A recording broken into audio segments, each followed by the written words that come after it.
We'd like to share some good practices with you so that all participants can enjoy the best sound quality.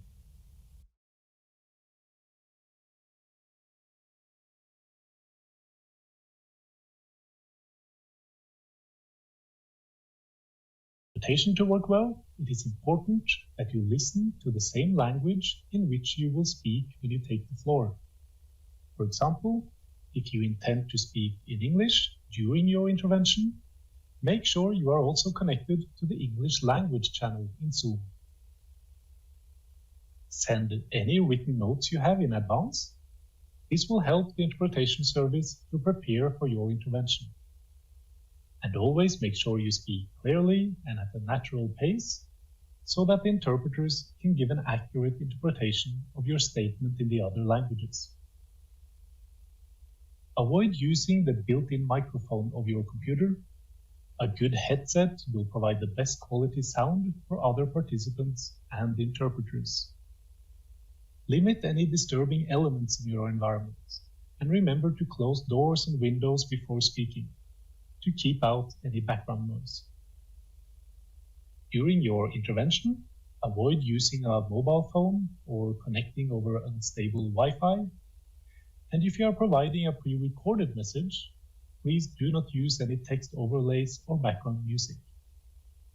Should you need any support, you can send an email to gbs-it-support@who.int or call +41 22 791 2111 or connect quickly to the Zoom meeting support details displayed for immediate help. We wish you a successful meeting.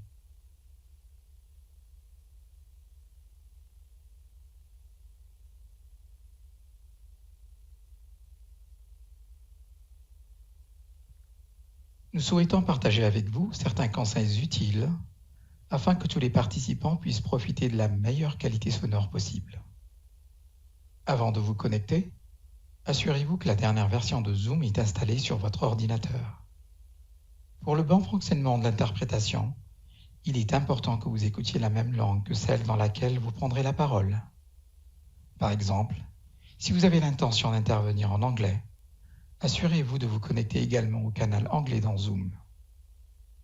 Envoyez vos éventuelles notes écrites à l'avance. Cela aidera le service d'interprétation à se préparer à votre intervention. De plus, veillez en permanence à parler clairement et à rythme naturel, de sorte que les interprètes puissent traduire précisément votre déclaration dans les autres langues.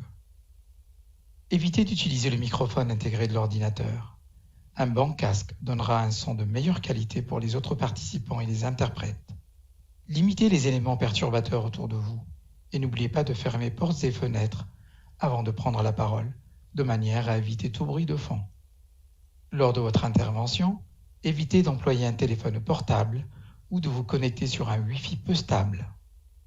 Et si vous communiquez un message préenregistré, veuillez ne pas y ajouter de texte ni de musique de fond. Si vous avez besoin de soutien, vous pouvez envoyer un courriel à gbs-it-support@who.int. Appelez le +41 22 791 21 11 ou vous connectez rapidement au lien affiché afin d'obtenir un soutien immédiat pour les réunions Zoom. Nous vous souhaitons une bonne réunion.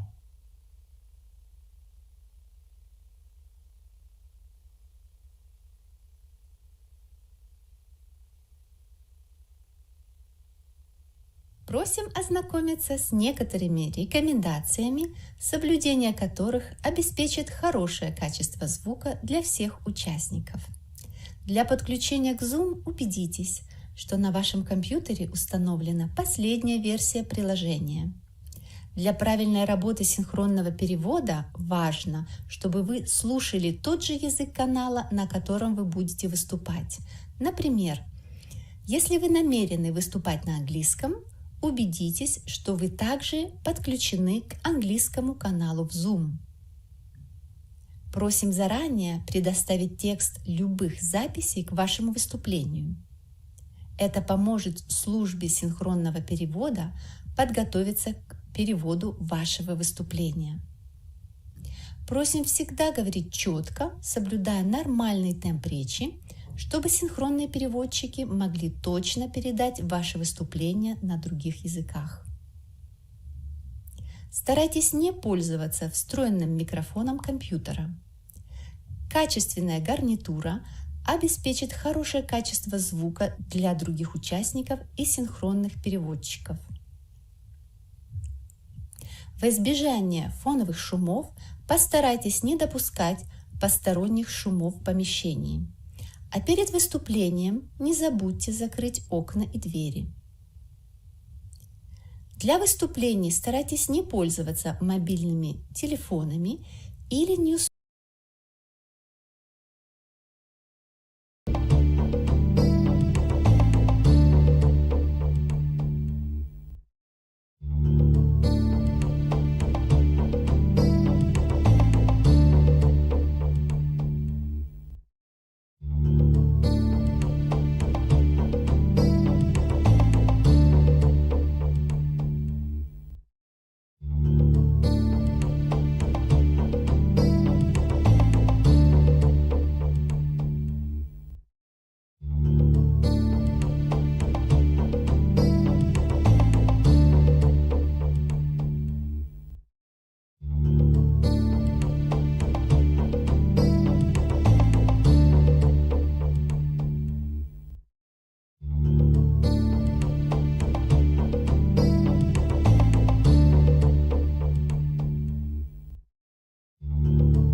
morning to everyone. Delegates, before we open this morning, I would like to inform the committee that there is a strategic briefing today at 13:10 entitled Primary Health Care for Universal Health Coverage, from UN Commitments to Country Implementation. Details on how to connect may be found in the Daily Journal. We will now return to the grouping of Agenda Item 17, Public Health Emergencies, Preparedness and Response, and 18, Mental Health Preparedness for and Response to the COVID-19 pandemic under Pillar 2, 1 billion more people better protected from health emergencies. You will recall that yesterday we opened and suspended two discussions under these agenda items. The first on the technical update and update on the COVID-19 response, and the second, the update from the Independent Panel on Pandemic Preparedness and Response, co-chair as well as the chair of the Independent Oversight Advisory Committee for the World Health Organization Health Emergency Programs, and the Review Committee on the Functioning of the International Health Regulations 2005 during the COVID-19 response, as well as implementation of the International Health Regulation 2005.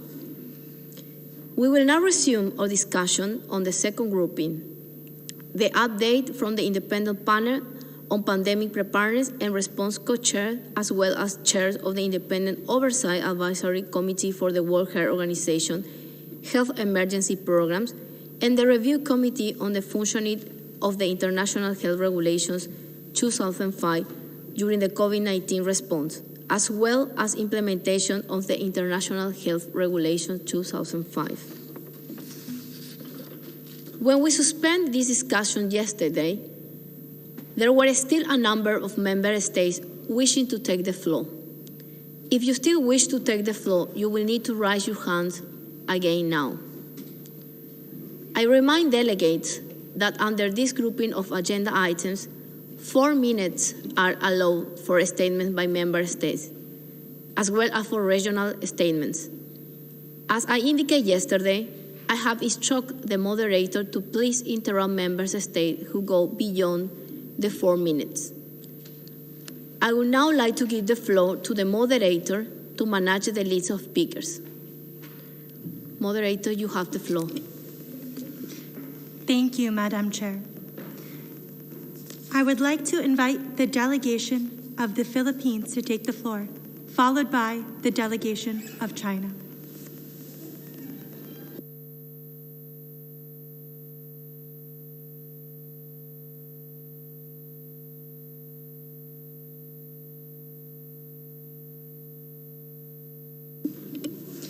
The delegation of the Philippines, can you kindly speak loudly and unmute?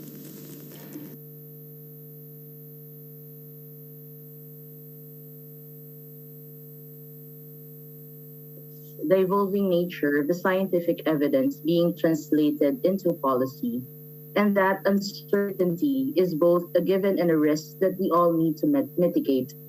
We would like to underline the urgent need to strengthen interdisciplinary and international cooperation for emergency preparedness and response in the face of these obstacles. This report by the IOAC is a valuable step forward to achieve the goals of improved emergency risk reduction and response. We call on the WHO to contextualize the report's recommendations and the experiences and needs of the Global South to make this report meaningful. The pandemic proofing the supply chain, especially for low and middle income countries, providing appropriate digital solutions to countries with poor IT infrastructure, and ensuring that technical advice provided by country offices is followed through with actionable ways forward are but a few concrete steps that we can take to ensure that no one is left behind.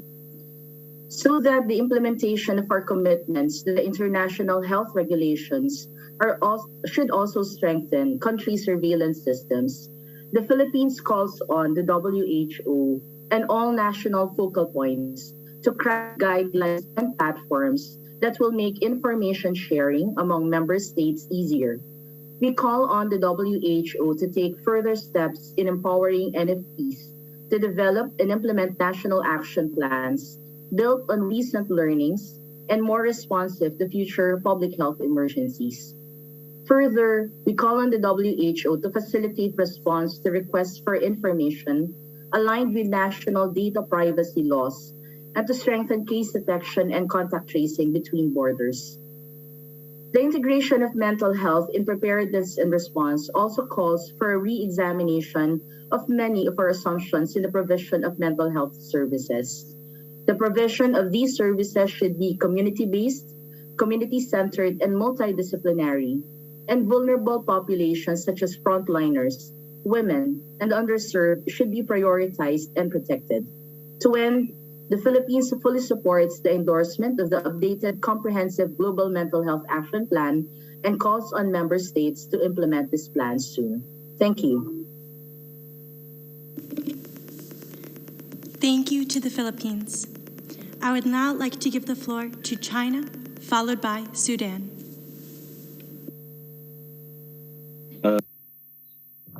Thank you, Madam Chair.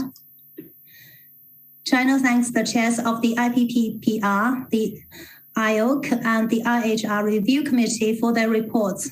China also thanks the three panels for their tremendous efforts since last year and their constructive recommendations to prepare the world for the pandemic for better.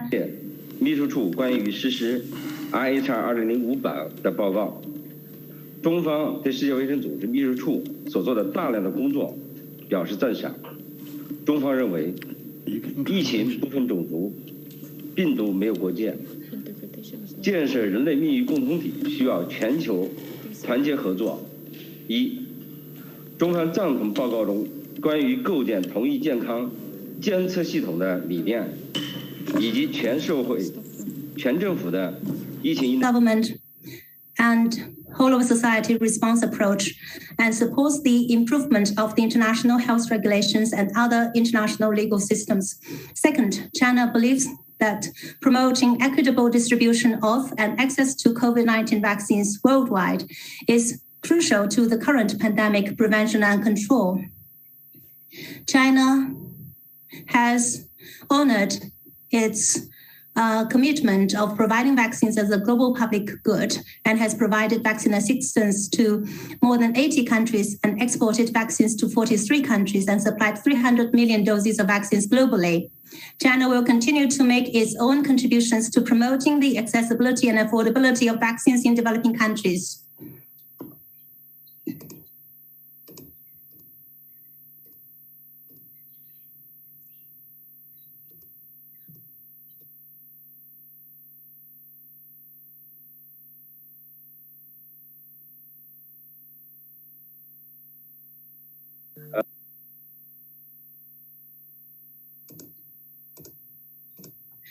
Thank you, Madam Chair.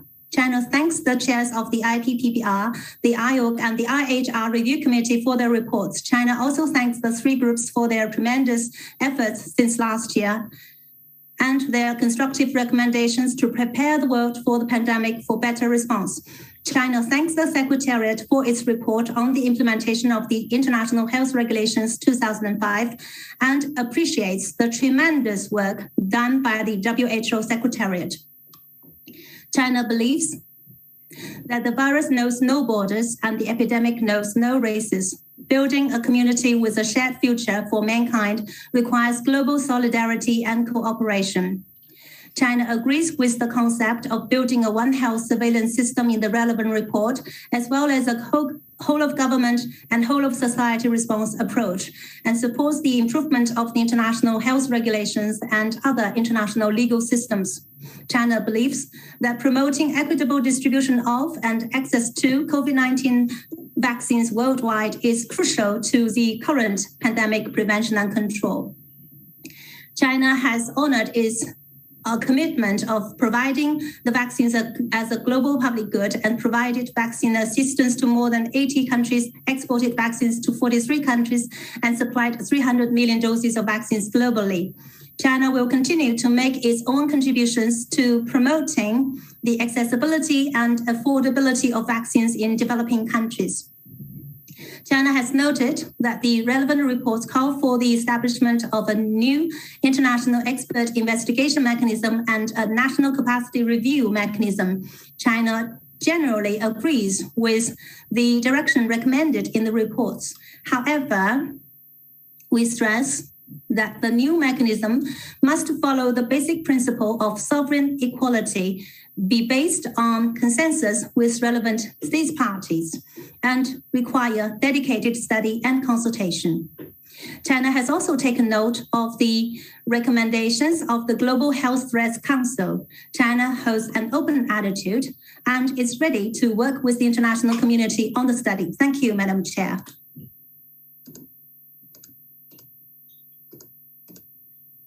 Sudan, followed by Ghana.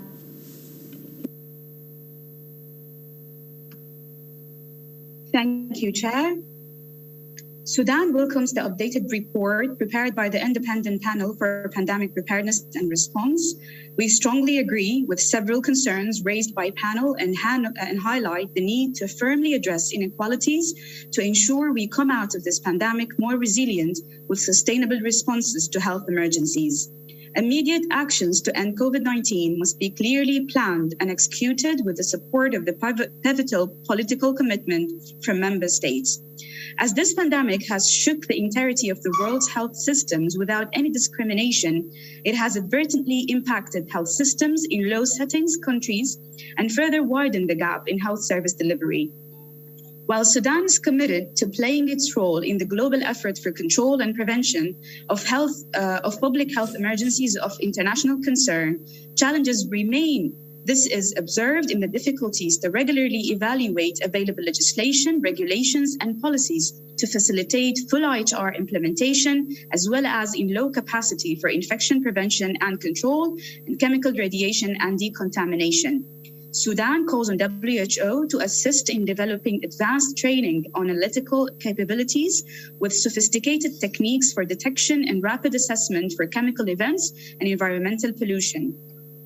We call on WHO to provide technical support to assist in establishing public health laboratories in difficult states with modern equipment in addition to consumable supply, to also help in establishing food safety surveillance systems and a poisoning control center. Sudan welcomes and commends the report presented by the chair of the IOC for the WHO Health Emergencies Program, while the COVID-19 pandemic has brought to light the inadequacy of health emergencies program to tackle a global pandemic while simultaneously managing concurrent health emergencies. It has cemented and strengthened WHO's leadership positions while concurrently shedding light on the importance and efficiency of global solidarity to take on this pandemic, as the way forward undoubtedly lies in multilateralism in order to prepare together for any future pandemic through strengthening partnerships with member states and global communities.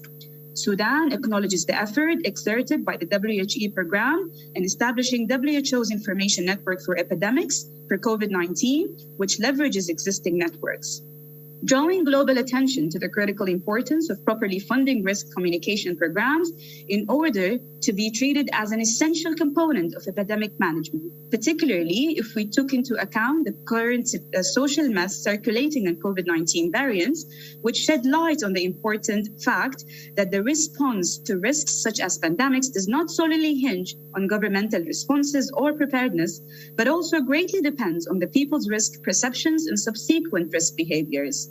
In order to be better prepared for any future risks or emergencies, public health institutions and governmental entities must develop effective risk communication methods that are grounded in theory and conducive of position risk behaviors to ensure that the public is adequately equipped to face these fallacies.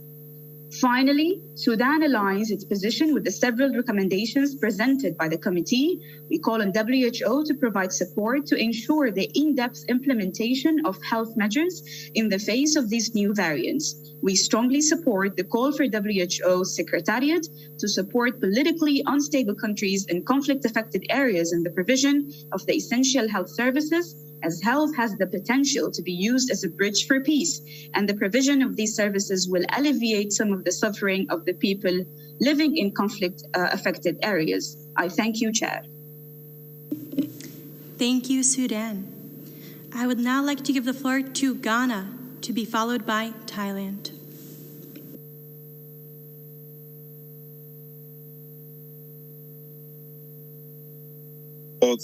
The statement made by Togo on the implementation of International Health Regulation 2005 on behalf of the 47 member states of the WHO Africa region. The WHO Health Emergency Program and other stakeholders for spearheading the agenda of International Health Regulations 2005. Ghana recognizes the implementation of IHR to be the driving force in establishing the requisite capacities towards assuring health security. In capacity at the point of entry, Ghana is instituting the following measures: a need assessment of all points of entry to determine their infrastructure gaps. We implemented a nationwide electronic surveillance system known as SOMAS. We roll out of nationwide antigen testing and increased participation of private laboratories in testing for SARS-CoV-2. To establish mobile laboratories at selected points of entries, and staffing has also been increased. Recommendation to integrate the core capacity of emergency preparedness, surveillance and response within the broader health system and essential public health functions to ensure resilience of national health systems to effectively address pandemics and other health emergencies. We agree with WHO on the need to develop standards to produce a digital version of the International Certificate of Vaccination and Prophylaxis in consultation with the state parties and partners. An urgent priority is for WHO to study issues relating to digital vaccination certificates such as mutual authentication and data security. They adopted the following electronic system at its airports: e-health declaration, COVID antigen testing, and of the PanoBio's digital certification verification of COVID-19 PCR test results and SOMAS. Chairman, in conclusion, Ghana advises state parties to comply with Article 43 of the IHR when implementing additional health measures that restrict international traffic by following both the spirit of the article, including strictly adhering to its timing requirements for informing WHO about the measures and the public rationale for the health rationale for their implementation. I thank you, Chair. Thank you, Ghana. I would now like to give the floor to Thailand, followed by Jamaica.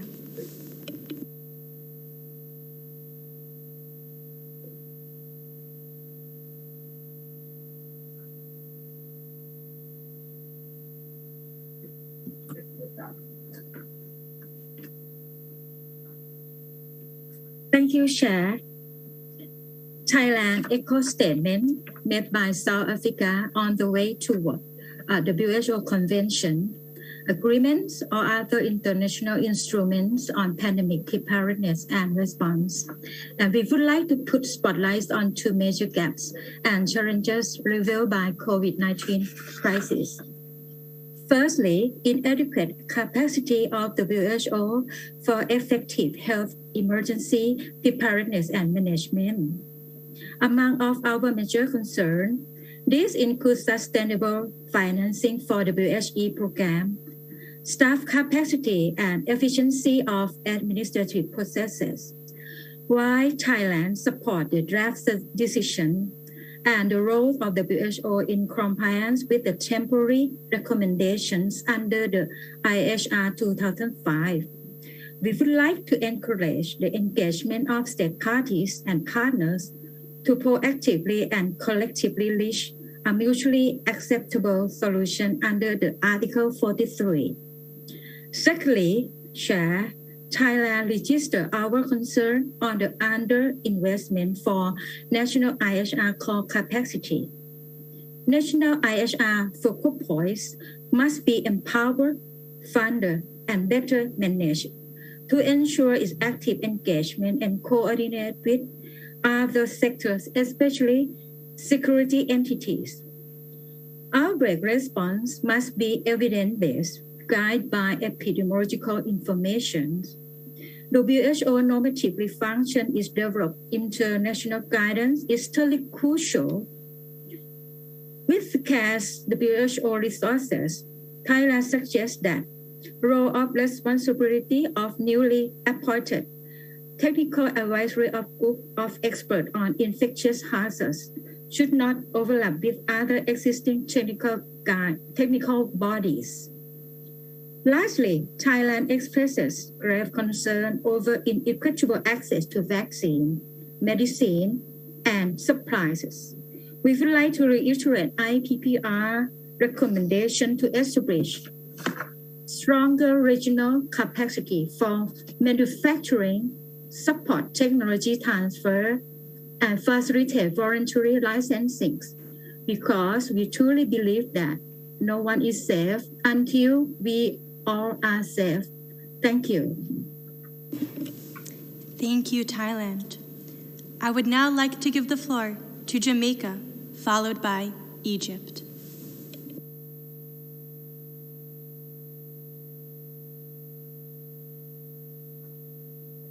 Here, as a co-sponsor of the resolution WHA 73.1 on the COVID-19 response, Jamaica thanks the GEG for its reports under this agenda item, in particular for the work undertaken towards its implementation. Jamaica acknowledges the WHO's role as a leading and coordinating organization in the field of health. We're therefore grateful for the efforts of the WHO under the able leadership of the Director General in assisting countries to respond to the COVID-19 pandemic at the global, regional, and national levels. Undoubtedly, the delivery of essential health services has been severely impacted by the pandemic. There also continues to be unequal implementation of the international health regulations, 2005. Here, it is therefore critical that the WHO continues to support countries to strengthen their health systems to prepare for and to respond to pandemics such as COVID-19. We therefore express gratitude for initiatives such as the Health Services Learning Hub, the Boost Initiative, just to name a few. Here, in order to mitigate the impact of the pandemic, it is evident that countering misinformation and disinformation is the only way to overcome this infodemic that we are faced with, which has resulted in vaccine hesitancy, among other challenges to achieving herd immunity. The development and dissemination of normative products, technical guidance, and other publications are vital to this process. Chair, Jamaica would also like to place on record its appreciation to the IPPR, IOAC, and the IHR Review Committee for the reports and key recommendations. We have taken note of the recommendations, including to establish a new international treaty for pandemic preparedness and response. In this connection, we look forward to continued discussions on these issues. Relatedly, the work of the open-ended working group in considering the findings and recommendations of the various review bodies will be of significant importance to this process. Chair, in closing, Jamaica would wish to thank the EU for its leadership on the resolution on strengthening WHO preparedness for and response to health emergencies, and we are pleased to confirm our co-sponsorship of the draft under this agenda item. A stronger WHO will lead to greater resilience to health emergency, and no one is safe unless we're all safe. I thank you. Thank you, Jamaica. I would now like to give the floor to Egypt, to be followed by Indonesia.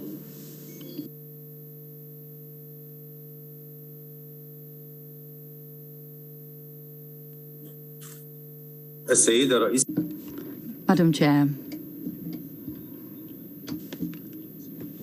ladies and gentlemen, good afternoon. First of all, I would like to thank the independent panel on our pandemic preparedness and response, the IPPR, and the IOAC and the Review Committee, and we welcome the reports and the recommendations contained therein.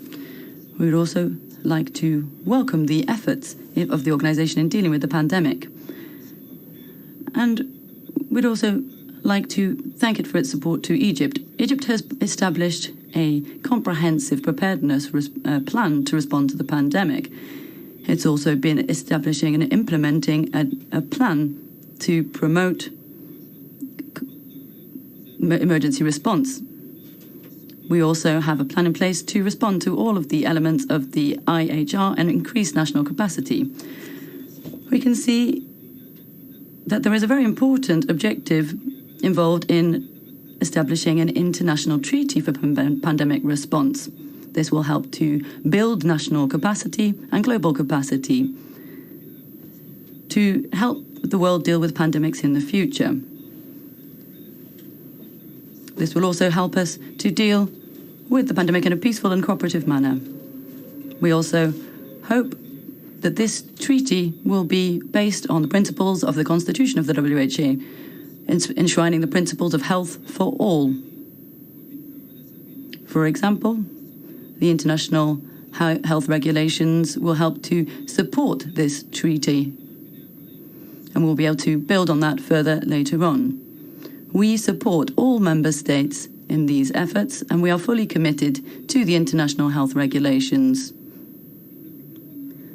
The idea of this treaty is to bridge the gaps that have been laid bare by the coronavirus pandemic, as well as making the most of the knowledge that's been gained throughout this process and promoting international solidarity and building capacity at the national and regional and international level.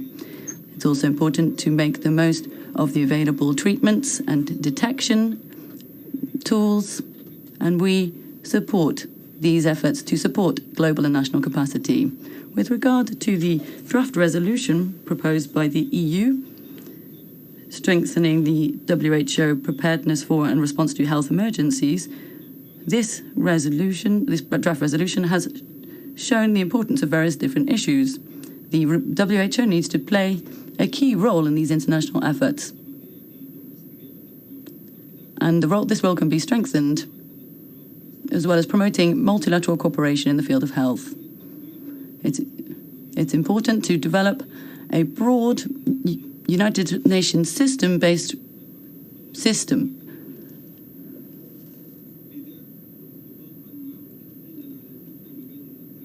On the basis of those important principles, which involve improving and reinforcing health systems all over the world, we support the draft resolution, and we support all efforts to support the WHO as the leading organization in promoting health all over the world. Thank you very much.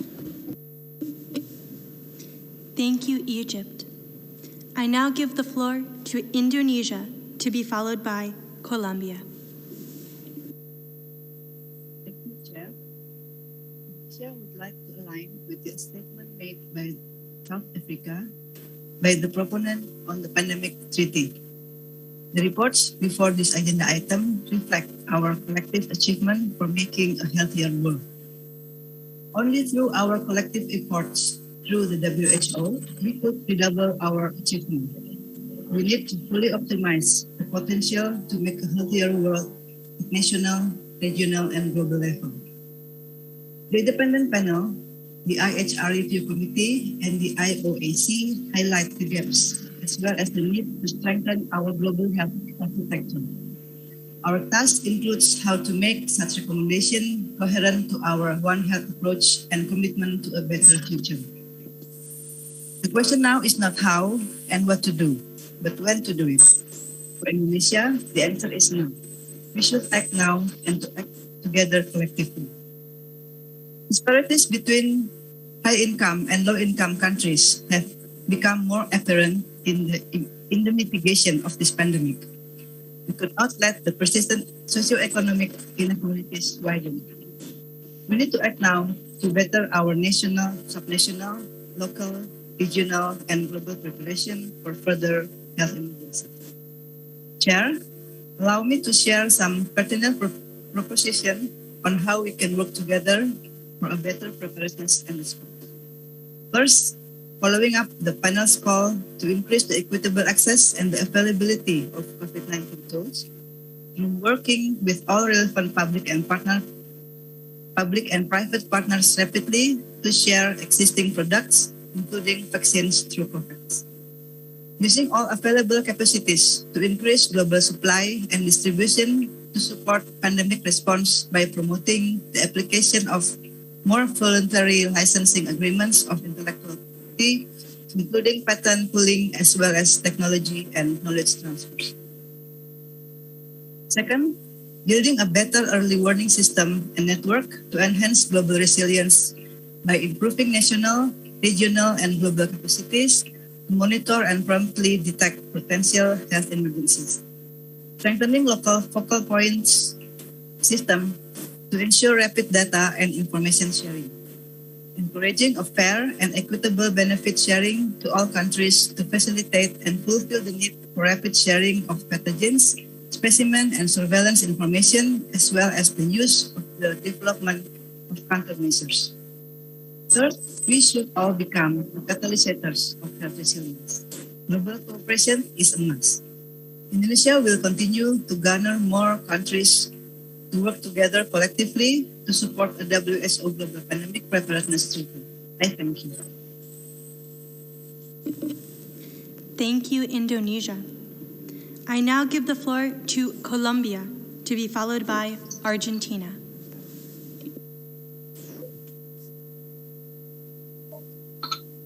Gracias, señora. Thank you, Madam Chair. We would like to thank the co-chairs of the independent panel and the committees and experts for the valuable reports and recommendations. We recognise the cross-cutting work that's been done by the IPPPR based on evidence, as well as its approach focused on strengthening coordination at the highest levels of the political realm. Nevertheless, we must not forget that preparation and response must also be supported by strong health systems. The reporters have laid bare the worrying challenges that are represented by unequal access to diagnostics, therapeutics, and vaccines against COVID-19. This inequality is represented in middle and low-income countries, as well as vulnerable populations such as migrants and refugees. Therefore, it's necessary to mobilize resources urgently, as well as build and set up strategies that are focused on strengthening local production and increasing production of medical countermeasures. We welcome the fact that these concerns are reflected in the report, and we urge the WHO and other relevant agencies to continue this priority, developing work towards this priority objective. With regard to the IHR, we recognize that these are an essential tool, but their implementation is insufficient and there are enormous gaps. Therefore, mechanisms to promote the compliance with these instruments through legal frameworks and independent monitoring mechanisms could help to generate incentives for cooperation and strengthen preparedness and response to emergencies.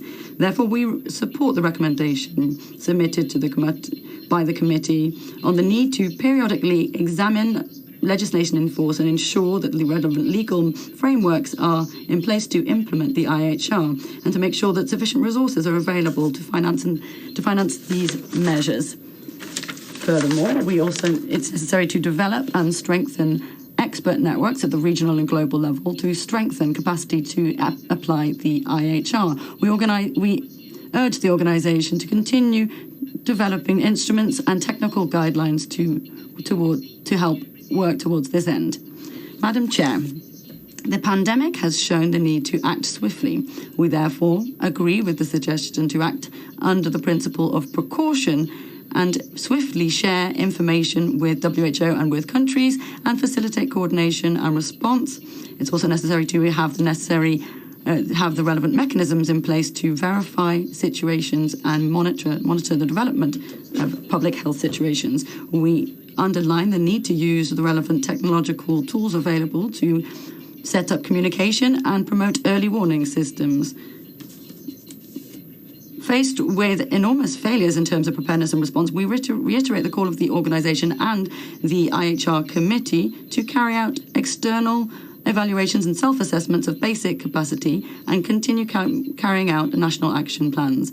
It is also necessary to ensure that there is assistance from the WHO. Specifically, designing procedures and protocols to implement these plans is particularly important. These should also be tested regularly with simulations and practical exercises. We also underline the need to have standardized procedures at the international level to ensure, with regard to free pratique, and we urge the organisation to promote this process and make progress on procedures to certify entry points as referred to in the IHR. We also agree about the need to strengthen the wall of national focal points to coordinate with the WHO at all levels. The challenge will be ensure that all of the recommendations are implemented and the roadmap is implemented as we prepare for new challenges and as we reopen the world after the pandemic. Many thanks. Thank you, Colombia. I now give the floor to Argentina, to be followed by Brazil. Muchas gracias, señora moderadora. Gracias, señora presidenta. Thank you very much, moderator. Thank you, Chairman.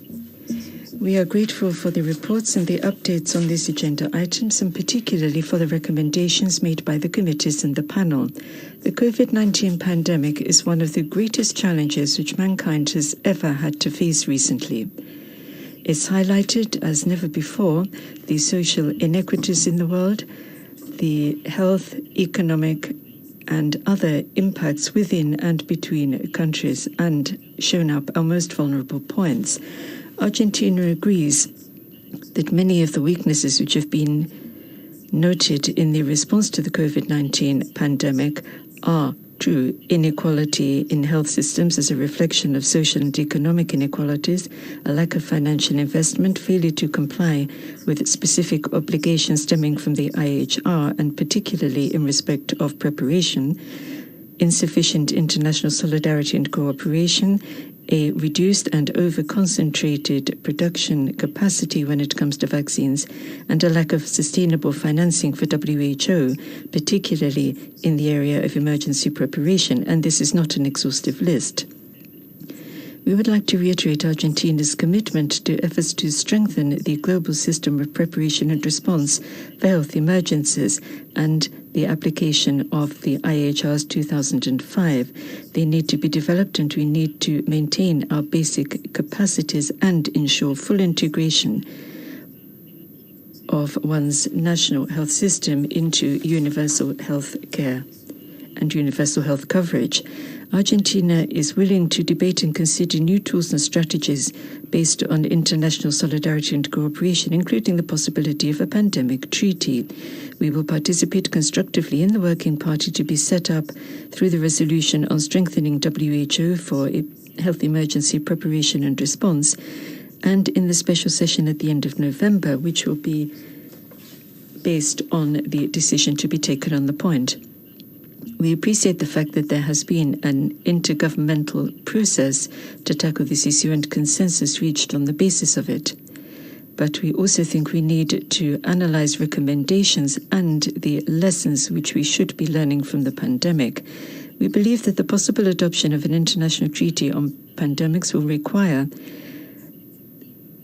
adjustments to national legal systems and provisions. Furthermore, a measure of this kind, if it's going to be systematically effective, must be the fruit of a consensus among the member states of WHO.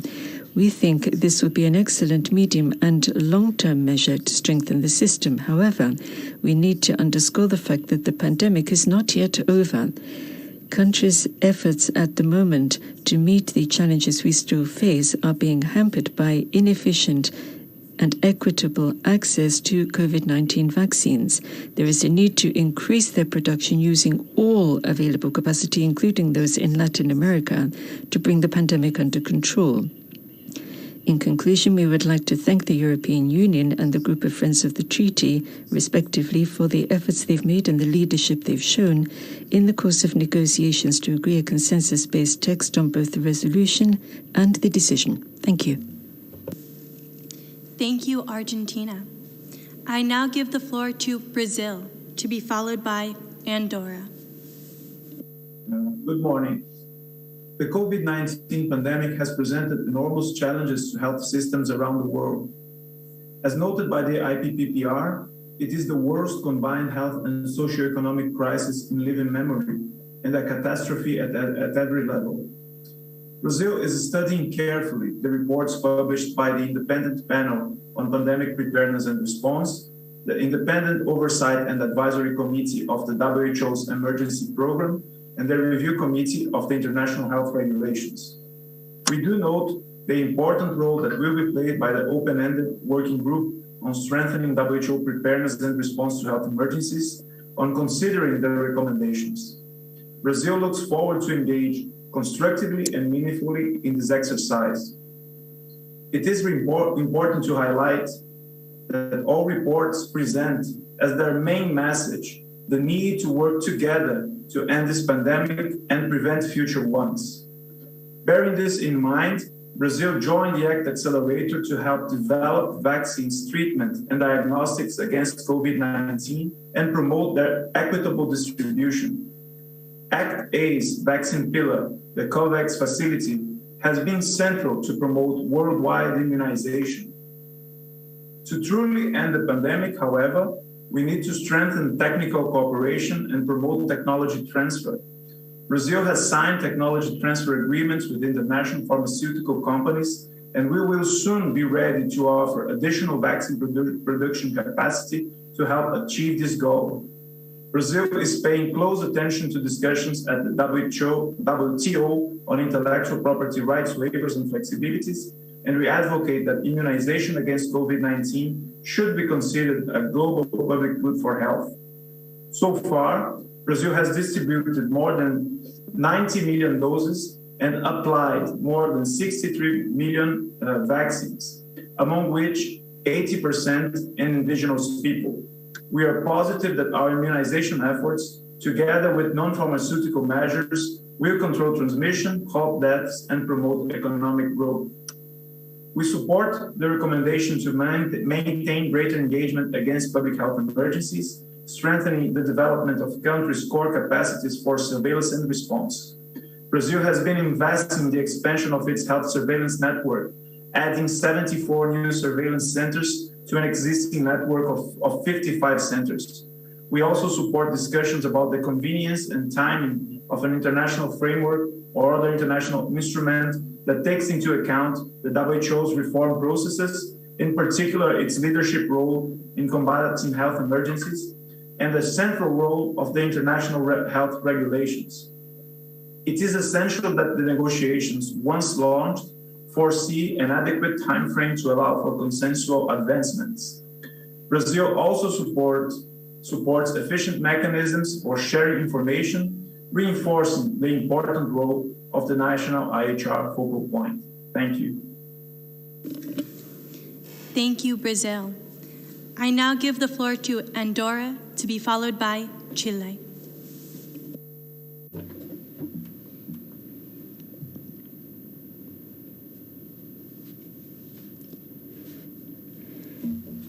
Thank you, Chairman. Andorra is grateful to the Chairman for giving us the floor.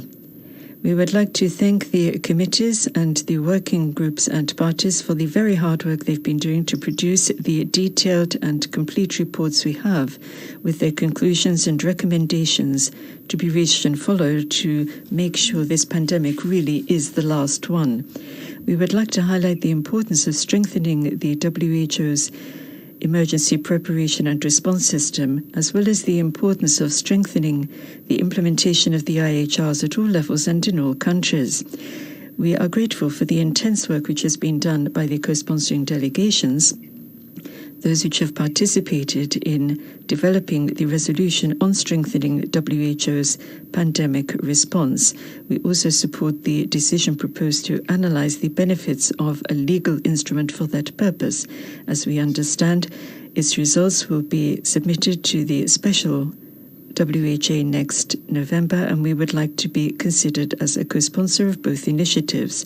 We firmly defend multilateralism as a way of solving the problems which affect us all, and because of that, we've joined the COVAX platform. More equitable access to vaccines, diagnostics, treatments, and strengthening of the sustainability of health systems globally are sine qua non for achieving the triple billion target. We are very different countries, of course, in terms of size, resources available to us, culture, and so on and so forth. The need for more human resources and the limits on them and on equipment and material available for small countries, in particular on all 5 continents, needs to be taken into account, because sometimes it is difficult to implement decisions and resolutions precisely because of our size. Thank you. Thank you, Andorra. I now give the floor to Chile, to be followed by Ecuador. Muchas gracias. Thank you very much. Ladies and gentlemen, Chile very much appreciates the continuing efforts being made by WHO and its Secretariat to help bring the pandemic under control. Obviously, for over a year now, it's been causing very serious health consequences across the world. Last May, Chile supported the resolution on COVID, in which a progressive, impartial, independent and exhaustive system of evaluation of WHO's pandemic response is provided for. We are grateful for the work of the IAOC, the IHR Review Committee and the IPPR, and we take note of the recommendations contained in the respective reports. Turning to the recommendations on the national focal points for the IHRs, Chile would like to express her support that those must be financed and positioned with specific status and authority within the government structure to be able to participate in a significant manner. We support the recommendation for training and workshops to be provided and held by WHO for the focal points, so that they can be strengthened in terms of responding to possible future public health emergencies. We also appreciate the proposal to have WHO develop a mechanism for states party to use so that they can in real time and automatically share information related to the emergency, including the genome sequencing that WHO needs to evaluate the risks. Furthermore, we consider it essential that WHO have the capacity to enable it to publicly share the information it has available. This will make it easier for states to take quick decisions on health measures to protect the population which may be affected by any emergency. To achieve this, we need to work together with WHO to evaluate and implement such recommendations. The final goal would be to strengthen the global health architecture. We would also underscore the reference in the reports to the need for an international treaty on pandemic preparation and response. Since the first months of this health emergency in May last year, Chile has been promoting this idea of a global pandemic treaty, and a year later we see that the world is now looking more positively on this initiative. Today the WHO will adopt a decision calling for a special WHO session at which such an international instrument can be developed. Chile supports South Africa's proposal and would like to thank all states for their efforts to make sure that this decision becomes a reality. We urge that the necessary work to make headway on an international instrument relating to pandemics be continued, and we are very grateful to our experts who have been working a very long session on this. We would like to see transparency, inclusion, solidarity, and cooperation as our work goes ahead on the 4 pillars. In a globalized world, one of the threats we're going to no doubt face again is a new pandemic or health emergency. Therefore, we need to be prepared to respond globally on the basis of a strengthened global health architecture and learning from the experiences we've had during this pandemic. We hope cooperation and multilateralism will enable us to overcome together the present emergency and any health challenges which will arise in the future. Thank you. Thank you, Chile. I now give the floor to Ecuador, to be followed by Algeria. Thank you very much, Chairman. Ecuador would like to thank the groups for the reports that they have presented. We are aware that this pandemic has taught us that it is crucial to step up and enhance our preparedness for and response to international health emergencies. We are happy to see the presentation of relevant information on the application of the IHRs in particular, as well as an update of other things such as advice on international transport and travel certificates, and guidance on what to do at international and regional border crossing posts. We believe that the report from the IPPR is particularly helpful because it carries out an extensive analysis of weak points in the response chain. We agree entirely with what has been said by the experts on many points. We would also like to support the panel's recommendations on ensuring that pandemic preparation and response is tackled at the highest possible political level. The financing and strengthening of WHO must also be guaranteed if we're going to avoid the next crisis, and that includes considering new international financing for pandemic preparedness and response. Like other delegations, Ecuador has had to tackle this pandemic with limited resources. Nonetheless, we have provided a reasonable response to COVID-19, and we have included humanitarian measures which have had to be taken and observed the humanitarian standards set for international response. We've been working very carefully with our in-country teams so as to strengthen our health sector. That is all aspects of it, and that includes boosting capacity of our health staff and ensuring that drugs, medicines, and medical equipment are provided to make more beds available for care, and that list is not exhaustive. We have also implemented various programs to promote health and provide social protection, and we feel that they have directly contributed to mitigating the negative impact of this pandemic on those most vulnerable population groups. We have, for example, provided social financial transfers which have benefited 1 million Ecuadorians. We would like to reiterate our commitment to continue to strengthen what is provided for in the international health regulations and strengthen those regulations indeed. And we encourage other countries to take coordinated action and joint response at local, regional, and global levels. These will contribute to the sustainable development of the regulations. We would also like to offer our endorsement to the decision to convene a special session of the World Health Assembly, which will consider the preparation of an international treaty, agreement, or instrument, whatever you call it, on WHO pandemic preparedness and response. Thank you. Thank you, Ecuador. I now give the floor to Algeria, to be followed by Germany. Thank you, Madam Moderator. Madam Chair, distinguished participants, all protocols observed. Algeria aligns itself with the statements of the Africa region on item 17 and would like to deliver the following combined statement in its national capacity. More than a year after the outbreak of COVID-19, Algeria believes that the lessons learned from this major crisis should contribute to the improvement of global preparedness and response to health emergencies, both at the normative and operational level.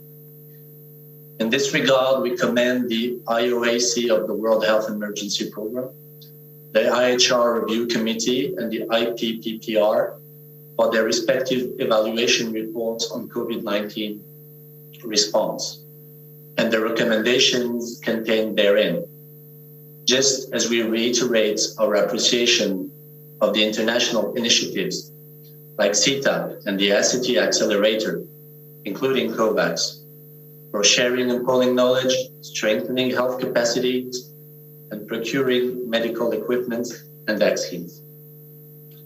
As the world has bitterly experienced, COVID-19 is a multidimensional crisis.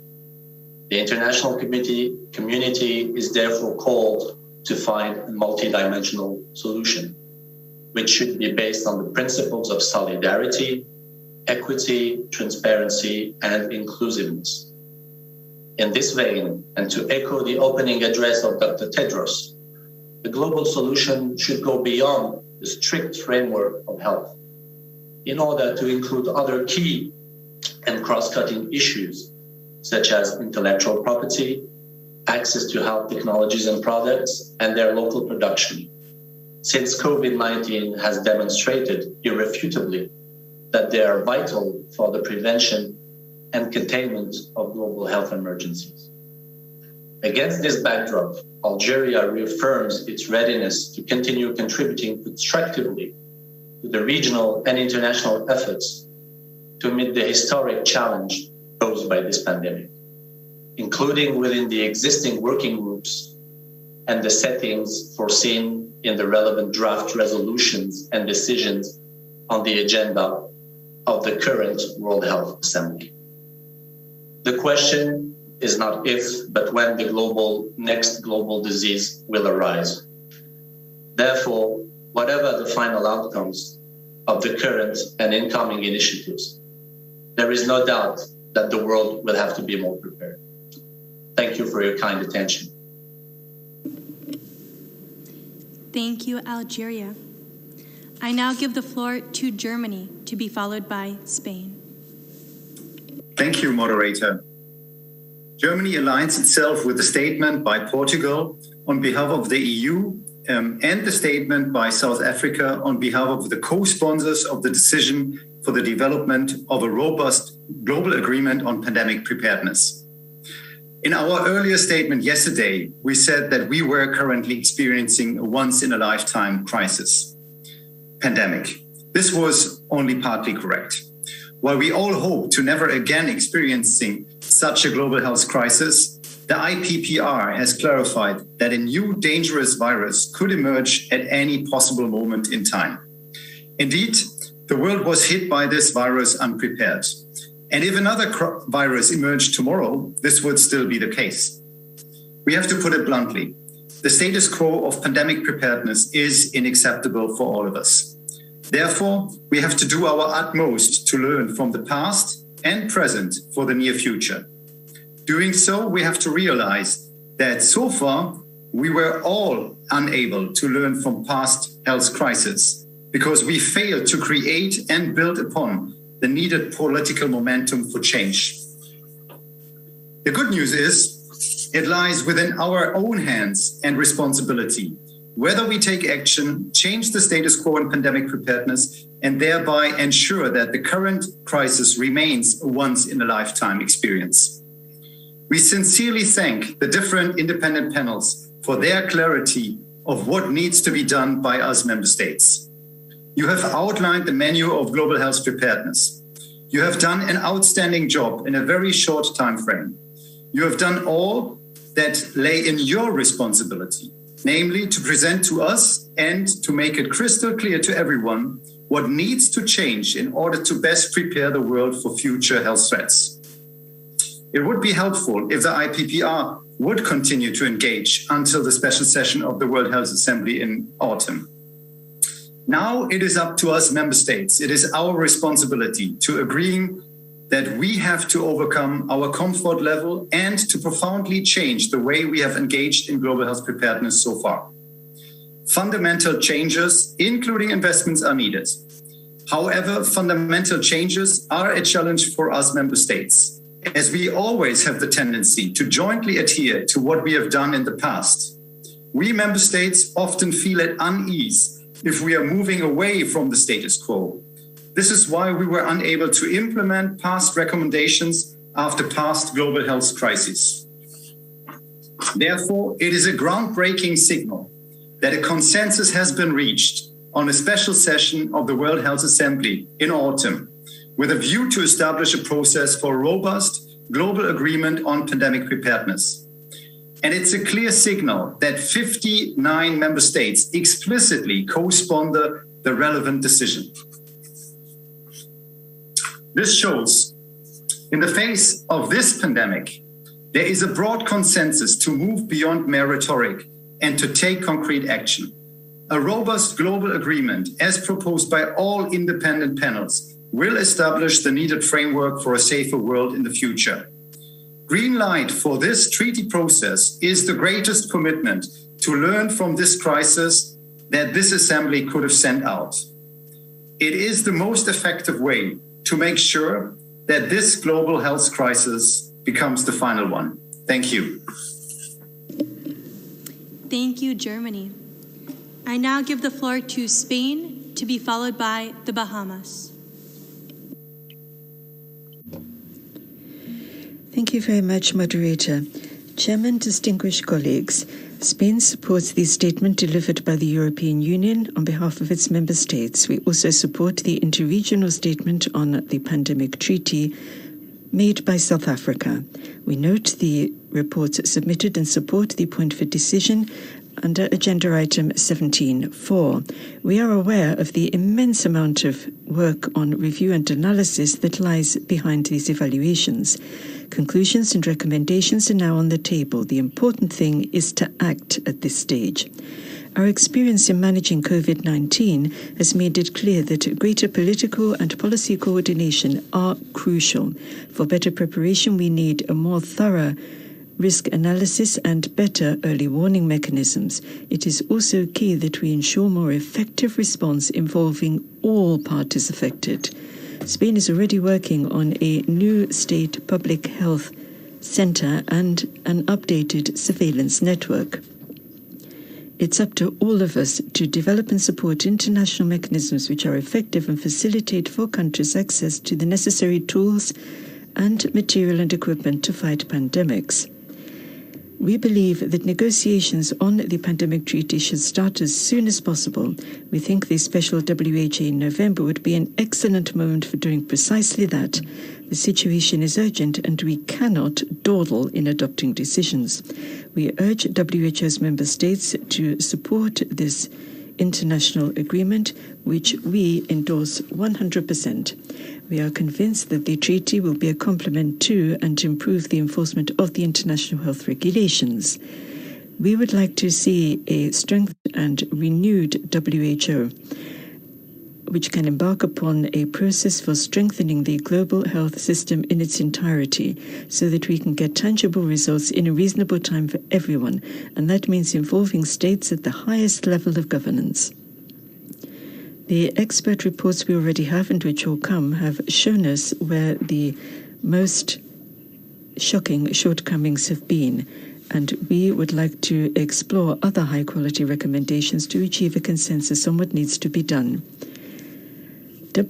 Spain wants to and will support increased contributions, more flexible contributions to WHO. We firmly support universal access to products against COVID-19. We support the ACT Accelerator and COVAX, and we have a national plan on solidarity and vaccines for all. In communication with CTIP, we have been promoting innovation in Spain on diagnosis, and we urge that it be distributed through open license. If we have further comments, we hope for the opportunity to make them. Thank you. Thank you, Spain. We now give the floor to the Bahamas, to be followed by Singapore. Madam, the COVID-19 pandemic has underscored the risk of international and local spread of disease, a priority concern for the Bahamas. The international health regulations have been a guiding mandate for national interface on public health threats posed in the international sphere.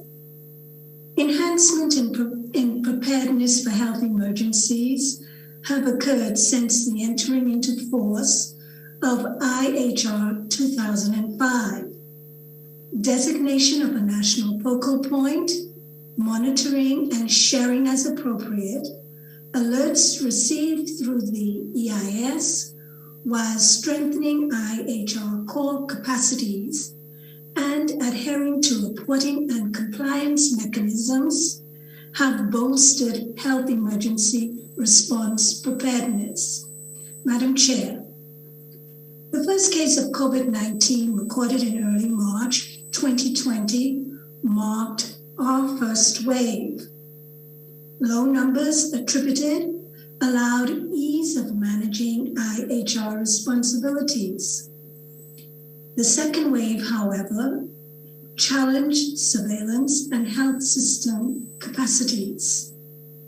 With the increasing burden of COVID-19 cases, implementing technological solutions and augmenting human resource capacities for enhanced monitoring and response has further strengthened preparedness. However, sustained surveillance and response, delivery of routine health services in tandem with COVID care delivery, and COVID COVID-19 vaccination amplification strains the health system environment fraught with healthcare provider multitasking and a depleted health workforce, particularly in nursing. Madam Chair, the Bahamas notes key messages of the Review Committee and recommendations for urgent attention. Elevation of health emergency preparedness and response through strengthened legislation and dedicated funding for enhanced surveillance and response integration within the broader health system and essential public health functions are in train. Madam Chair, the Bahamas notes the call to establish a new international treaty and the importance of solidarity. We urge the WHO to continue its work with strengthening NFP capacities with clear guidance on the NFP requirements of IHR, taking into context resource disparities across member states. I thank you. Thank you, Bahamas. I now give the floor to Singapore, to be followed by Madagascar. Thank you, Chair. Singapore acknowledges and appreciates the work of the IPPR IOAC and the IHR Review Committee. We wish to contribute 3 further reflections. First, the IPPR's recommendations for reforming the WHO should be considered seriously. The WHO has a central role to play as the UN agency with a mandate to act as the directing and coordinating authority on international health work. It is in member states' interest that the WHO has the necessary resources to carry out its mandate in global health, because a healthier world is a safer world for all of us. Singapore is co-sponsoring the resolution on strengthening WHO's preparedness and response for health emergencies. Secondly, the IOAC has recognized the improved decision-making and communication across all 3 levels of the organization to increase surge capacity response to COVID-19. In the Western Pacific region, Singapore has supported fellow member states by providing diagnostic testing of samples as an appointed WHO reference lab. We commend the Western Pacific Regional Office for strengthening testing capacity in our region, especially for areas which were previously solely reliant on global referral systems for testing. Finally, the IHR Review Committee has recommended for WHO and states parties to consider the benefits of developing a global convention. Given its long-lasting implications for the world, any proposed future international instrument will require the broad-based support and commitment of all member states.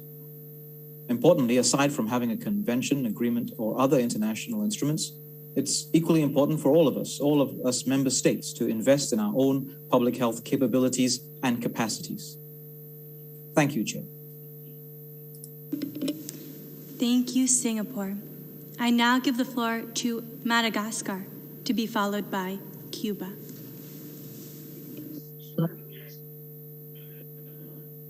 Merci, Madame. Thank you, Madam Chair.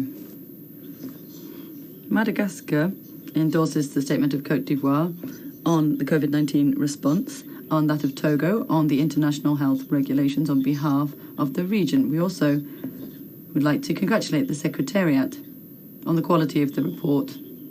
Just like any country in the world, Madagascar has been severely impacted by the pandemic. Madagascar, like many other African countries, is suffering from the effects of recent variants, which are also compounding the effect of other contagious diseases. We are currently facing a second wave of the COVID-19 pandemic. Over the past 4 weeks, however, we have had a sustained reduction in the number of positive cases. Swift, rapid response measures were taken to combat the pandemic.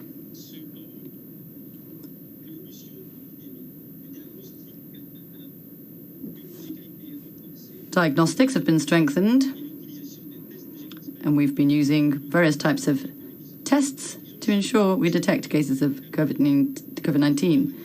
Healthcare for COVID patients has been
to fight this problem and other problems. We hope that the WHA's decisions will help to achieve timely and equitable solutions to the virus, including the vaccine, and will also create financing and will help us to respond to outbreaks and to seek clusters if they exist.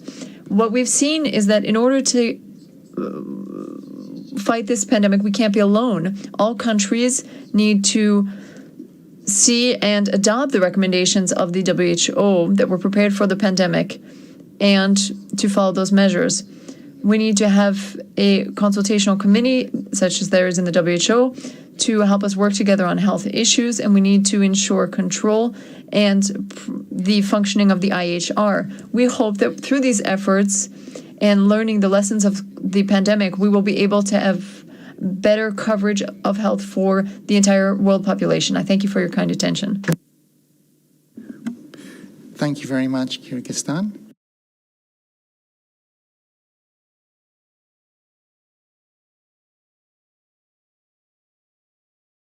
Had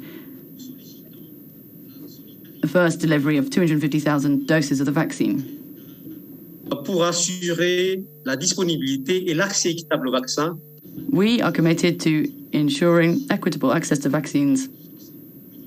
We would like to thank the WHO, as well as Gavi and other technical and financial partners, for their unflinching support for low-income countries to help to strengthen health systems through effective international coordination, as well as promoting compliance with IHR, which remains a major challenge in this pandemic. Many thanks.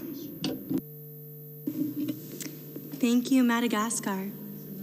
I now give the floor to Cuba, to be followed by the Democratic People's Republic of Korea.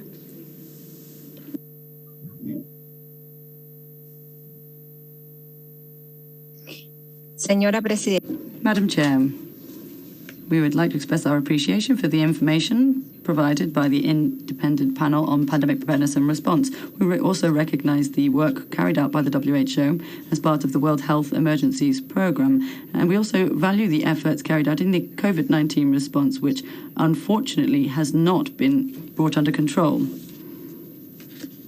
In terms of Cuba's efforts, we have benefited from the existence of a national health system based on primary health care, which allows active surveillance at all stages of an epidemic. It also helps to coordinate intersectoral, cross-disciplinary and preventive action.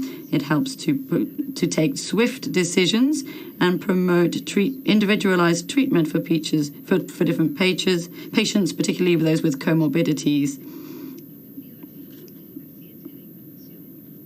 Science and innovation have allowed us to establish a Cuban protocol to manage the disease. This includes various different actions related to mental health and protecting healthcare personnel that are caring for suspected and confirmed contact cases. The biotechnological industry has developed an array of products preventive products, including 3 antivirals, 2 new anti-inflammatories, and 4 serological diagnostics. Furthermore, we have 5 candidate vaccines, 2 of which are in phase 3 clinical trials, which are currently being tested on high-risk individuals. This will help us make progress towards vaccinating 100% of the population, and we then plan to extend the use of this to other countries. The pandemic has shown the importance of the international health regulations, and we urge effective implementation of these regulations. The pandemic has laid bare an indisputable truth that health systems, social protection, education, and science and technology systems all need to be made available to everyone. It's necessary to constantly update these systems and exchange information on an ongoing basis to ensure that countries can adapt their strategies and be better prepared to control the pandemic and other future events. We support the draft resolution, and we'd like to reaffirm that now more than ever, we need solidarity and cooperation. Thank you. Thank you, Cuba. I now give the floor to the Democratic People's Republic of Korea, to be followed by Angola.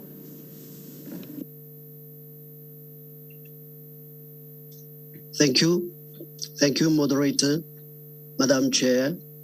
First of all, on behalf of the delegation of the Democratic People's Republic of Korea, let me extend my solicitude to WHO and state parties to IHR for their joint efforts to fight against the COVID-19 pandemic.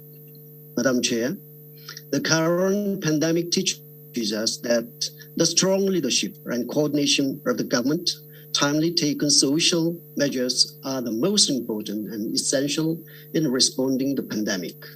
In this regard, the DPRK delegation would recommend WHO to update the IHR by adapting the experiences and lessons gained in the fight against the COVID-19 pandemic and the current reality so that it can provide correct and effective way to the state parties in response to the future pandemic.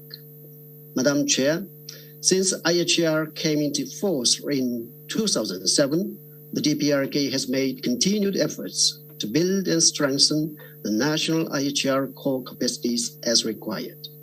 Concerning the current COVID-19 pandemic, DPRK has been fulfilling its obligations as a state party to IHR by regularly reporting WHO the epidemiological situation and social and public health measures taken by the government. Rapid response team are functional in all provinces and counties.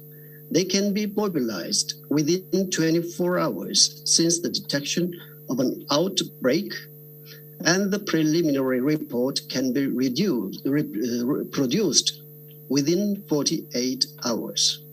Cooperation and collaboration between the public health and animal health sectors are comparatively good as well. The country has recorded some achievements in building and maintaining IHR core capacities, especially in respect of national legislations, policy, coordination, and human resource capacity. However, laboratory capacity needs to be strengthened at all levels in terms of quality assurance for diagnosis, biosafety, and biosecurity. DPRK will continue to intensify the human resources together with materialistic and technical basis, step by step, for further strengthening IHR core capacities. Thank you, Madam Chair. Thank you to the Democratic People's Republic of Korea. I now give the floor to Angola, to be followed by Uruguay.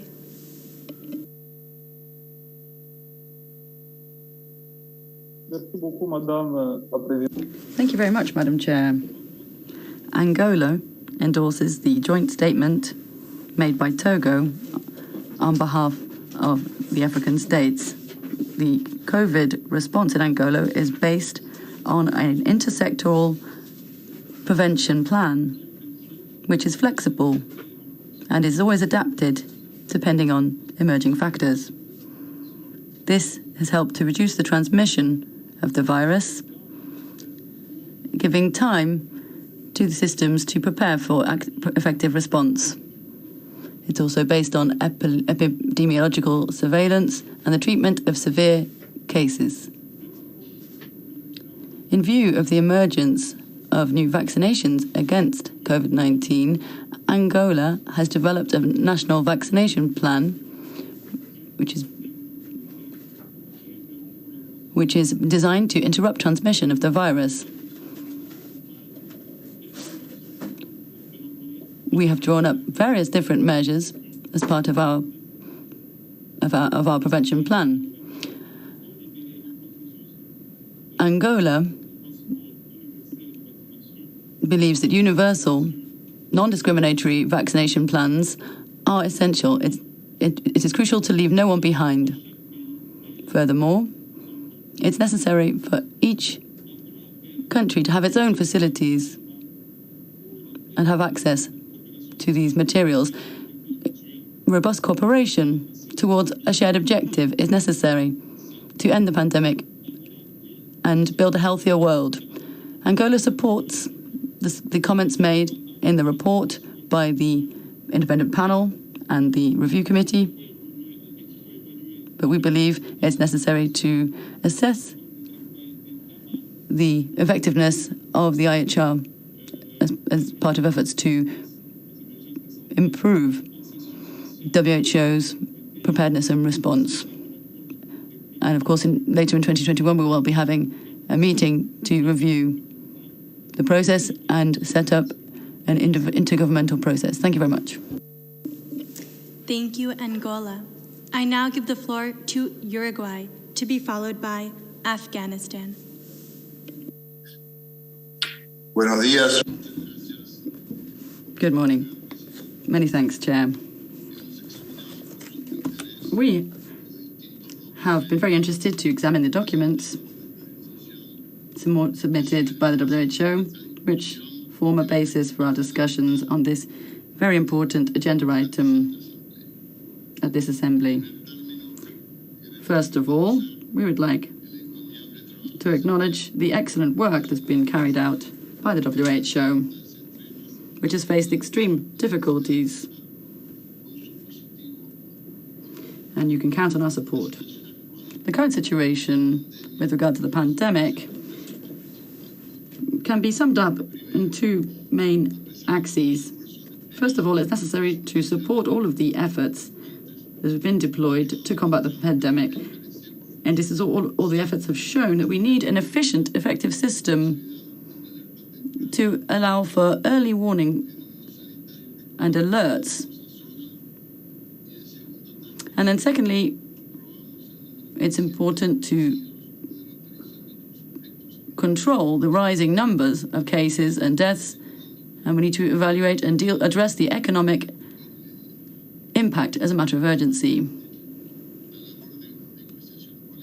The work of international organizations tends to be geared towards promoting shared interests. At the moment, we have a very particular situation.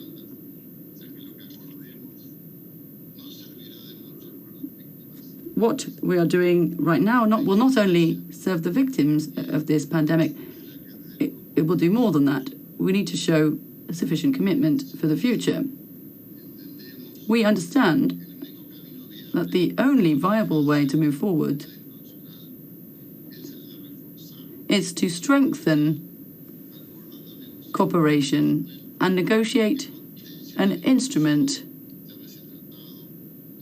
whether it be a treaty or a convention, which sets out various different conditions and compliance requirements.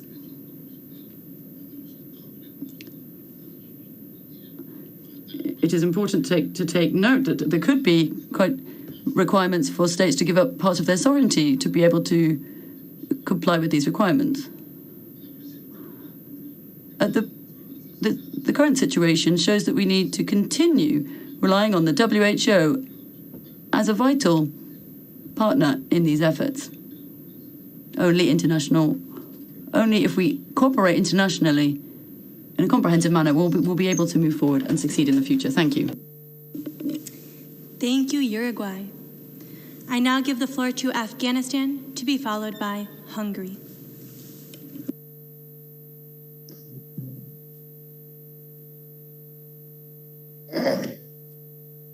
Well, thank you, Chair. Afghanistan would like to appreciate WHO efforts in regards to management and coordination of COVID-19 related issues globally. The Ministry of Public Health of Afghanistan, in collaboration with the health partners, including WHO, developed a comprehensive strategy to combat COVID-19.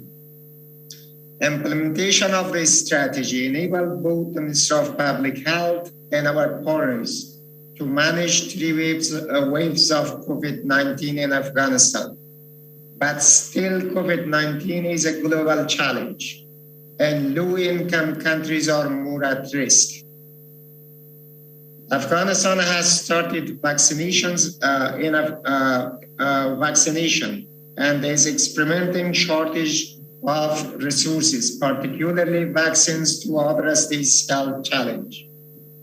Therefore, we hope that WHO state, non-state members consider equitable allocation of vaccines to ensure equity of services among higher and lower income countries.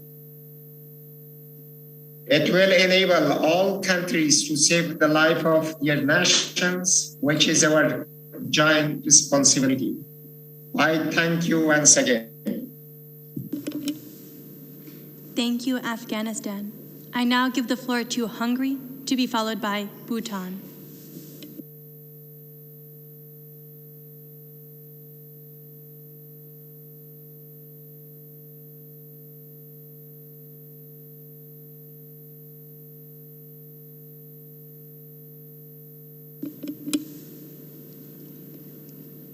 Hungary, you now have the floor.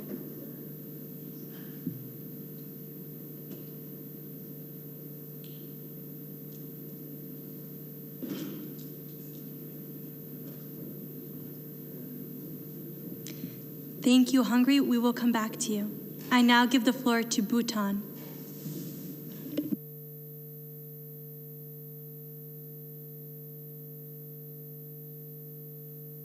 Thank you, Madam Chair.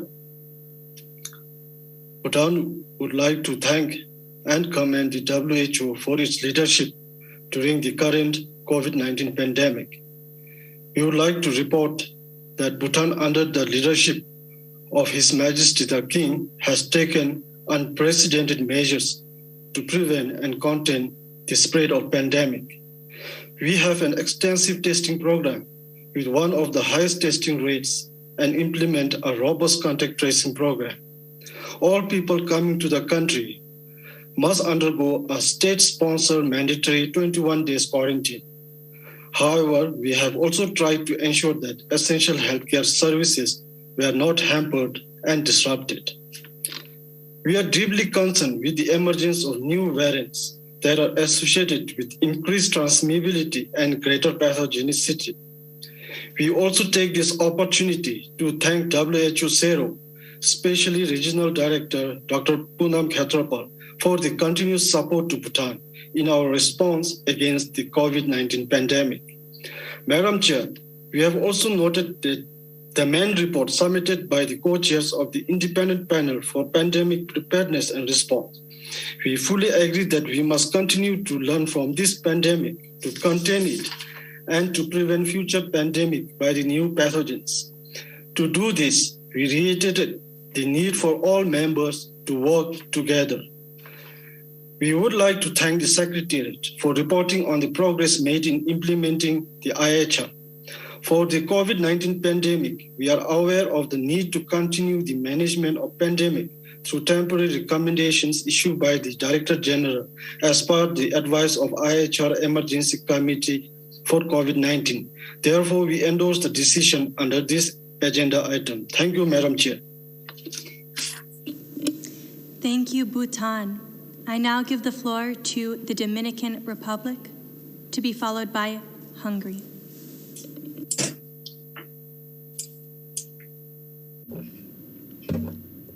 Good morning. Siendo la primera vez. Since this is the first time our delegation is taking the floor, I should like to take advantage of this meeting to express our gratitude for the sacrifice made by healthcare workers and all frontline workers. They've been working so hard and making enormous sacrifices to help contain and end the COVID-19 pandemic worldwide. Dominican Republic notes the reports from the IPPR and the other committees and working groups which have been carrying out an evaluation of WHO's pandemic preparedness and response system. We also welcome their recommendations. We're in agreement with many of them, and we will analyze them with the necessary thoroughness. We would like to highlight one or 2 points. The question of the sustainable financing of WHO is one that we have to tackle if we are to be able to fight not only against this pandemic, but the next one. We need a WHO which is stronger than the one we have at the moment.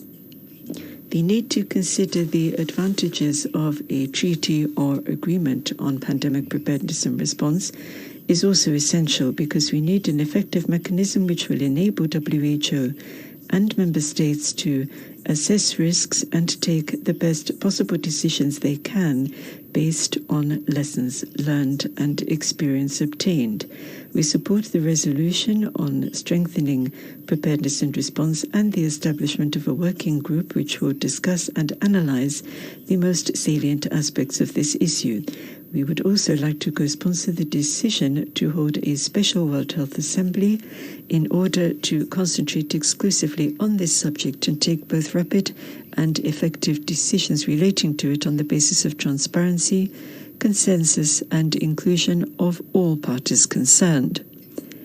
Vaccination, of course, is a matter of massive global public health importance, and we urge the international community to consider the possibility of waiving patents on COVID-19 vaccinations.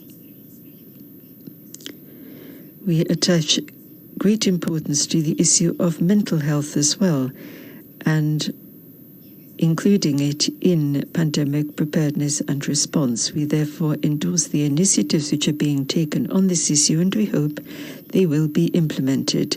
We consider mental health afflictions a silent pandemic to which we should pay equal attention as that which we pay to the pandemic as such. We have been working hard to contain the pandemic in our country. Many economic and social sacrifices have been made with that end in mind, and we would like to take this opportunity to express our solidarity with other countries in their efforts to bring the pandemic to an end. Thank you. Thank you to the Dominican Republic. I now give the floor to Vanuatu.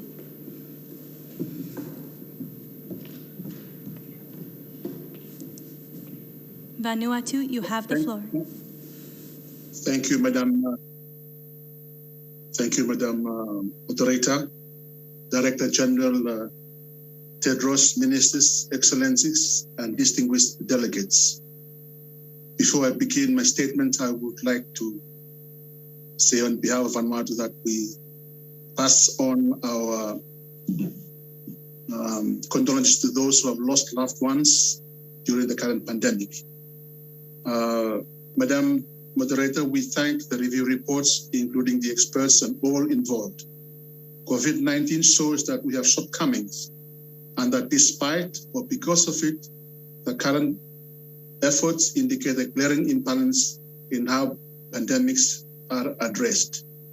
We acknowledge the report presented to us yesterday and welcome the inclusiveness and other positive elements and the challenges that set out. We welcome the findings and recommendations of the independent panel, and the level of ambition it presents is much welcomed. We know it talks about bringing the pandemic to an end, but we must deliver and give a clear and realistic pathway for a comprehensive response by WHO on pandemics. Look forward to how we can implement the measures that will be finalized in the coming months. We must address access equality, and we hope that a transparent and predictable funding elements can be put in place to address pandemics today and in the future. We are encouraged that there are new vaccines in the development pipeline that will be suited to the Vanuatu situation, and we encourage technical transfer to reduce barriers to manufacture so that this can be produced at most sites to meet global demand. Vanuatu thanks our partners for supporting us, Australia, New Zealand, China, and others for the vaccines and other measures. Madam Coordinator, a new pandemic treaty will be a testament to the intent of members for cohesiveness of countries and will unite us as humanity to address the challenges that face us. The report gives us options for preparedness and response, which clearly shows that we need to strengthen our systems, all part of our effort to ensure global health security. We are responsible and accountable for the future, for the current infrastructure, for future infrastructure, and the resources that we must provide to address pandemics. With reference to the international health regulations, the review committee will now have a set of proposals before us and hope that all member states will take them in full account. And we thank them for the high quality of the proposals and hope that state parties will support them. We look forward to further consultations. Finally, Madam Coordinator, we inform all that Vanuatu supports and is a co-sponsor proposal for the special World Health Assembly this year. And all the proposals of treaty and international health regulations covering health emergencies, preparedness and response. I thank you, Madam Chair. Thank you, Vanuatu. Madam Chair, there are no further requests from member states for the floor. I give the floor back to you. Thank you very much. I now give the floor to the Secretariat to respond. I first give the floor to the Regional Director for the Western Pacific, Dr. Takeshi Kasai. Dr. Kasai, you have the floor. The Western Pacific region was hit hard by the SARS outbreak of 2003. Since then, we have embarked on a long journey of investing in pandemic preparedness together with the WHO's Southeast Asia region. Through our bi-regional Asia-Pacific strategy for emerging diseases and public health emergency, or known as UPSED, now in its third iteration, we have supported member states to develop the capacities required under the international health regulations. UPSED employs a long-term and step-by-step approach to strengthening health systems. It can be flexibly tailored to countries' context and promotes an environment of learning and improving and partnership. To stay focused on our long-term goals, our member states gather once a year to share and discuss their progress with other countries, technical advisors, and partners. And the regional office and country office work as one to help countries implement recommendations to fit their context. In July 2020, we organized this annual meeting to take stock of our response to COVID-19. And we were very happy to hear the member states and experts' views that the past recommendations of the meeting and investment in this area has been fully utilized by member states in their national response efforts. But we also noted challenges that had not been previously considered. There were several instances in the early days of COVID-19 with international conveyances. We noted that addressing this required the international community to come together to find solutions, take the right actions, and reach agreement. Now, we have received reports from the panels on the evaluations. I appreciate all member states' comments on these reports, and I would like to carefully review all of them. Upsets employs a two-tier approach, by which we mean that while we are responding to the situation in front of us, we also prepare for the next outbreak. We will incorporate some of the recommendations from the evaluation so that we can prepare for the next outbreak through responding to COVID-19.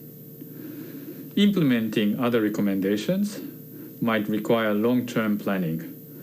Maximizing global solutions requires synchronizing effort at the national and subnational level. I would like to commit myself to working with headquarter colleagues and others on how we move forward from here on. The COVID-19 pandemic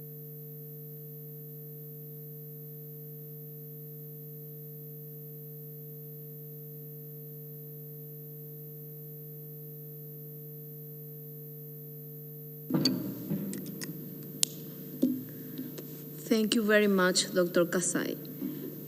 I now give the floor to the Regional Director for the Americas, Dr. Caris Etienne. Dr. Etienne, you have the floor.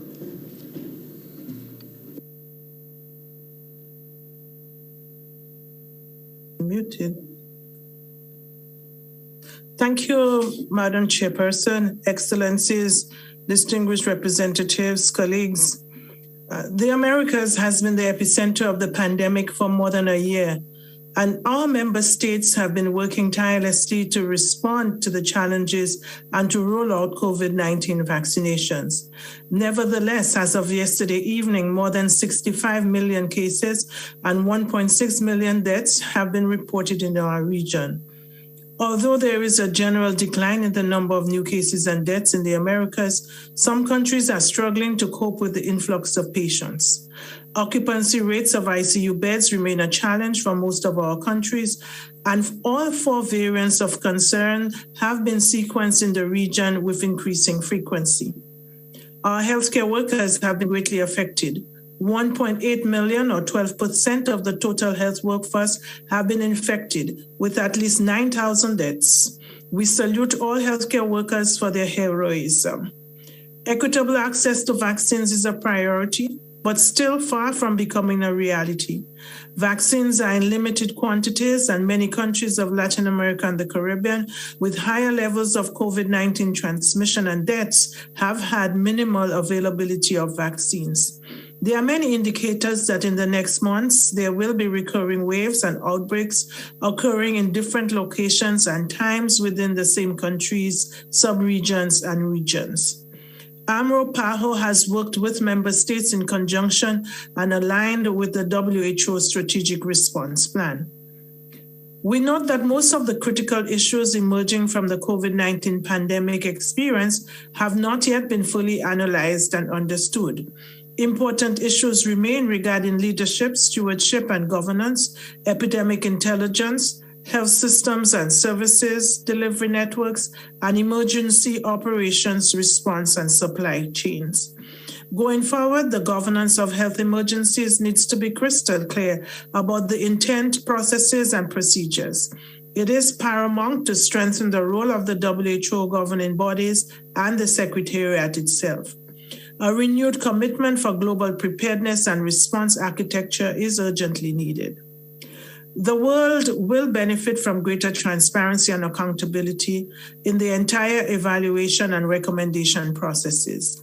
Undoubtedly, the most important experience come from the countries themselves, who are at the forefront of the response and are dealing with multiple technical, social, political, and economic challenges. Therefore, it is really a unique opportunity to listen to our member states here. Every day gives us the opportunity to work together with the fullest cooperation of individuals, all of society, and all of governments, sharing our responsibilities and enabling collective efforts to limit the impact of this brutal pandemic. Thank you, Madam Chair. Thank you very much, Dr. Etienne. I now give the floor to Dr. Michael Ryan. Dr. Ryan, you have the floor. Thank you, Chair, and thank you to our member states for hugely wide-ranging responses on the work of the various panels. I believe there was a huge deal of consistency across the comments of the member states, and a number of very clear common themes, I think, emerged from all of your interventions. There was a clear focus on ensuring that the international health regulations be central to all we do in terms of better compliance and periodic review. A strong focus from member states on ensuring that strengthening core capacities at national level remains at the core philosophy and principle of global health security. Specific reference was made to building resilient health systems by multiple member states, to expanding and developing further lab capacity, including sequencing capacities, for expanding national research and national ownership of research, and for especially within that, focusing that support on member states with large vulnerable populations or in very vulnerable situations, like low-lying island states, populations with high proportions of migrants, fragile, conflict-affected and vulnerable countries. We thank the member states for their many references to supporting and strengthening of WHO, including its mandate, its staffing, its sustainable financing, and its capacities and technical operational capacities, both to quickly assess and investigate events, through to our ability to deliver norms and standards and deliver on our operational commitments to our member states. Again, member states referred to multilateral cooperation being central, and many member states referred specifically to the concept of treaty, which I believe will be discussed also in the next session. And again, we welcome those comments and the political momentum and the sense that member states really want to focus on ending the acute phase of the pandemic, but clearly want to move on longer term frameworks that will allow us to prevent the next one. And these are things we can do at the same time. Many references then specifically to taking a One Health approach, and specific references to vaccine certificates, infodemics, gender and emergencies, wet markets, laboratory infrastructure, the Global Outbreak Alert and Response Network, and we will engage directly with member states who had specific questions on issues related to those issues. I do hope, and many of you have said this very clearly, that we can move beyond the rhetoric to co-creating a new reality with our communities, a safer world, a fairer world, sustainable world, a world more in balance, that integrates the concepts of animal, human and planetary health, a world that's on the alert and ready to respond together, truly on the alert, truly ready and truly together, not a road paved by broken promises and endless recommendations, but underpinned by a generational commitment to practical action for health and health security. And as Director General Dr. Tedros says, a world committed to science, to solidarity and to solutions. With that, Chair, I pass the floor back to you. Thank you so much, Dr. Ryan. I understand that the co-chair of the Independent Panel for Pandemic Preparedness and Response, as well as the chair of the Independent Oversight and Advisory Committee for the World Health Organization Health Emergency Programs and the Review Committee on the Functioning of the International Health Regulators 2005 during COVID-19 response are available online and would like to make interventions.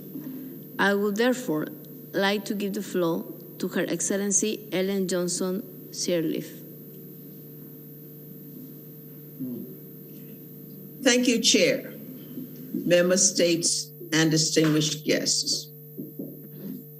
Prime Minister Clark and I would like to thank you all for your interventions and appreciation of the panel's work. The panel has offered a concrete agenda for action and reforms, both for you here at the World Assembly and beyond.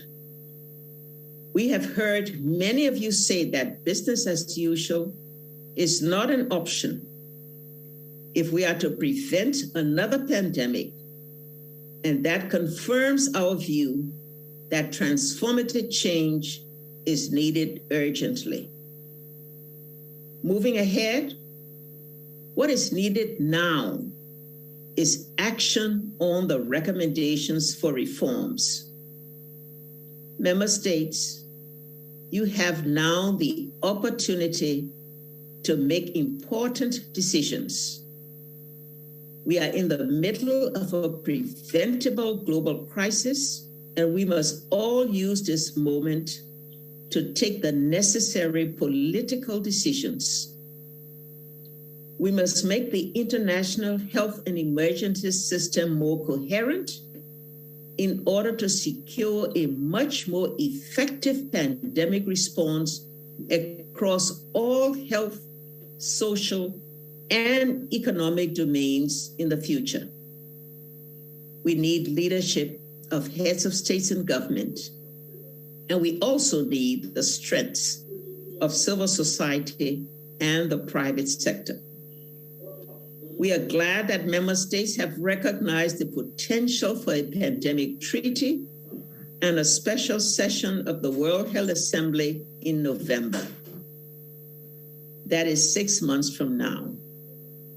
We urge you to use those 6 months ahead also to act on decisions that the panel has laid out in regard to reforms for a stronger and more independent WHO.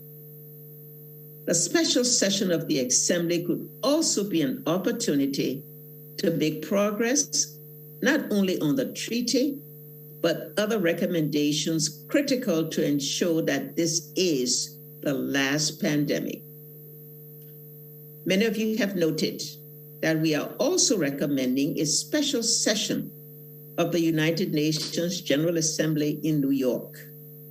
The purpose of this is to complement the important work taking place here with you at the Assembly to secure political agreement for a roadmap for a strengthened international system at large, including the establishment of a global health treats council to support multi-sectoral coordination and a secure financing mechanism for the future.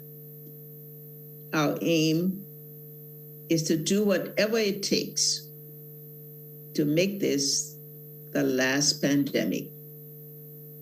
Member states, regarding vaccines, we simply need to see more doses shared and faster.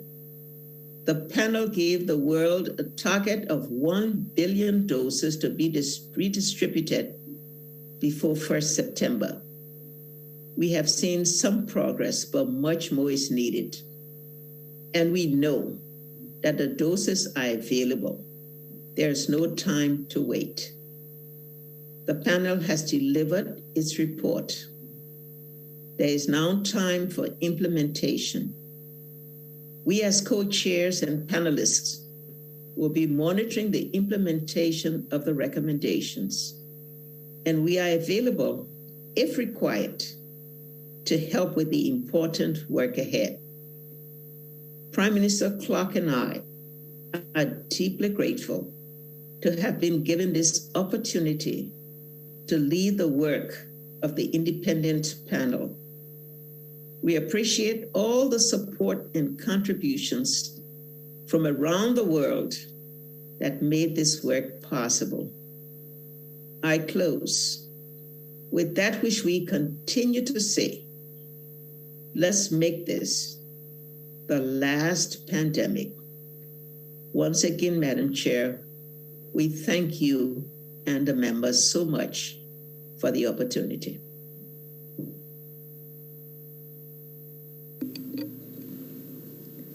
Thank you very, very much, Her Excellency. Next, I would like to give the floor to Dr. Felicity Harvey. Dr. Harvey, you have the floor. Thank you, Madam Chair. Honourable Ministers, Excellencies, Heads of Delegations, Director General, and distinguished colleagues. On behalf of the Independent Oversight and Advisory Committee for the WHO Health Emergencies Programme, I'd like to thank Member States and Dr. Tedros for their confidence in IOC's work and for all of Member States' interventions. IOC also wishes to thank the Independent Panel for Pandemic Preparedness and Response and the International Health Regulations Review Committee for their collaboration and open discussions through our evaluation process to review the WHO response to COVID-19. As noted by Germany and USA, every major health crisis has generated innovative ideas and recommendations from many studies, reviews, and reports into what went wrong and the analyses of how the world could do better in the future. We have noted the recommendations made back in 2015-16 following the West Africa Ebola crisis had some similarities. We've also observed that recommendations we've been discussing call for fundamental changes requiring collective action by WHO, member states, who are each accountable for global health and are able to implement the recommendations collectively. I wish to quote the comment that South Africa made on behalf of the Friends of the Pandemic Treaty. Business as usual is not an option. It is time to take bold decisions and immediately act upon them, strengthening WHO and building an overarching architecture for global health based on solidarity and equity. Therefore, IOC commends member states for establishing a working group on strengthening WHO preparedness and response to health emergencies to ensure implementation of the recommendations, and we look forward to supporting the working group. This is a defining moment for global health, and IOC reaffirms its commitment to providing oversight and advice to WHO Secretariat.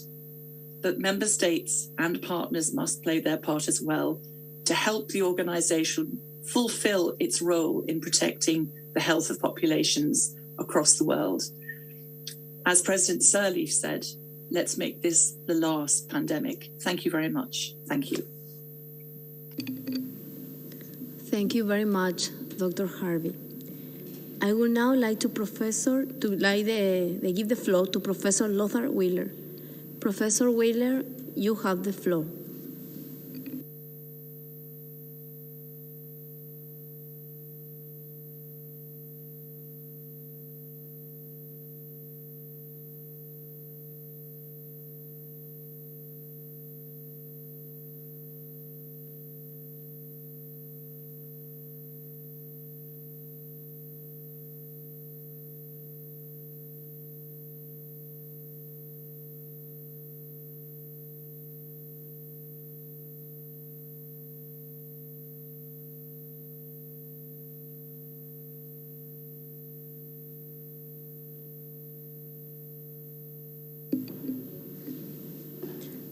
Professor Wheeler, you have the floor.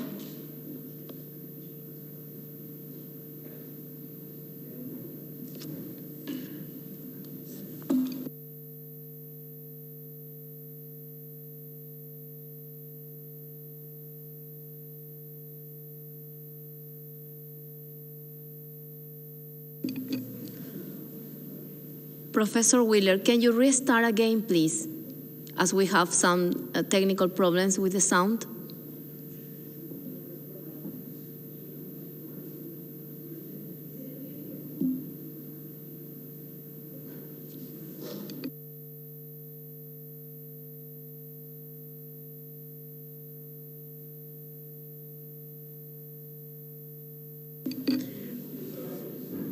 As we experience some technical problems, we will just pass now the floor to the Director General, Dr. Tedros.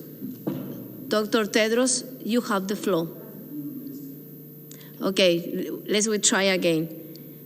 Professor Lothar Weiler, you have the floor.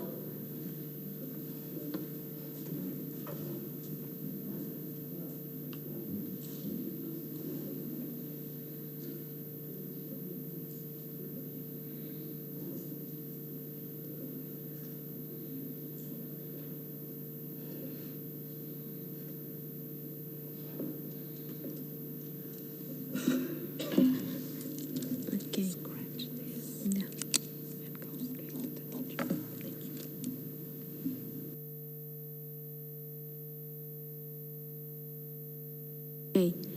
Well, meanwhile, we try to get contact with Professor Weiler. I would like to remind you that today at 13:10 we have primary healthcare, universal healthcare coverage from commitments to country implementation, and details on how to connect may be found on the daily journal.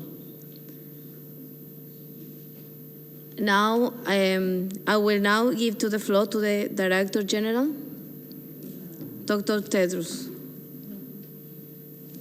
If Professor Wheeler is not available, then give it to Chidi, Dr. Mwenti. Okay. They said that she's not available. They told us she's not available. Yeah, thank you. Thank you, Chair. I think our Regional Director for Afro, Dr. Chidi Moeti is online to take the floor, so I will speak after her. Is she not around? Okay. And Professor Wheeler, still the same? Okay. So mine is very, very short because my colleagues have already said, Mike and also the panel co-chairs. So I am taking the floor to thank all member states for your inputs and guidance and look forward to the implementation of these excellent recommendations. As I said yesterday, there are very bold recommendations, many bold recommendations. And as what President Sirleaf said, what's now next is to implement these bold decisions. Of course, I know there will be intergovernmental groups and other working groups that will take this forward. And I would really suggest that we install all the mechanisms that we need in order to focus on the implementation. And also my appreciation to all chairs, starting from President Sirleaf, Prime Minister Clark, Dr. Harvey, and Professor Wheeler. I know how you have been working under constant pressure for the last months, and I'm really grateful for your dedication and commitment, and at the same time for the timely submission of good quality reports. So thank you so much indeed. And we look forward to continue to work with you, to consult. You can continue to give us your support, and I assure you that we will keep in touch to get the support from you. So with that, thank you so much, and much gratitude from WHO. Back to you, Chair. Thank you very much, Dr. Tedros. Well, that concludes our discussion on this grouping. We will now return to our discussion on the technical update and updates on the COVID-19 response. You will recall that we suspended this item yesterday before we had completed the statement from member states. Those member states who still wish to address this should raise their hands again now. I would now like to give the floor to the moderator to manage the list of speakers. Thank you very much.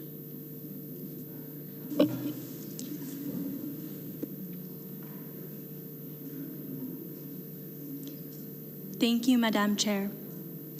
I now give the floor to Canada, to be followed by Argentina.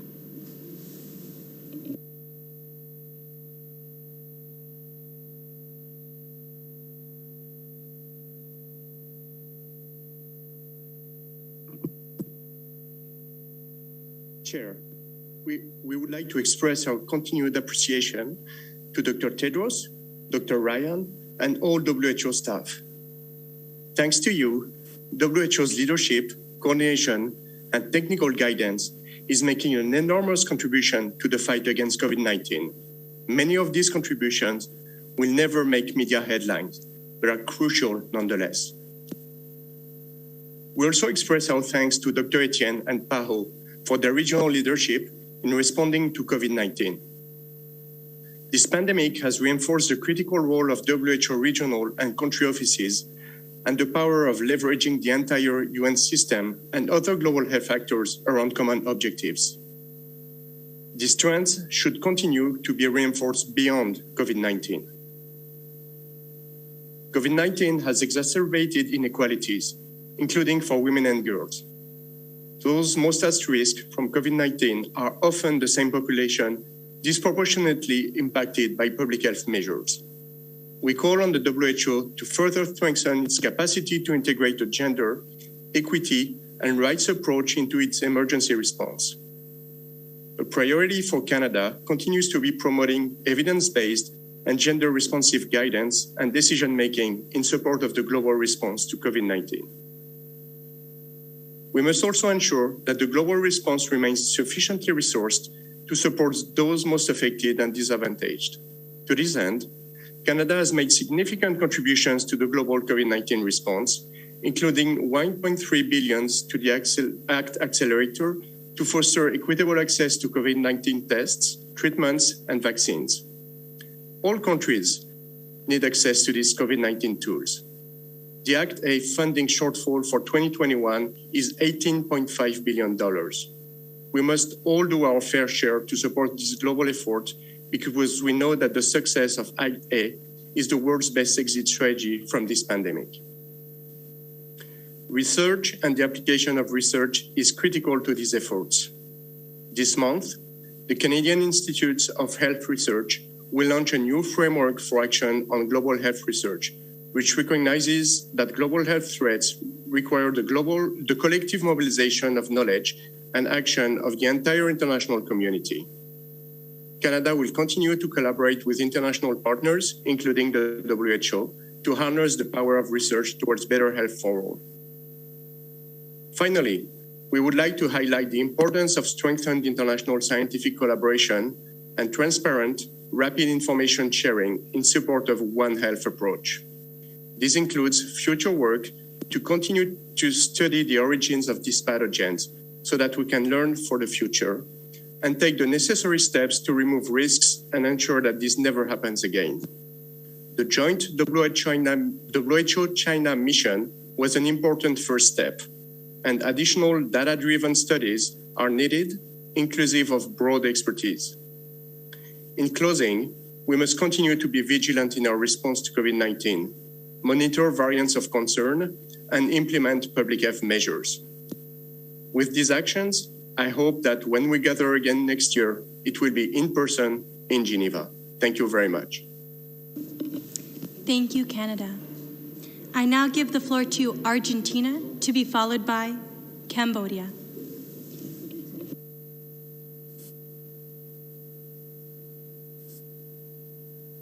Muchas gracias. Thank you very much, Madam Chair. Argentina takes note of the report and thanks the Secretariat of the WHO for the efforts they've made to respond to COVID-19 and for the support received from United Nations and other international organizations, civil society academia, and non-state actors.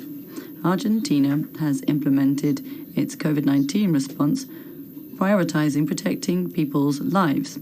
In that regard, our country has stepped up epidemiological surveillance and decentralized diagnostics, setting up over 130 laboratories for respiratory virus analysis, which can process samples.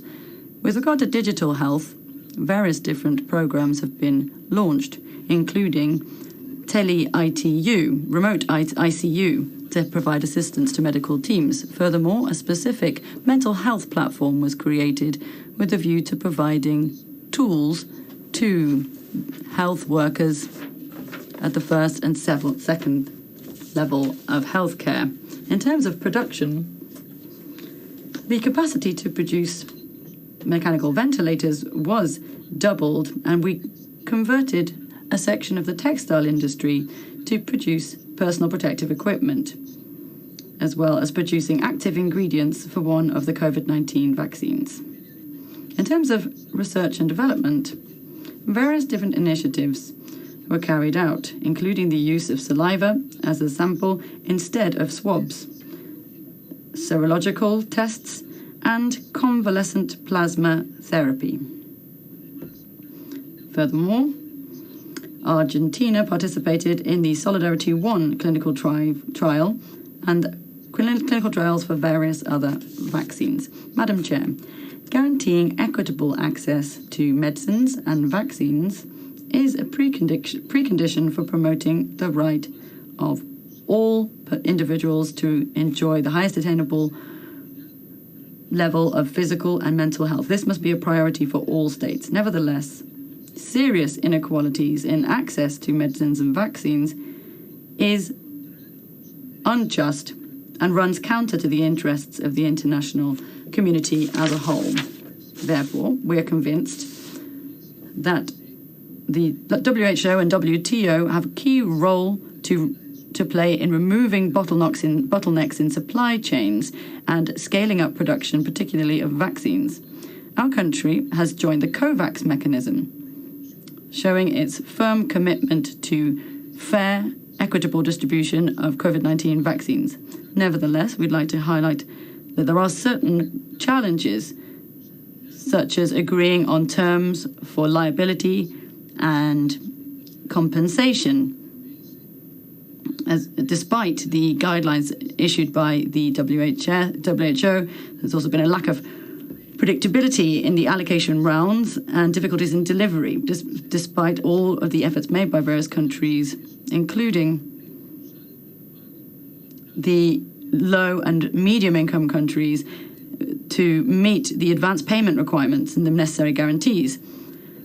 Lastly, we would like to highlight the key role of local production of medicines and treatments and vaccines, as well as other health technology. Technology transfer is also extremely important, as well as the temporary waiver of intellectual property rights, and in addition to flexibilities that need to be built into various agreements, including the TRIPS. Thank you very much. Thank you, Argentina. I now give the floor to Cambodia. Following Cambodia, we will return to the intervention from the Regional Director of AFRO, Dr. Moeti. I give the floor to you, Cambodia. Thank you, Madam Chair, distinguished guests, ladies and gentlemen. First, I would like to express my deep appreciation to the invitation extended by Excellency Dr. Tedros, Director General of the World Health Organization, and thanks to the chair giving me the floor to speak. COVID-19 pandemic throughout 2020 in Cambodia was less than 500 cases and no deaths. Key factors that contributed to the success were whole of the government and whole of society approach, solidarity and cooperation between Cambodia and partners, and past investment in health security that ensure effective surveillance and rapid response to COVID-19. Additionally, Ministry of Health and senior government officials ensure consistent, effective, and precise risk communication to the public to guide them in taking precautionary measures against COVID-19. Past investment in health security based in the Asia-Pacific Strategy for Emerging Diseases framework for building core capacities aligned with IHR 2005 have enabled a functional public health response system in Cambodia. These included deploying operational rapid response teams for investigation, specimen collection, and contact tracing, effective 24/7, event-based surveillance, and availability of rapid high-quality RT-PCR laboratory testing. Cambodia developed a national master plan for the COVID-19 response and provincial level plans in all 25 provinces, which are being rolled out with a focus on community engagement in preparation for a potential scenario of large-scale, widespread transmission. The aim is to use the opportunity presented by the pandemic to build a responsive, functional health security system down to community and village level that is relevant to the needs and readiness priorities for individual provinces.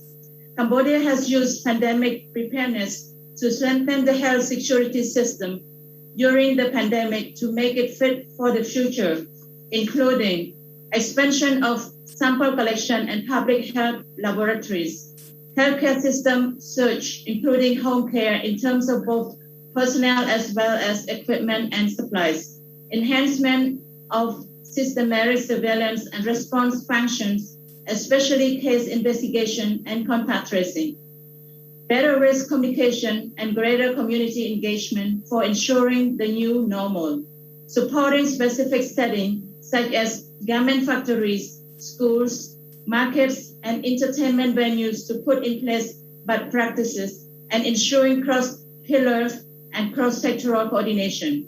Finally, I wish Your Excellency, ladies and gentlemen, good health and success in your deliberation. Thank you very much, Madam Chair. Thank you, Cambodia. I understand that the Regional Director for Africa, Dr. Moeti, is now on the line and wishes to make comments on the previous grouping. Dr. Moeti, you have the floor.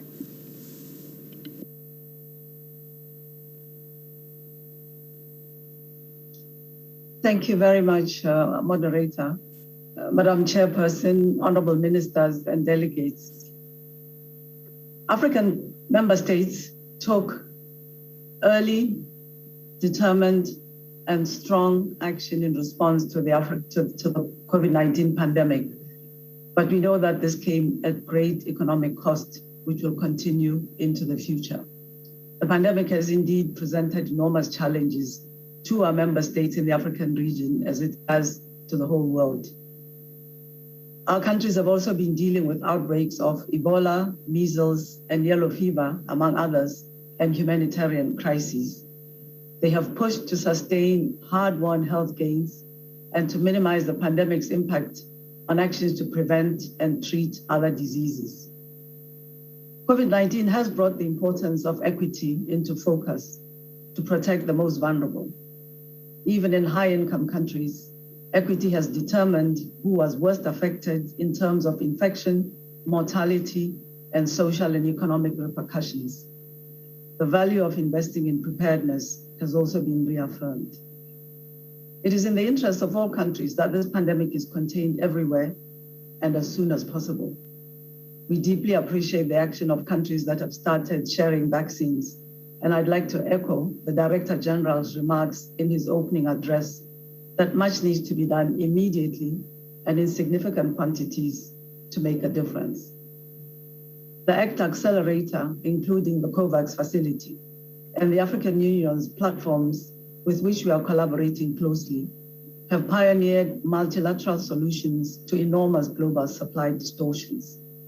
We need to do much better, clearly, to support low-income countries. African countries are determined, looking ahead, to produce their own essential commodities, including vaccines, thus building resilience and self-reliance. We commend and will act to support this.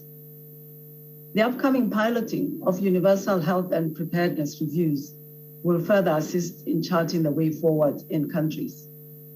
All of the member states in the African region have undergone external evaluations of their international health regulations capacities in the past 3 years and are therefore well positioned to participate in this new process.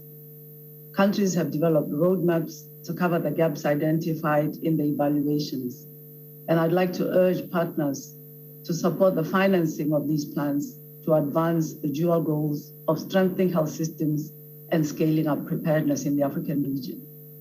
In closing, my colleagues and I are looking forward to the decisions following the recommendations made by the independent panel and the review and oversight committees. We remain committed to working with partners to support our member states in implementing the changes that will make health systems more resilient and enhance capacities for preparedness and dealing with outbreaks in the region. I thank you very much for your attention. Thank you, Dr. Moati. I now give the floor to the Philippines, to be followed by Hungary.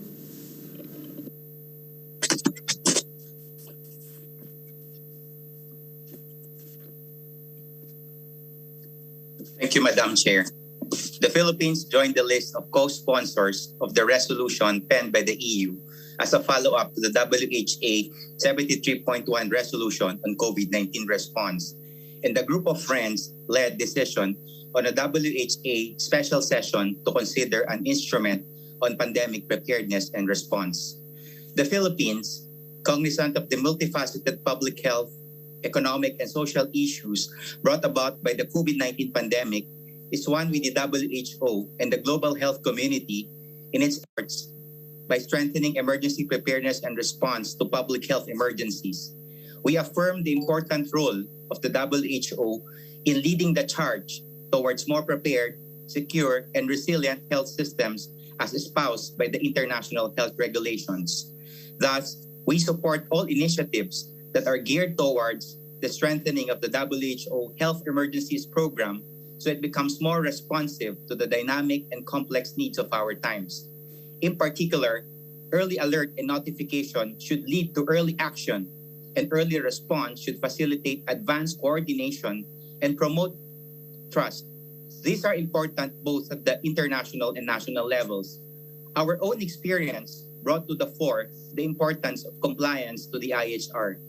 If only all member states have built stronger core capacities for preparedness, surveillance, and response, we know we would all be delivering better and global response would have been more effective.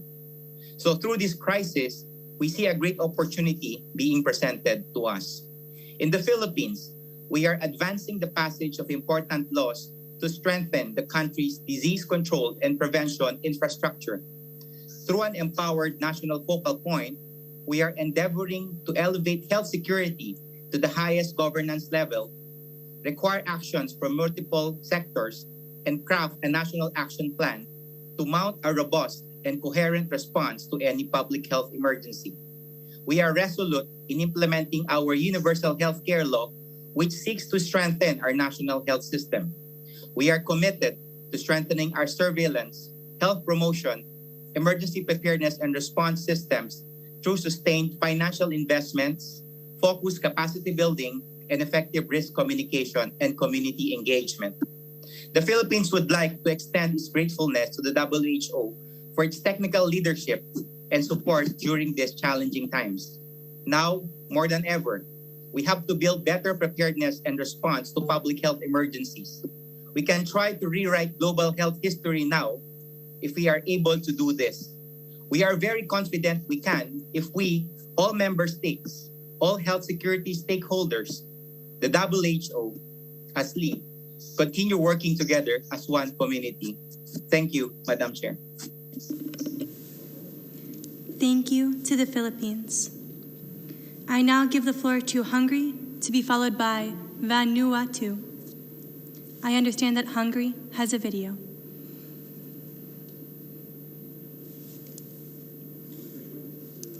Dear Director General, Chair, Honorable Ministers, distinguished delegates, Hungary has been paying close attention to the international health regulation and has maintained its epidemiological surveillance system in a strict manner even before the COVID-19 pandemic. For us, a quick response system is of essence, and in the beginning of 2020, we were able to react quickly and swiftly for the upcoming threat. On the 24th of January, when the first European COVID case has been reported, and the same day, Hungary started the necessary preparation. During the first wave, the early response enabled us to closely eliminate the virus very soon, so we got a very, very flat curve for that. During the second and the third wave, we have been highlighting the importance of continuous testing and been following a social response for the introduced restrictive measures. The citizens were supporting the government's decision and followed the set of rules and advices, which resulted in the healthcare system ability to withstand the pressure caused by the increasing number of hospitalizations. At the same time, Hungary started preparation for an ambitious vaccination program.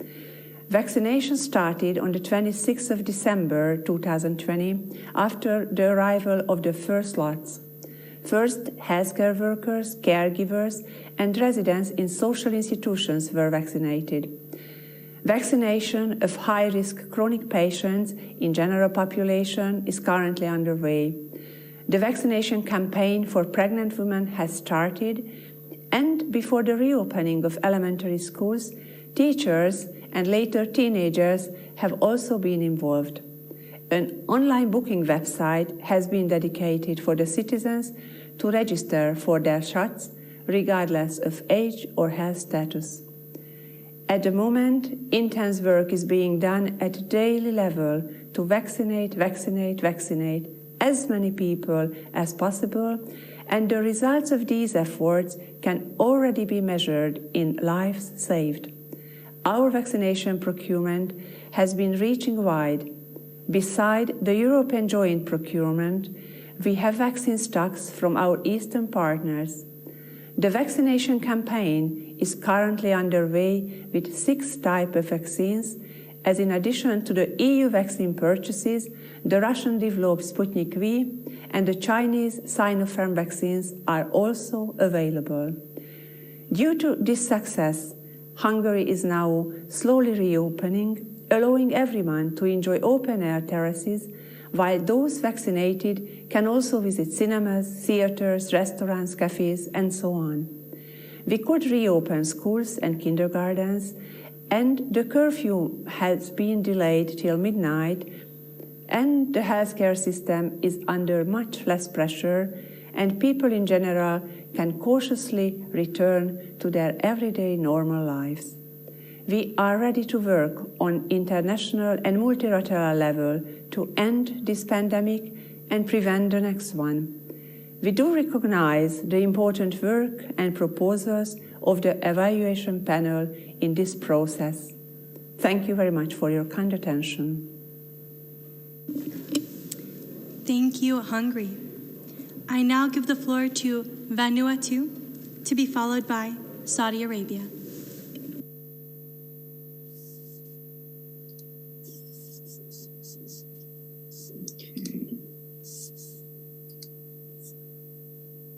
Thank you, Madam Chair, Director General Dr. Tedros, Excellencies, and distinguished delegates. We thank the review reports, including experts and all parts involved in. COVID-19 shows that we have shortcomings and that despite or because of them, the current efforts indicate a glaring imbalance in how pandemics are addressed. We acknowledge the reports presented to us today. We welcome the inclusiveness and other positive elements and the challenges that are set out. We welcome the findings and recommendation of independent panel and the level of the ambition. Bring the pandemic to an end. We must deliver and give clear and realistic pathway for a comprehensive response by WHO on pandemics. I look forward to how we can implement the measures that would be finalized in the coming months. we must address access equality, and we hope that the transparent and predictable funding elements can be put in place to address pandemics today and in future. We're encouraged that we have new vaccines in the development pipeline, and we will be suited to Vanuatu, and we encourage technical transfer to reduce barriers to manufacture and to meet the global demand. Vanuatu thanks our partners who are supporting us, Australia, New Zealand, China, and others, for delivering vaccines and other supplies. Madam Chair, a new pandemic treaty will be a testament to intent of members for cohesiveness of countries and elements of humanity to unite. The report gives us an option for preparedness and response, which clearly shows that we need to strengthen our systems, all part of our efforts to ensure global health security. We are responsible and accountable for the future of our infrastructure and resources. We now have a set of proposals before us, and we hope that all member states will take them in full account, and we thank them for the high quality of proposals and hope that state parties will support them. We look forward to further consultation. Thank you. Thank you, Vanuatu. We will now go to Saudi Arabia, to be followed by the Regional Director for Southeast Asia.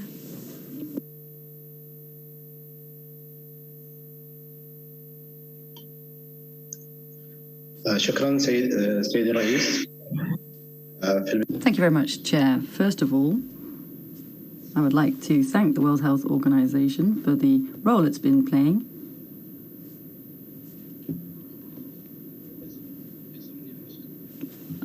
I would like to thank the WHO for the efforts it's made. I'd like to promote global cooperation, particularly in the context of COVID-19.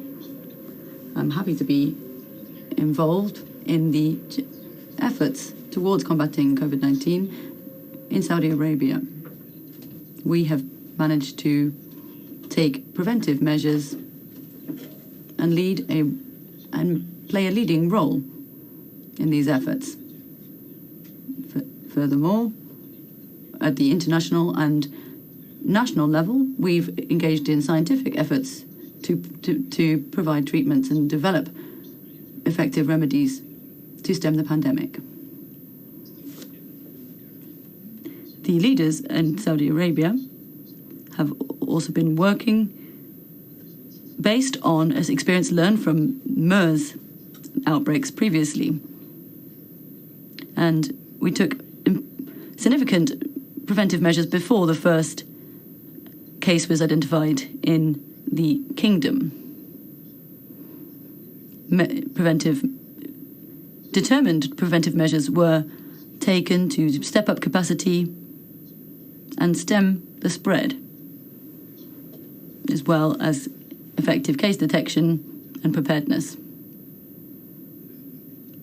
We adopted a number of decisions to carry out these efforts, including field testing and stepping up laboratory capacity for COVID-19. Furthermore, we carried out regional efforts throughout the country. We also provided unhindered access to treatments and testing on a non-discriminatory basis. We also carried out coordinated action as part of our epidemiological systems to respond to the COVID-19 pandemic. We would like to call for immediate action to implement the recommendations contained in the report, which calls for the adoption of an international treaty and also mentions Item 19 of the WHO Constitution. All of these principles must be underlined. It's also important to issue a political declaration by governments and countries for approval by the United Nations General Assembly at a special session. It is also necessary to commit to all the measures that have been adopted to combat future pandemics. Thank you. Thank you, Saudi Arabia. On behalf of the Chair, I now give the floor to the Regional Director for Southeast Asia, Dr. Poonam Singh. Dr. Singh, you have the floor.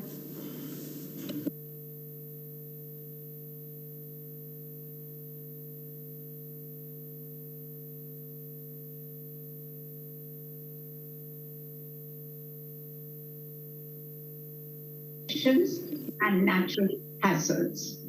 Several countries of the region are currently experiencing high transmission, with more than 2 million cases being reported on a weekly basis, resulting in overstretched healthcare systems. Lives and livelihoods are at stake across the region as new variants emerge. As mentioned by the Director General, the world is at risk. The WHO Southeast Asia region continues to respond to the COVID-19 pandemic with speed, scale, and solidarity. Throughout the COVID-19 response, WHO has provided member states technical, operational, and logistics support. Most countries have now started vaccination with more than 216 million doses of vaccines which had been administered in the region, with around 53 million people fully vaccinated. However, the region faces ongoing challenges of vaccine availability and supply, as mentioned by Indonesia and Maldives.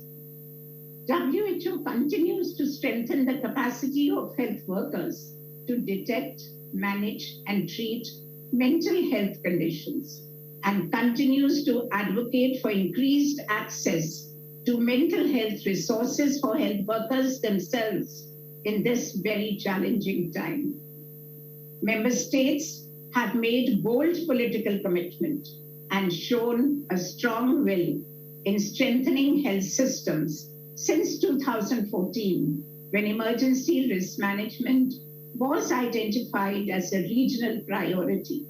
However, the experience of COVID-19 has highlighted many challenges, including human resources, supply chain issues, and financing. As several member states, including India, Indonesia, and Maldives, have pointed out that no nation alone can combat COVID-19 crisis. In that spirit, WHO continues to vigorously engage with partners in the region and beyond, though there is a recognition of an urgent need for further strengthening global collaboration and solidarity to enhance equity and inclusiveness. The region welcomes the recommendations of the IPPR, IHR Review Committee, and IOAC. Member states have already expanded the scope of the CR Health Emergency Fund to include the preparedness stream through an RC resolution, strengthening WHE capacity in country offices and allocating most available funding to member states. And I may mention here that 91% of COVID funding received by the regional office in the current biennium has been allocated to member states of the region.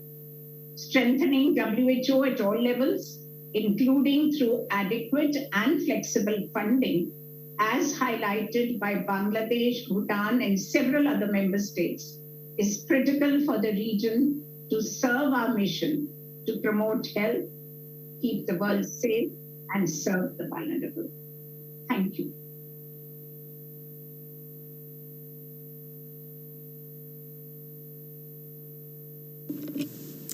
Thank you to the Regional Director, Dr. Singh.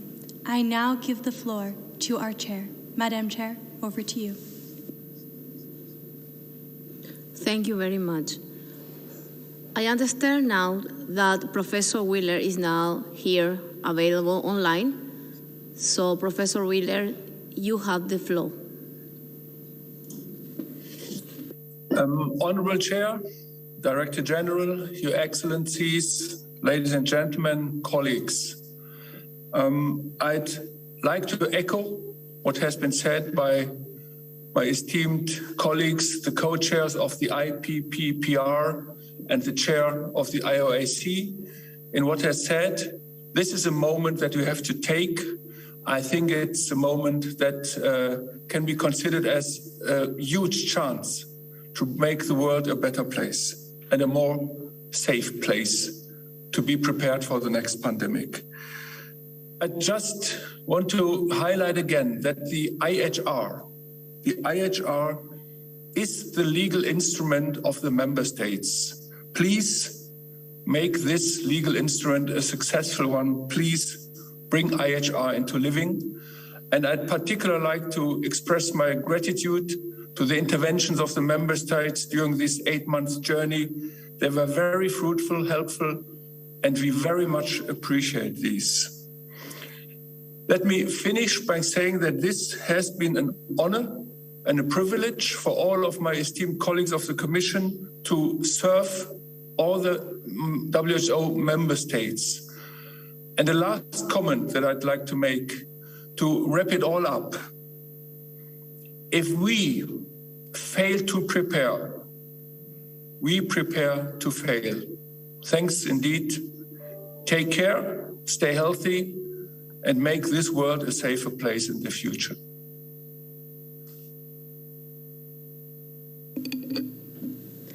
Thank you very much, Professor Weiler. Thank you to everyone. We have come to the end of our meeting this morning, so we will suspend this discussion and return to it this afternoon. To recap before we close, we are currently discussing the grouping of agenda items under 17 and 18, especially the technical update and up-to-date on the COVID-19 response. Before we close, I will ask the moderator to read out the list of member states with their hands raised. Please note that you will need to raise your hand again when we reconvene this afternoon. Thank you, Madam Chair. The member states with their hands currently raised are South Africa, Colombia, Egypt, Norway, Sri Lanka, and Burkina Faso. I turn the floor back to you, Madam Chair. Thank you very much. This meeting is now closed.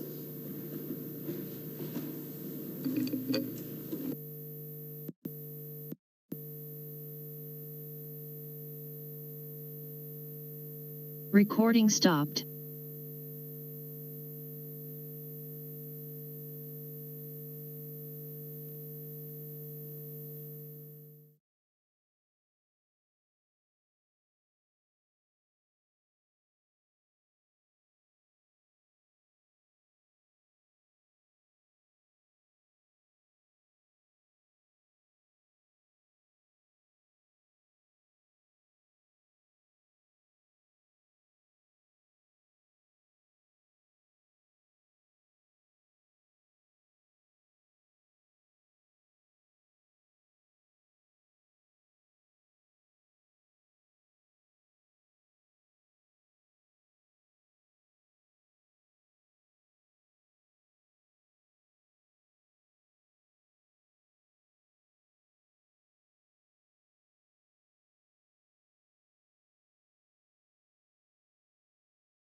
and learning from each other as pandemic unfolds.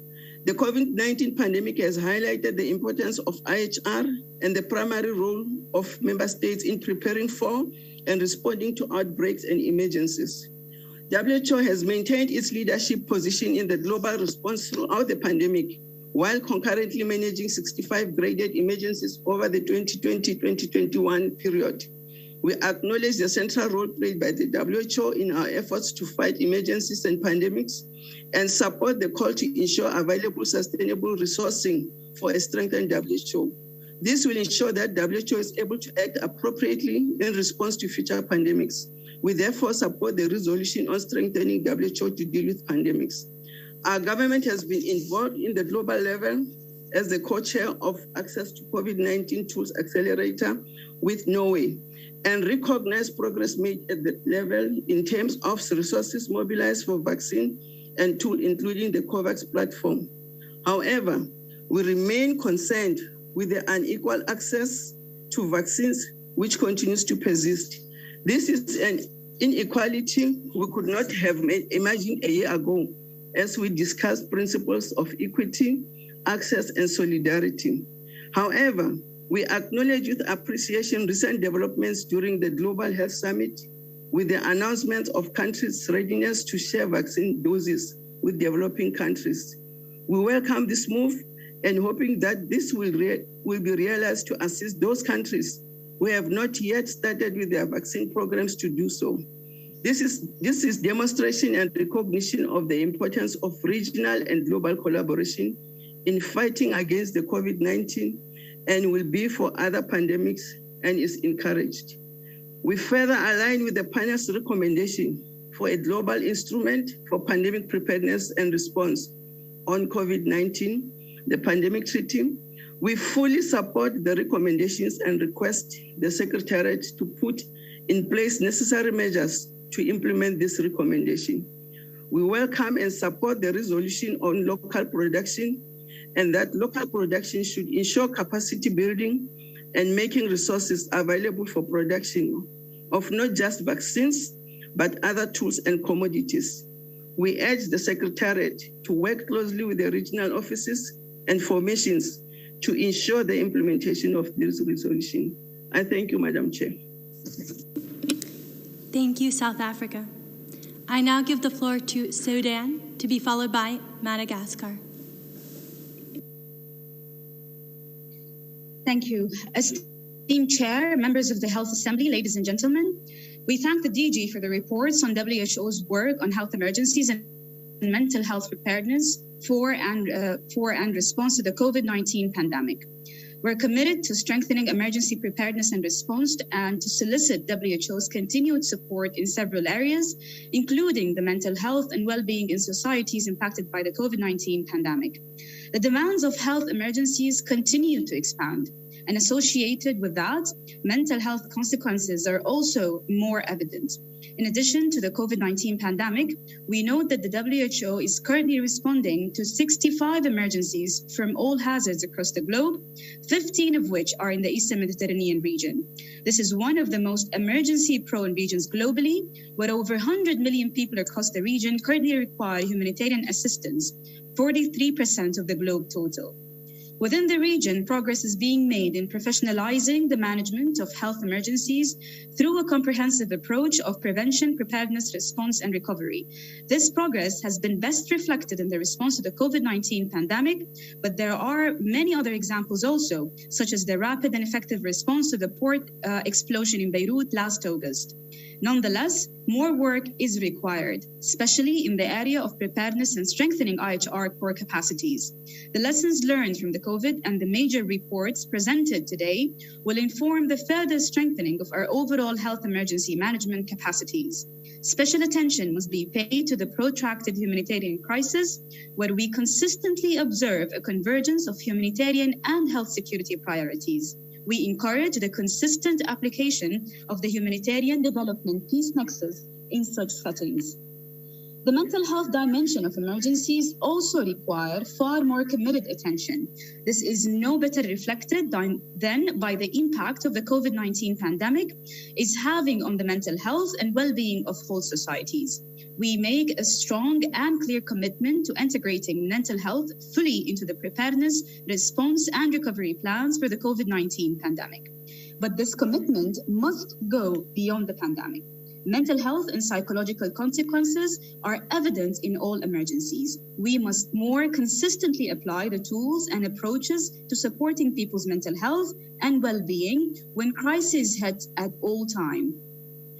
This will support the resilience of individuals, families, and communities. Now more than ever, the global community must remain focused on accelerating the implementation of the 2030 Sustainable Development and the humanitarian agendas. Addressing the issue of mental health is critical to achieve the related goals. As we heed the advice of making greater investments in health emergency preparedness, we must ensure those investments also support mental health and well-being. Thank you, Chair, for your time. Thank you, Sudan. I now give the floor to Madagascar, to be followed by Mexico. Thank you very much, Madam Chair. Madam Chair, ladies and gentlemen, dear ministers, dear delegates, Madagascar is very pleased to give its statement on universal healthcare and the pandemic of COVID-19, and we align ourselves with the statement made by the representative that made their statement on behalf of AFRO. All people have been affected by COVID-19 around the world, especially in Madagascar, and in 2015, we have started to see some epidemics arise in Madagascar. Governments during health emergencies have carried out emergency actions. However, their means are very limited. Countries, as well as the international community, have to work hand in hand. The risk is having an approach that is too limited and that privileges only short-term interest and that opposes health security and universal health coverage. Therefore, we need to adopt very clear public funding policies for health needs. Universal health coverage and health emergencies are closely linked. We shouldn't choose one or the other. We have to understand the actions that are necessary in terms of services in healthcare. We also need to make sure that we understand what is necessary in terms of governance and funding. We need to guarantee sufficient funding for public health goods, as well as the public health functions. We need to make sure that we have laboratories, data systems in place, information systems in place, regulations, and we also have to carry out public health awareness campaigns. We have noticed that in many different countries, funding for these types of activities is not guaranteed. We need to find a solution to this to be able to reinforce these mechanisms that are activated when there are health emergencies. We also need to have routine healthcare treatments and medical products available at all times. We need to work with our technical and financial partners, and this can be spearheaded by the WHO. We hope that we are now laying the basis for a solid foundation for healthcare systems that are better prepared for the future, especially when it comes to emergency situations. We need to make sure that public health resources are increased, especially those that are provided to us by donors. This will help us deal with public health emergencies such as new infections when they crop up in our countries. We must prioritize the budget that is allocated to health emergencies. Likewise, we should also institute new mechanisms of coordination to make sure that the funds are fairly allocated for a proper response. Madam Chair, we would like to appeal to international solidarity to continue working together against this pandemic and to be able to face national health emergencies that arise in the future. Thank you. Thank you, Madagascar. I now give the floor to Mexico, to be followed by Peru.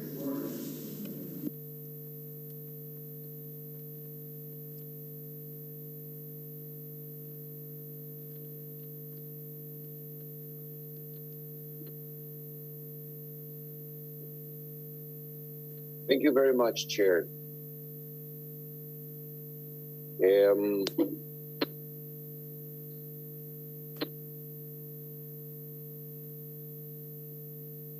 Muy buenos días. Good morning from Mexico. We would like to greet the presidency of the World Health Assembly that is leading this segment, as well as all the experts of member states that are represented here today in our session.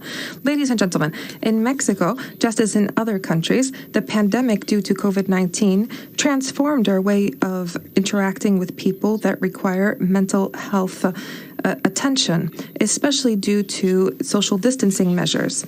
As the pandemic wore on, more and more people required psychological treatment or psychiatric treatment, which was the case of healthcare personnel that are on the front lines.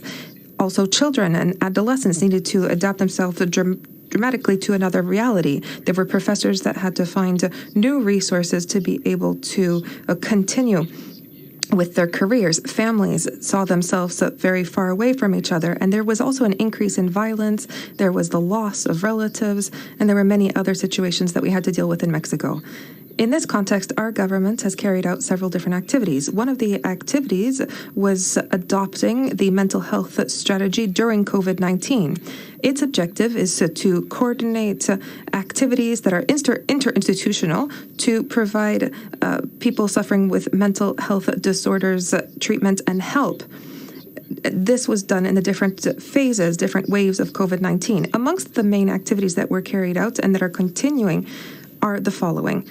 We had many different workshops and courses that were directed towards healthcare personnel, paramedics, students, children, people living in situations of vulnerability, and the public in general. We also had a campaign that was launched on social networks on the prevention of risk factors.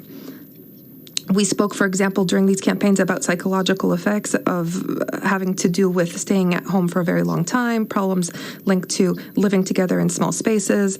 We raised awareness on acts of violence, the increase in the consumption of substances, as well as strategies to deal with all of this, such as the strategies to reduce stress or to provide emotional support. We also published many different leaflets on mental health and on psychosocial support that were available in psychiatric hospitals. We also put together plans in terms of psychiatric help. There were training sessions on mental health. There were first aid sessions that were really focused on psychological assistance and interventions during times of psychological crises. We worked with the community centers of mental health, psychiatric hospitals, the state departments that deal with addictions, primary health care centers that are to do with addiction, and this was throughout the country. With the help of civil society organizations, we were able to provide consultations on mental health. We were able to provide psychological first aid, interventions during crises, counseling sessions, also therapy sessions due to the loss of relatives. All of this is added to the hotlines that we implemented, as well as the social networks that we set up to help people get in touch with the therapeutic centers that help them with the psychological support. And this was done 24 hours a day, 365 days a year. To also be able to deal with mental health problems in COVID, we had the first fair of mental health in Latin America and the Caribbean in Mexico. And this was meant for Mexicans that were living in countries in the region. We are also working with healthcare authorities in Italy to implement joint healthcare services. And this will be done remotely. I would also like to highlight that we are continuing on the national strategy for the prevention of addictions, which is called Together in Peace. The objective of this campaign is to have an impact on the biopsychosocial determinants that will reduce the use of psychoactive substances in children. And this will help with the construction of peace and will also help with promoting and protecting human rights. And this will decrease the gap that exists in attention that is given to mental health and treatment that is given to mental health. Dear authorities and delegates, these are only some of the examples of the activities that we have been able to carry out to improve mental health and addictions in the context of COVID-19 in Mexico.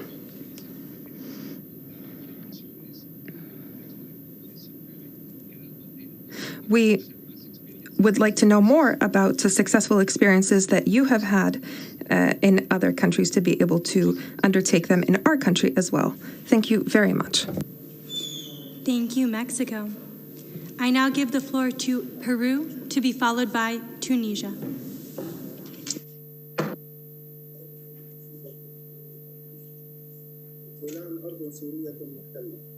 Hello?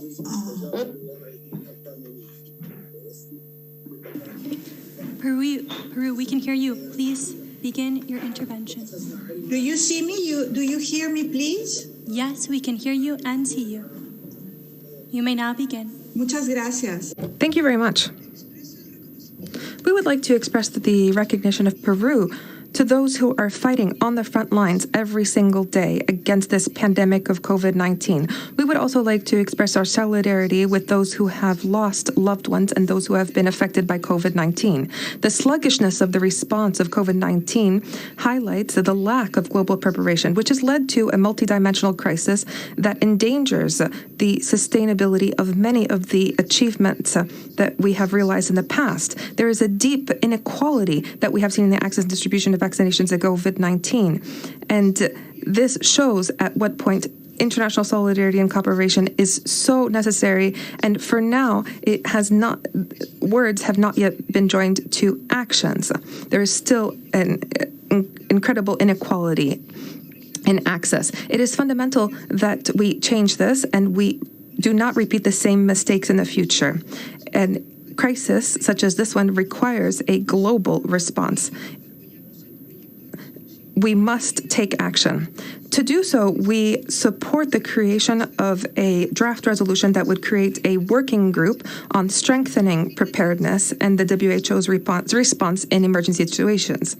This would help us assess the recommendations of different mechanisms of response to COVID-19, such as the IPPPR, the Review Committee of the IHR, and the IOAC. Peru welcomes the presentation of all the reports of these mechanisms, and we express our commitment to work in a constructive way during the work of the working group to analyze all of these recommendations. We hope to be able to identify concrete actions that will allow us to work together and to put into action multilateral efforts. We hope to also be able to implement IHR adequately.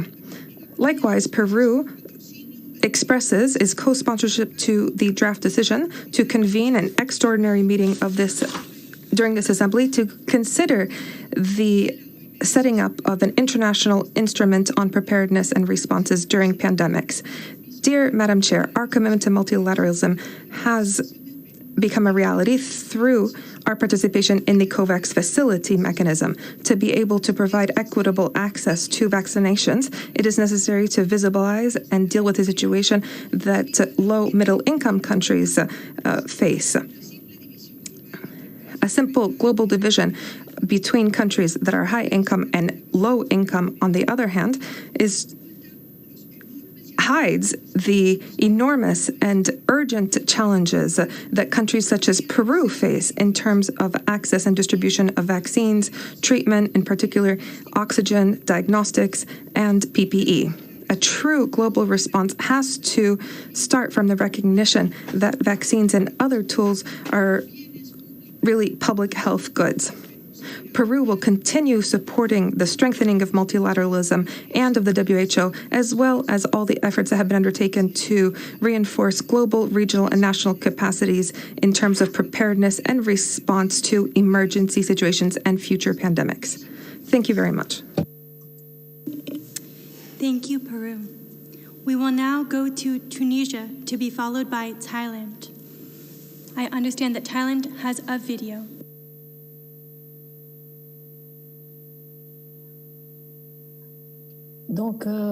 Madame la Présidente.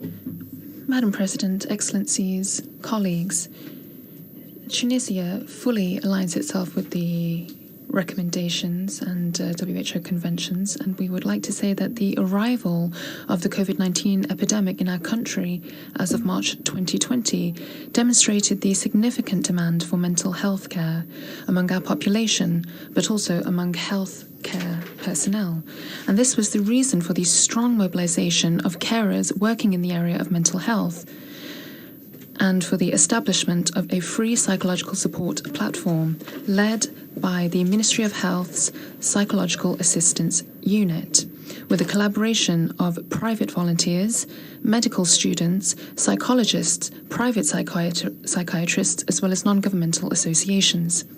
Recent events have confirmed the increase in psychological suffering and the significant emotional impact of the pandemic, with the possibility of emerging mental disorders. In this context, the Ministry of Health has implemented psychological assistance units for healthcare staff among different healthcare structures at a second and third country level in order to provide them with close support and a better psychological treatment. These units will be made available in a second phase to cater to the needs of the general population.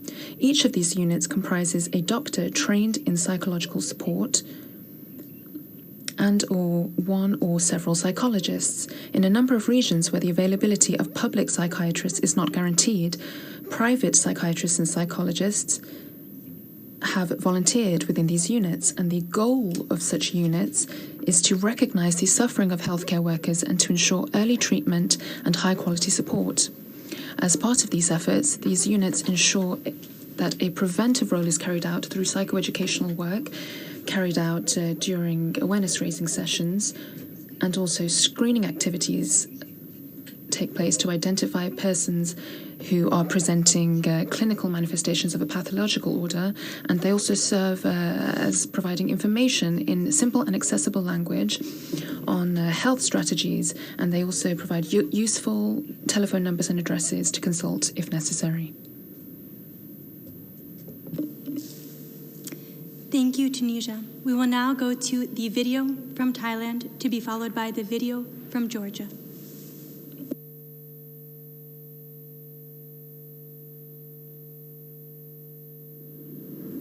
Excellencies, I am speaking as the steering group chair of the Global Health Security Agenda. Addressing pandemics requires country capacities to prevent, prepare, detect, and respond. GHSA, a multilateral initiative of more than 70 countries and partners, strengthens country capacities to prepare for pandemics. GHSA reinforces achieving the goals of the international health regulations and other global health security frameworks. Hence, the GHSA strives to make the world safe from global health threats posed by infectious diseases. GHSA functions through its governing body, the steering group, chair, secretariat, permanent advisors, task forces, action packages, and contributing countries in implementing the 2024 framework. GHSA functions through the whole of government, multi-sectoral, and One Health approaches at the country level. At the global level, as the United Nations General Assembly resolution recognized the importance of global solidarity in fighting the COVID-19 pandemic, GHSA confirms the importance of these cross-border multilateral efforts. Robust health security systems and universal access to prevention, diagnosis, treatment, and vaccines are keys for effective responses to pandemics, while health system capacities can be maintained to sustain essential health services such as treatment and prevention of life-threatening diseases, notably those under the Sustainable Development Goals. Chair, Thailand hosted the 6th GHSA ministerial meeting, where country leaders in global health security committed to intensify efforts in achieving the GHSA overarching target by applying the whole of government and whole of society approach. The multisectoral One Health approach would be enhanced. Surveillance and early warning systems would be strengthened. For more effective responses to the current and future pandemics, there would be more timely access to all relevant medical supplies. The environmental sector would be encouraged to fully engage with others at global and national levels. Ministers also reaffirmed their commitment to enhance resilience of health systems through strengthening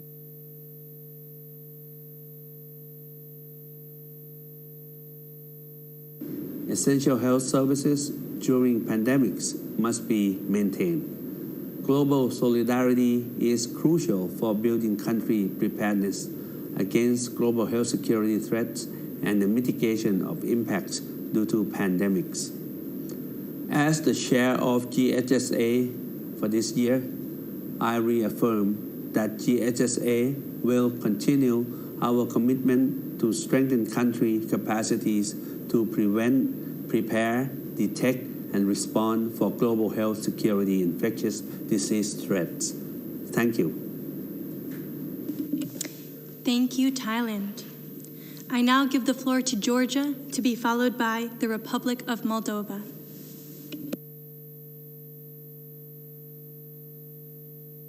Honorable Chair, esteemed Director General, distinguished delegates, from the outset, I thank you, Director General, for presenting the report on implementation of the resolution WHA 73.1 on COVID-19 response. We much appreciate the World Health Organization's invaluable support rendered to Georgia in the fight against COVID-19 pandemic. Despite huge efforts of the countries, the global pandemic is still in active phase and unfortunately, death toll is still high. It's noteworthy that new, more acute challenges are emerging during the pandemic, which complicates the management of the process. That's why our primary goal should be improving preparedness at national and the global levels, since we still do not know what kind of new challenges we will have to tackle. Time has a critical importance in terms of addressing challenges of the pandemic. We should be flexible and consistent while making decisions. First of all, we need to evaluate main gaps and outline prior needs, which will lead to the development of effective response mechanisms. To overcome pandemic challenges, it is essential to sustainably improve comprehensive mechanisms, such as active biosurveillance and epidemiological prognosis, as well as build capacities for diagnosis and treatment, and more importantly, enhance preventive measures. At the early stage of the pandemic, our main tool against the spread of the virus was personal protective equipment, enhanced hygiene measures, and social restrictions. Today, we have vaccines, the main weapon to end the pandemic. Ensuring equitable access to COVID vaccines has a critical importance for all the countries. Also, it's essential to improve equitable access to all public health benefits that are key tools in combating pandemics.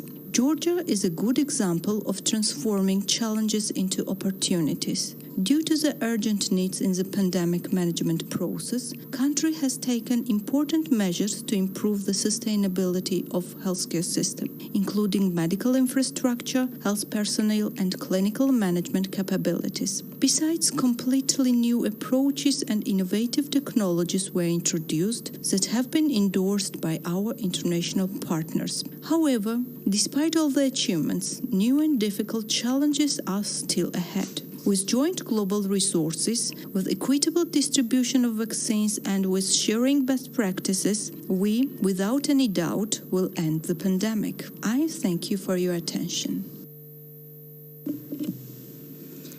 Thank you, Georgia. I now give the floor to the video that is from the Republic of Moldova, to be followed by Tonga.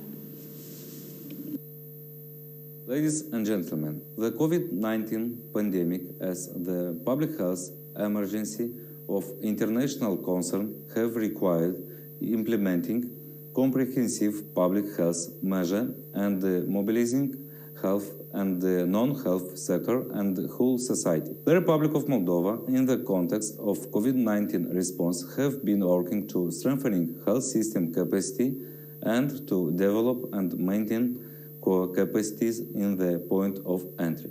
The IHR monitoring and evaluation performed by the countries such as joint external evaluation, intra-action review assessment of the core capacity in the point of entry, along with the annual state party self-assessment annual reporting, allow to identify gaps and areas for improvement and is built on the strong intersectoral collaboration and involvement in IHR implementation. COVID-19 pandemic demonstrated that both comprehensive expert-guided joint external evaluation and intra-action review enable country to identify operational ways to manage the emergency by conducting periodic needs assessment, centralizing financing, mobilization and procurement system with sufficient flexibility, mobilizing and motivating human resources such as students and residents, as well as rapid relocation and repurposing of beds and facilities in response to the increased number of hospitalization and maintaining emergency medical services throughout the pandemic. Based on the assessment results and in line with WHO recommendation, medium and long-term strategic direction have been identified to strengthening emergency response and management, such as revision and improvement of national legislation to approve the draft of the National Action Plan to strengthen the implementation of the IHR, the Public Health Emergency Preparedness and Response Plan for the health sector developed in 2020 based on the strategic risk assessment is to be tested in order to assure the health care with regards to emergency from one hand and essential health services on the other hand. Strengthening of the core capacity in the point of entry to provide public health emergencies and disease control activities. Strengthening human resources through training in the field of emergency management. Strengthening the surveillance system for communicable diseases and public health events, as well as the implementation of IT solution for data collection and exchanging. In the conclusion, I would like to express our gratitude for technical support on the evaluation conducted, as well as the overall support in managing the COVID-19 pandemic and further strengthening of the public health emergency management. Thank you to the Republic of Moldova. We will now go to the video from Tonga, to be followed by the video from Tuvalu. Honorable Chair, WHO Director General Dr. Tedros, Your Excellencies, Maloe Lele from the Kingdom of Tonga in the South Pacific. I am proud to say that Tonga is one of the few countries in the world to be still COVID-free. As Honorable Prime Minister has addressed in the opening session, Tonga took immediate action starting in February 2020 and taking heed of WHO early warnings. We declared COVID-19 a national public health emergency in March 2020, worked on infrastructures to serve as quarantine and treatment centers, and established a new lab for PCR testing. We trained our health staff so that they would be ready to treat cases. We engage with communities to improve prevention measures such as hand washing and physical distancing.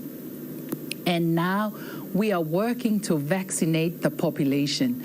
And to date, we've reached more than 25% of our target population, including more than 1,000 non-Tongan nationals. This is the Kingdom's steadfast commitment to ethical, equitable access for vulnerable population, and of course, including our elderlies, disabilities, and prisoners. This is all possible with powerful support and collaboration between all sectors of our society, as mighty support from the 100,000 local communities and islands. They are our heroes who have sacrificed during the pandemic and are still forging forward together with the Ministry of Health to save our micropopulation. Of course, none of this would have been possible without the support from the WHO. I echo the Kingdom's most sincere thanks to Vaito Hemoui Mapuavaya, the Director General Dr. Tedros, Tongan name, for his courageous ethical leadership, and Wipro Regional Director Dr. Takashi Kasai for inclusive and always keeping the Pacific Island countries on his radar. In addition, we have received technical and financial assistance from different development partners, including the Asian Development Bank, Pacific Community, World Bank, and the governments of Australia, China, India, Japan, New Zealand, United Kingdom, and the United States of America, along with the support provided through those behind COVAX, such as the European Union.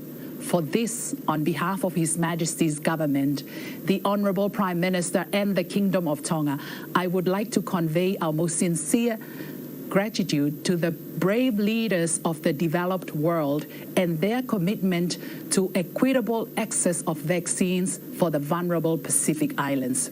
Of course, the threat is far from over. The number of cases recorded across the globe is still hitting the highest. Every day, there are thousands of deaths and people grieving behind each death. Recognizing that the threat posed by COVID-19 is likely to continue, we need to remain vigilant, strengthen and upgrade systems, and ensure involvement of all sectors for coordinated whole-of-government, whole-of-society actions at national, subnational, and local levels. Thank you so much to Tonga. We will now go to the video from Tuvalu.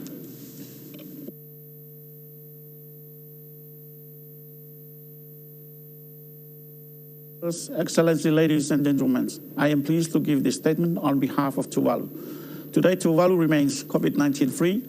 However, we continue to witness the devastating impacts of COVID-19 and emerging variants around the world. Our thoughts and prayers are with the families of those who have lost loved ones to this deadly virus. We applaud the continuous efforts of all health workers and response teams around the world. Tuvalu continue to strengthen our system to ensure the maximum protections of our citizens through mobilizing a multi-sectoral coordination through a national planning and response task force and subcommittees, improving public health, surveillance and risk assessment, preparing our testing laboratory and health facilities, maintaining essential health services for our people, strengthening our infection prevention and control mechanisms, instituting non-pharmaceutical public health measures, and keeping our community informed through regular national press conference, radio, TV, and social media postings. We are grateful for the receipt of the WHO-approved AstraZeneca vaccine from COVAX. Our health workers continue to administer first dose of the vaccine, with the second dose to be administered after 10 to 12 weeks. The emergency of more COVID-19 variants is a wake-up call to developing countries to hasten the developments and equitable distributions of safe COVID vaccines. Despite the huge challenges posed by COVID-19 and other infectious diseases, we continue to also focus our effort in managing non-communicable disease, as they are the leading cause of mortality in Tuvalu. Hence, strengthening Tuvalu's primary health care systems remain a priority, including updating and enforcing laws, regulations, and policies, providing training for our teams, encourage our community, all efforts to reduce the burden of communicable disease and non-communicable disease. Tuvalu acknowledges the support of our response efforts from technical agency and development partners. These include the governments of Taiwan, so I take this opportunity to reaffirm Tuvalu's goal, the inclusion of Taiwan in the World Health Assembly. Thank you to the World Health Organization for contributing to support, especially acknowledging the leaderships of Dr. Kasai. Lastly, as per the ECS theme, Tuvalu stands with you as the pandemic, prevent the next and build together a healthier, safer, and fairer world. Fakhtailas, and God bless you all. Thank you, Tuvalu. There are no further requests from the floor from member states for item 17.1. We will now continue with the list of observers. In accordance with the rules applicable to observers at the World Health Assembly, I have the pleasure to give the floor to the representative of IFRC, to be followed by Gavi. Excellencies, the COVID-19 pandemic has impacted all young people, with 90% reporting increased mental anxiety, more than 1 billion impacted by school closures, and 1 in 6 losing their jobs. A generation disrupted. This is why an alliance of the Big Six youth organizations, composed by the International Federation of the Red Cross and Red Crescent Societies, World Organization of the Scouts Movement, World Young Women's Christian Association, World Young Men's Christian Association, the Duke of Edinburgh International Award, the World Association of Girl Guides and Girl Scouts, has joined forces with the WHO and UN Foundation to launch the Global Youth Mobilization. Together, our Big Six organizations collectively support more than 250 million young people every year. The Global Youth Mobilization is a movement taking action to improve communities and young people's lives now in a post-COVID-19 world. We are investing more than $5 million in local and national youth organizations, including direct microfunding for youth-led solutions.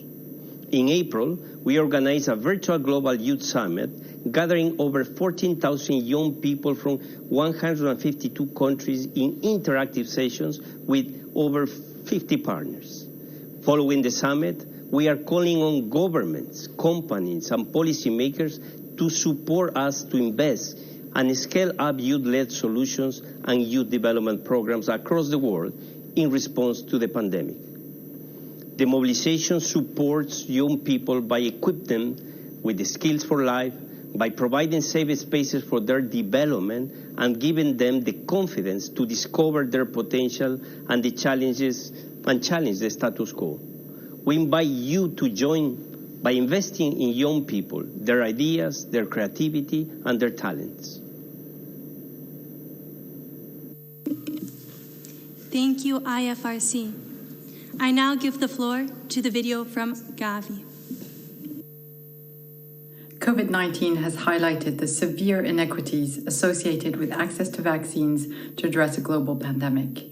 It has also highlighted the contribution of routine immunization and strong health systems to pandemic preparedness and response efforts. COVID-19's immense social consequences are felt in every community and every country on Earth and have caused an estimated $11.5 trillion in economic loss.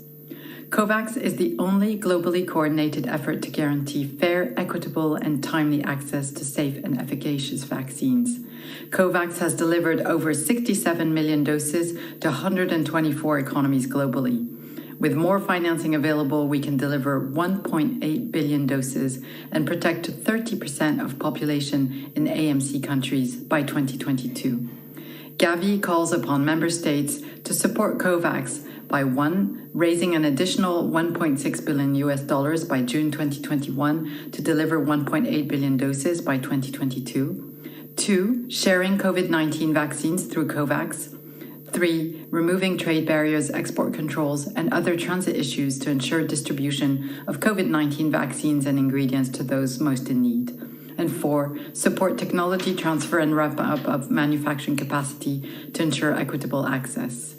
COVAX calls upon member states to include populations with a higher risk of developing severe COVID-19 symptoms and the most vulnerable, regardless of their legal, social, and economic status, in COVID-19 national vaccination plans in line with the SAGE recommendations.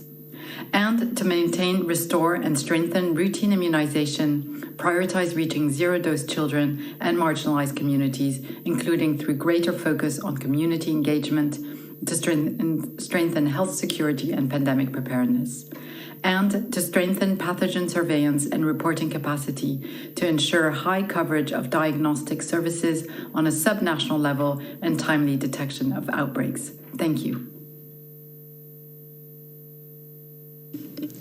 Thank you to Gavi. I now give the floor to Colombia.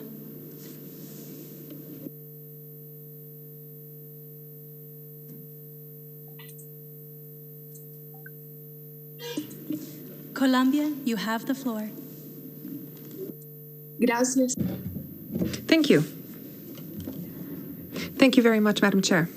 We would like to thank the Secretariat for the update on the implementation of Resolution WHA 73.1 on the response to COVID-19. In this respect, we commend the efforts that have been undertaken by the organization to support a comprehensive response, an effective response to the current COVID-19 pandemic that has turned the world upside down and that has put our health systems to the test. We would especially like to thank countries that have helped us in the drafting of national preparedness and response plans.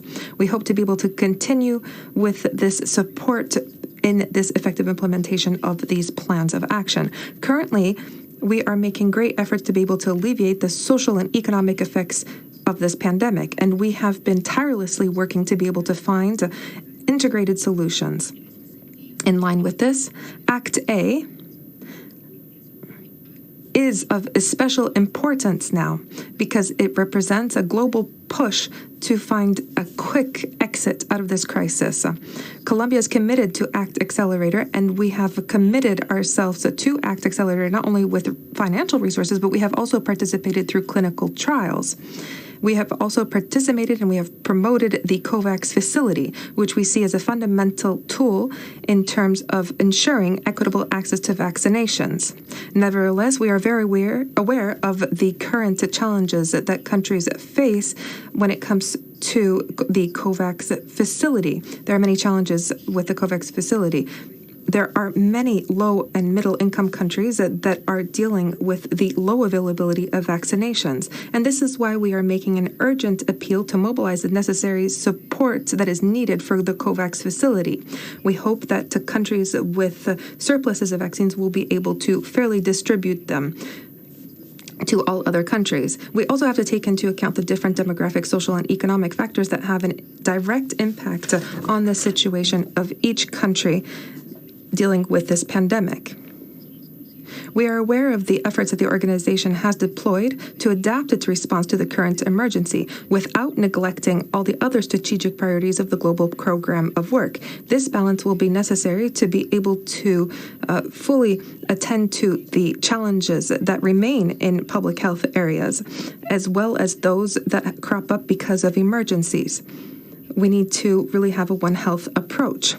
Lastly, we know that the organization requires the support and commitment at the political level, at the financial level, and technical level to deal with this current emergency and to strengthen its response for future emergencies. In line with this, we are making an appeal to countries to renew their commitments to the organization and to work hand in hand with the WHO in strengthening the work of the WHO. Thank you very much.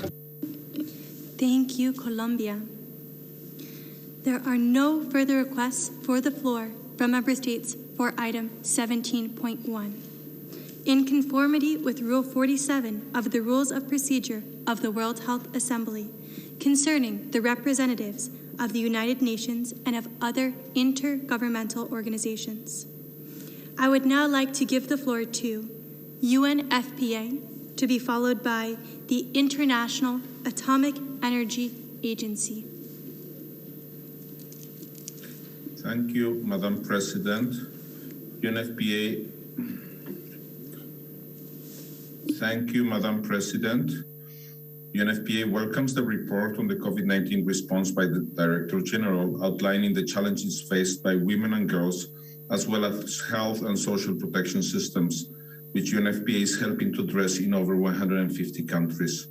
The pandemic has resulted in irreparable loss of hundreds of thousands of lives across the globe and has put health systems in developed and developing countries under enormous stress.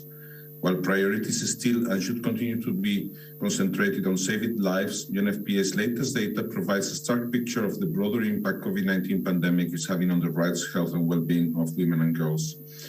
UNFPA projects the pandemic could result in millions of more cases of gender-based violence and unintended pregnancies. We have already seen setbacks in efforts aimed at preventing child marriage and female genital mutilation, as girls are no longer in schools and therefore more vulnerable to be married off or mutilated against their will. Essential sexual and reproductive health services have been limited as a result of containment measures and movement restrictions. Moreover, fears of contracting the virus in health centers are preventing women from seeking those services. Loss of income has limited access to service, medicines, and contraceptives. Furthermore, many healthcare providers working on sexual and reproductive health, for instance, midwives, have been redeployed to support the treatment and care of COVID-19 patients, or have not been prioritized in the distribution of personal protective equipment required for them to operate safely. Mindful that women represent 70% of the global health workforce, after performing tasks that place them at an increased risk to get infected and suffer burnout, UNFPA has been at the front line of supporting health workers, including the delivery of personal protective equipment.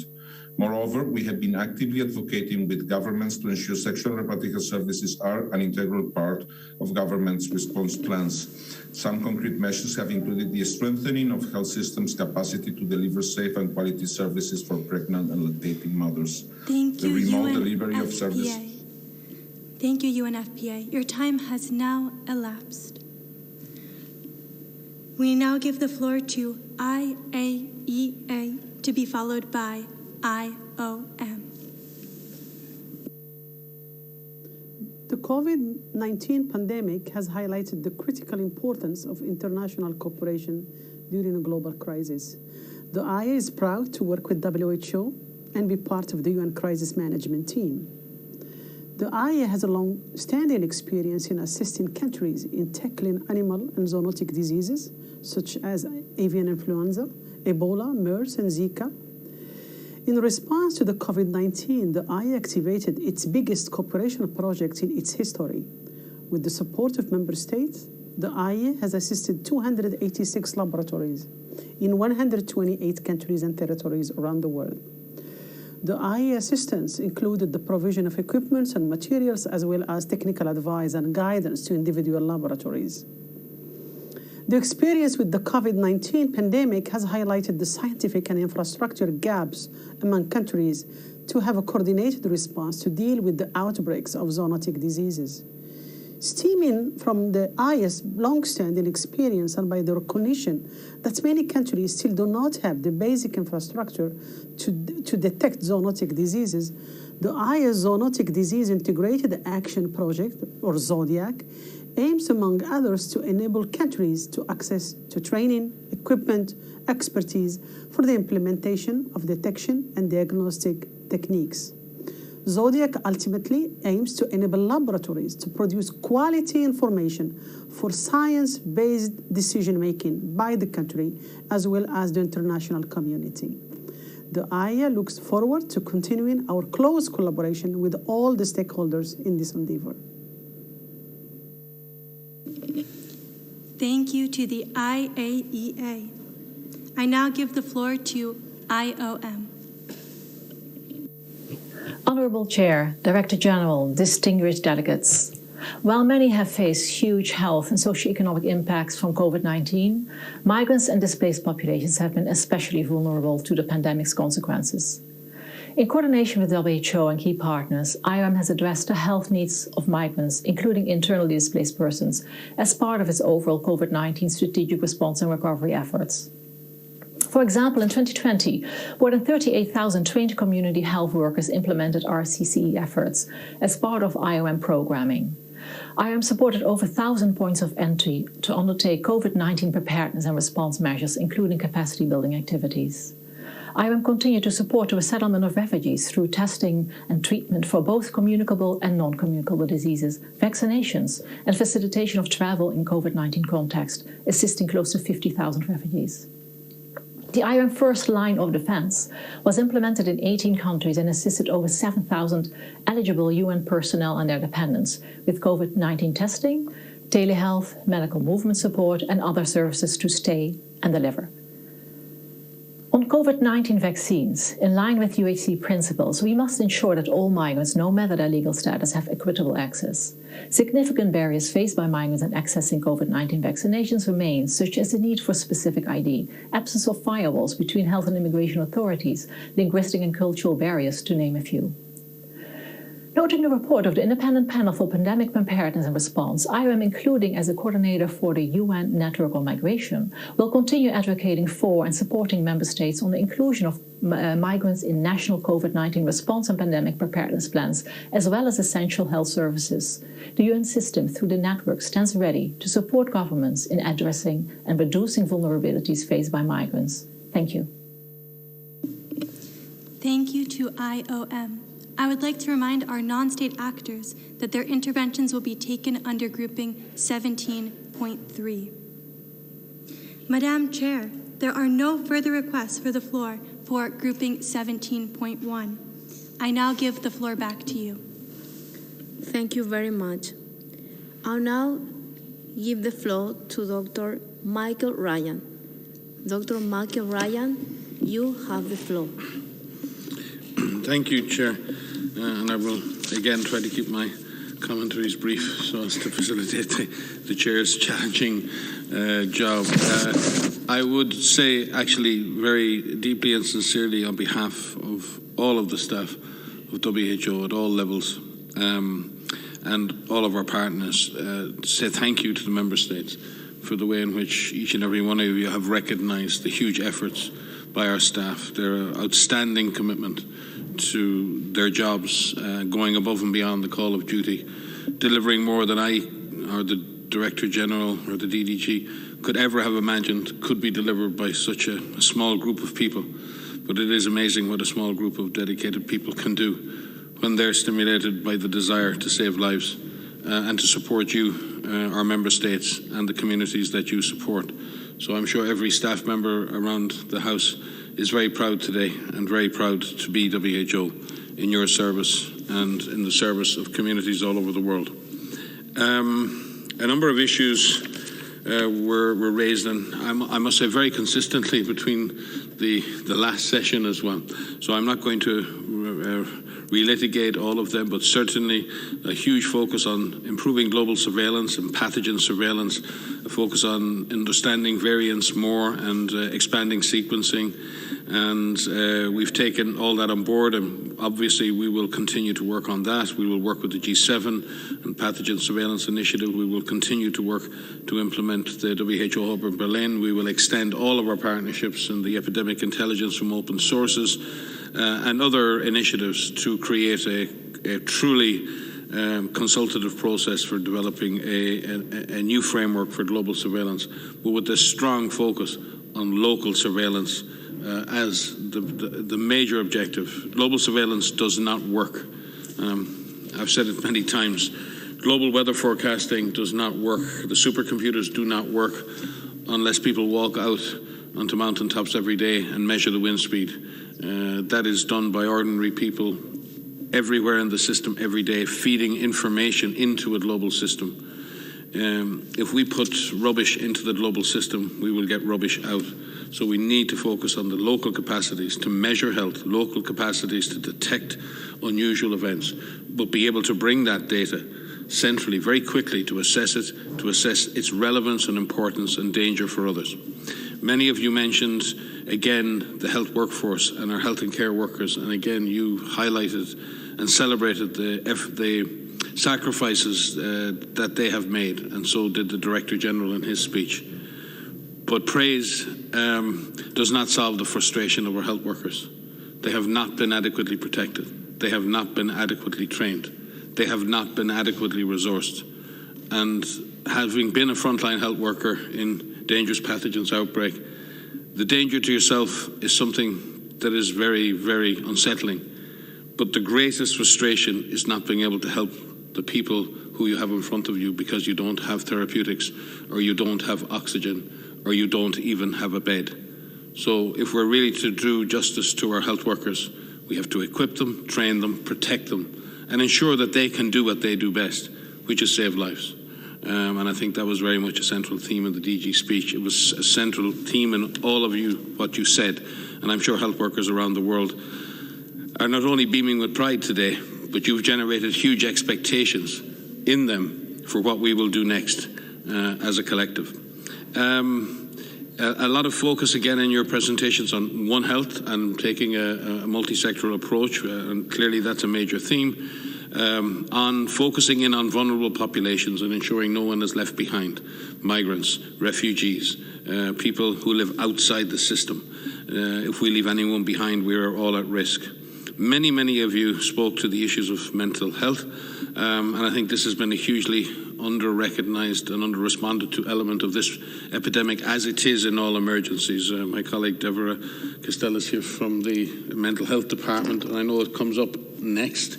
But it's something very close to all our hearts. We've seen the terrible toll taken on communities, on health workers and others.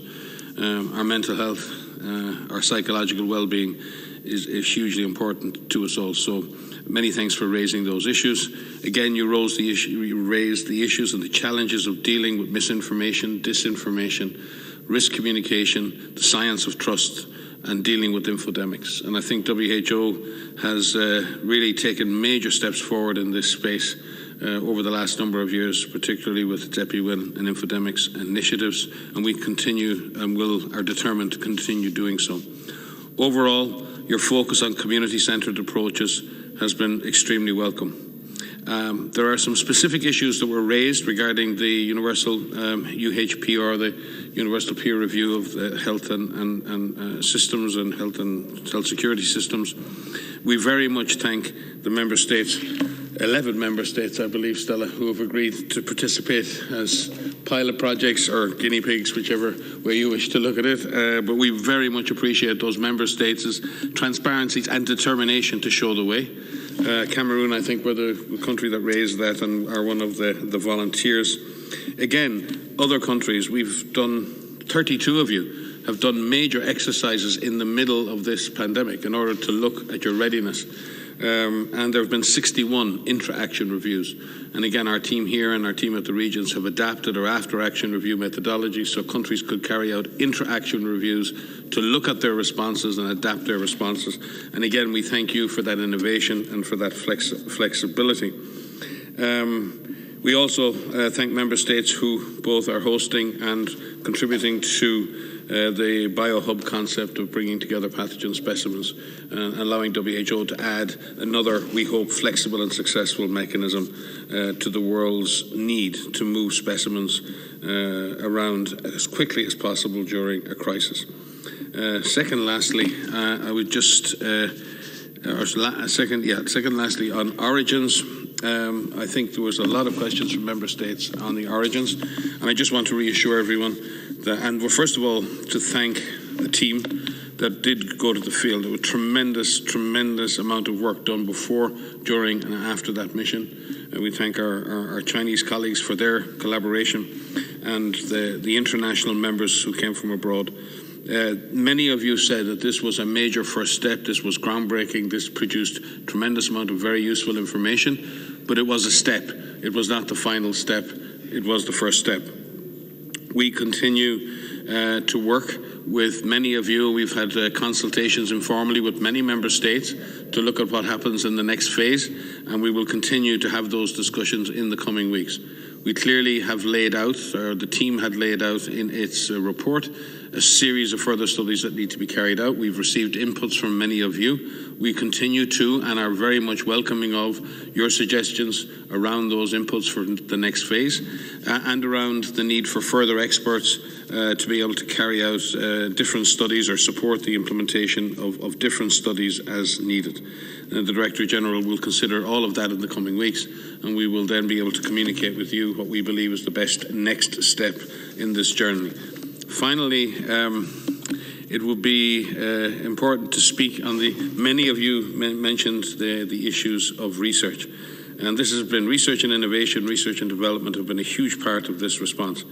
We would like to give a shout out to the thousands of researchers, over 3,000 researchers in 134 countries, 40% of whom are in LMICs, who are part of WHO's R&D blueprint for epidemics, and specifically the Research and Innovation Collaboration Platform for COVID-19. In excess of $5.7 billion has been invested in the research alone around this pandemic. It's an incredible explosion of research funding. We have aligned priorities and aligned funding in diagnostics and vaccination and ethics and PPE and clinical, IPC, animal, human and epidemiologic investigations in 8 areas with 15 working groups. This work is not done by one person, by one team, by one program or by one organization. This is a trans-organizational effort called the R&D Blueprint for Epidemics. It represents the core of the transformational agenda that the DG has pursued, and Bruce pushes us along the road. The key to this is this involves many, many programs in WHO. But in particular, my colleague and partner in this is Dr. Sumya Swaminathan. This is very much a collaboration of the Emergencies Programme with the Science Division. And Sumya may wish to take the floor if she would, because there's a lot happening in this space, and in particularly around the solidarity trials, which many of the member states raised. So Sumya, please, and then back to you, Chair, after Sumya speaks. Thank you all. Thank you very much, Dr. Ryan, for your words. I will give the floor to the next speaker. Thank you, Chair. And I would like to thank again all the member states for their remarks and the positive remarks that have been made about the collaborations that we have seen over the last year and a half around science and research. As Dr. Ryan just said, I think we've had a very good experience on the science side by bringing together researchers, academics, scientists from all countries around the world with the first Global Research and Innovation Forum in February of 2020, following which multiple expert groups and advisory groups and networks of people were set up and have continued to work and collaborate with the spirit of open sharing of research, of data, advancing the science as quickly as possible. In fact, even today there is a meeting going on, a webinar on defining the correlates of protection, which, as you all know, is very, very important to advance vaccine trials and to understand protective immunity. And when I last left that meeting, there were over 1,500 individuals participating in that webinar. So a lot has been achieved, and it's thanks to the efforts of people around the world. Many of you mentioned the Solidarity Trial for Therapeutics. This was a very successful trial that was launched again April of 2020 that involved over 500 institutions and hospitals with hundreds of principal investigators across 30 countries. The first phase studied 4 repurposed drugs, and the next phase, which is due to begin very soon, will be testing a few more immunomodulatory drugs, which we hope will have some impact in moderately severe and critical illness. We are also planning the Solidarity Vaccine Trial platform, which will help us to advance vaccines that are coming up from the smaller companies, from the biotechs, the second-generation vaccines that still need to go through clinical trials, and we look forward again to collaborating with all of you to make this a success. The Science Division has worked with the Emergencies Program, but also with the technical programs across WHO and across the 3 levels of the organization with our regional offices and our country offices to try to bring the highest quality evidence into the guidance that's been produced by WHO, which has been challenging at times because the science has been changing and advancing on a daily basis. And that's why we've now moved to what we call the living guidelines, the guidelines that get updated as soon as new evidence is available, so that we present the latest to you, member states, to adopt into your national guidelines. Thank you very much for this opportunity.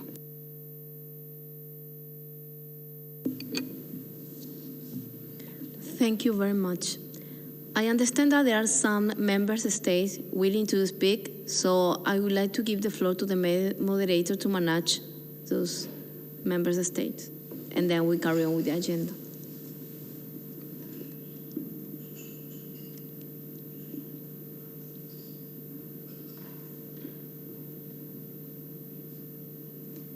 Thank you so much, Madam Chair. I understand that there are member states who had raised their hands this morning who are now available to provide their interventions on item 17.1. Norway, you have the floor, to be followed by Sri Lanka.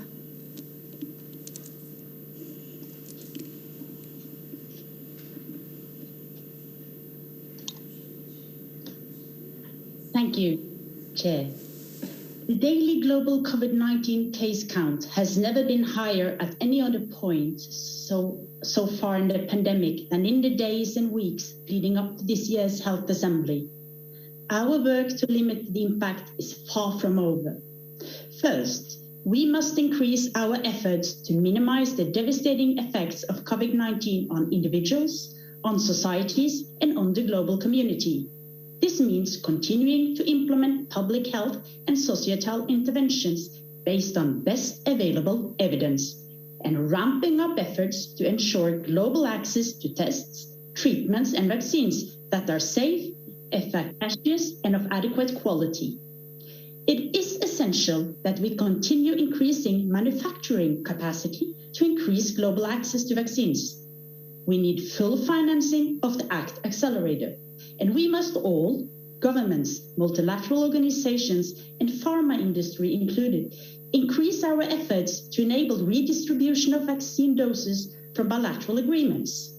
We need to manufacture as many doses as possible, and we need to ensure that all vaccines that can be used are put to good use. Norway has recently announced that we will share 5 million vaccine doses as part of Team Europe, with COVAX as our preferred mechanism for dose sharing. Furthermore, we must act now to take action on the lessons learned from this pandemic.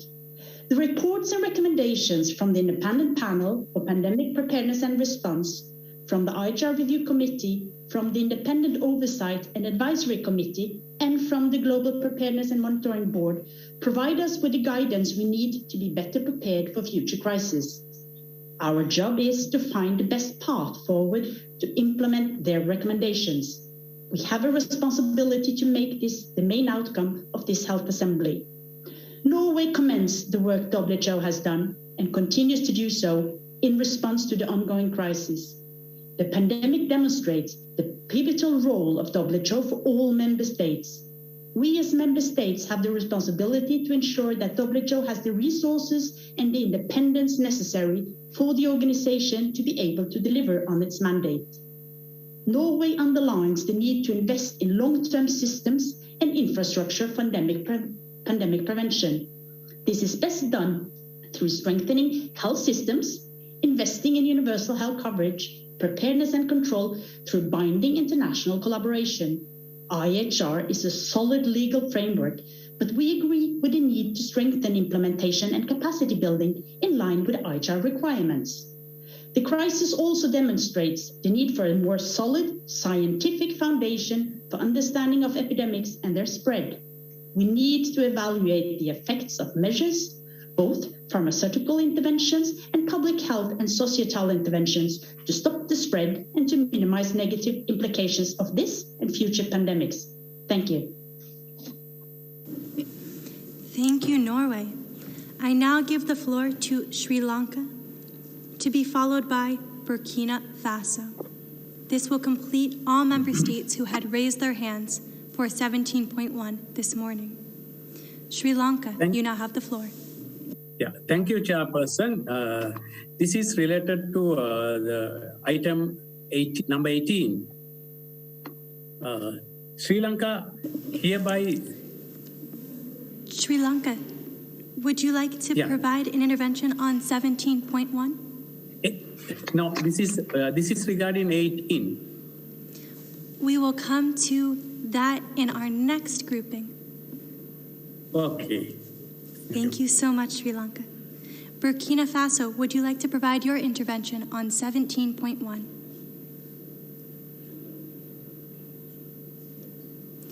Okay. At this point, we have concluded all requests from member states for the floor. I return to Madam Chair. Thank you very much. I now give the floor to Dr. Bruce Aylward. Dr. Aylward, you have the floor. Madam Chair, Excellencies, delegates, ladies and gentlemen, on behalf of the World Health Organization and the implementing partners of the ACT Accelerator, which includes all of our international organizations, our industry partners, civil society partners, and of course you, our member states, I'd like to express our appreciation for the recognition of the work of the ACT Accelerator and COVAX, as well as the statements of support as we move forward. Indeed, as one delegate put it, we here at WHO see the success of the ACT Accelerator and COVAX as the exit strategy from the pandemic going forward. And WHO's role, of course, as many of you highlighted, central to that across so many of the elements that were discussed. I'd like to speak to 5 points very briefly. First, we appreciate the emphasis on the full package of interventions. We heard the message loud and clear about the support on oxygen, which of course is a priority. Also on diagnostics, not just to manage the response, but also to open economies, open societies as we move forward. I'd like to reassure those delegates who asked that the research agenda on therapeutics, as Mike alluded to, and our chief scientist, Dr. Swaminathan, that research agenda is very much alive within the ACT Accelerator and beyond to try and ensure we do have therapeutics that can help both to save lives and prevent the progression of infection or even infection itself moving forward. On the second issue, just to speak to briefly on vaccine rollout, we appreciate very much the statements and commitments to share doses, especially those to share doses through COVAX and to advance the sharing of doses to the later this month in June, July, because this is the crucial period in which we are working to catch up to the Director General's challenge of vaccinating at least 10% coverage in all countries by the end of September, en route to over 30% of the population in every country by the end of this year. We appreciate in that regard, of course, the support for the export of vaccines and the raw materials necessary to make them, and of course the prioritization of healthcare workers in elderly populations or older populations as we move forward. On the third point, with respect to addressing the egregious coverage and availability of vaccines in low-income, low-middle-income countries, which currently stands in many areas at less than 1%, we are, as you heard from the representative of Gavi and the COVAX facility, working across multiple dimensions to improve supply through COVAX in the near term. Most importantly, we are looking to bring forward as many of our supplies as possible. We are working to diversify the portfolio, as was requested by a number of member states. We are also looking to accelerate not just the scale of donations, but also the timing of dose sharing so that, again, we can catch up as rapidly as possible. There are a number of comments about the importance of local production, and I would like to ensure you that also is a priority of both the World Health Organization, its COVAX partners, and beyond. We have established a task force within COVAX for the expanded production of vaccines that looks across the spectrum of increasing the supply of raw materials, increasing fill and finish, and even establishing, of course, new production facilities, particularly in poorly served or underserved areas. That, of course, is led by our chief scientist from the WHO side, Dr. Swaminathan. There was a specific question with respect to the expression of interest for the establishment of mRNA vaccine transfer or technology transfer hub. And I just would remind member states that the call for expression of interest was issued on the 16th of April. It will close in early June. At this point, we have received 18 offers from countries in 12 countries in 5 WHO regions to either provide mRNA technology or to host a tech hub or both. And we have also had, in addition, 21 expressions from 5 regions of interest to receive that technology, again, all under the leadership of our chief scientist, Dr. Swaminathan. In addition, of course, we are working hard to accelerate the emergency use listing of additional products to help diversify the portfolio of EUL products, work that is led, of course, by Dr. Mariangela Samau, our Assistant Director General for Medicines, and her team. There are other challenges we heard facing middle-income countries in particular with respect to INL, no-fault compensation. We've heard that loud and clear, and we'll work with you on that moving forward. The fourth issue we heard, and the emphasis just recently from Norway on the need to ensure all doses are put to good use. And indeed, we're already seeing challenges with uptake as we move into adult populations with complex vaccines in some cases. And we are working with countries to try and help solve the problems around in-country financing, workforce expansion, pharmacovigilance, and vaccine confidence and hesitancy, most importantly, as we heard a number of times from you, our member states. The last issue I'd just like to speak to briefly is that challenge as we move forward. We really very much appreciated the comments that the challenges in front of us to see the ultimate success of the ACT Accelerator and COVAX are really financial and political support challenges, as the Director General spoke to and you, a number of our member states, highlighted. In this regard, I'd just like to take a moment to express our appreciation on behalf of the Director General and the entire ACT Accelerator Consortium to His Excellency President Ramaphosa of South Africa and Her Excellency Prime Minister Solberg of Norway, who serve as the co-chairs of our Facilitation Council that works to grapple with those financial and other challenges which hold back the full promise of the ACT Accelerator, for which we are now making progress thanks to their leadership.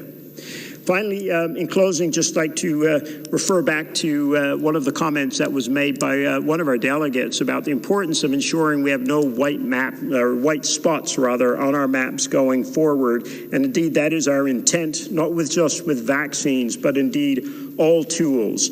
And we especially appreciated the comment, I believe it was from Paraguay, of the need to vaccinate on both sides of the river. And indeed, that is our commitment to you, the member states, to do everything possible to ensure you have the tools to vaccinate on both sides of every river, in every country, and between every country as we move forward.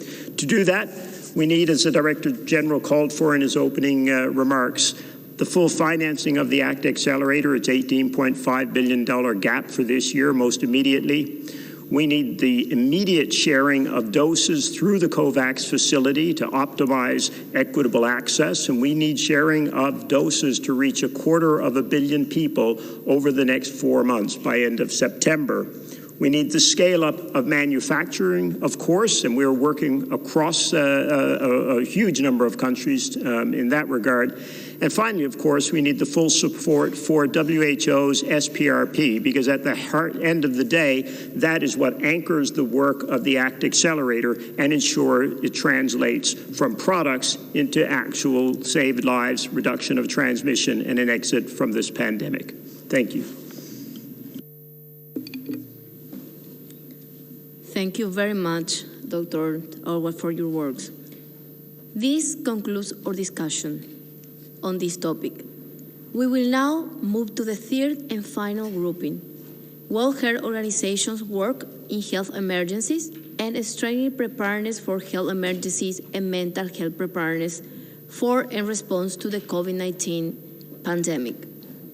The relevant documents are A17-4/9, A74/10, Revision 1. Could those delegates wishing to speak please raise their hands on the Zoom platform. I would now like to give the floor to the moderator to manage the list of speakers. Thank you, Madam Chair. I now give the floor to the Bahamas, to be followed by Sri Lanka.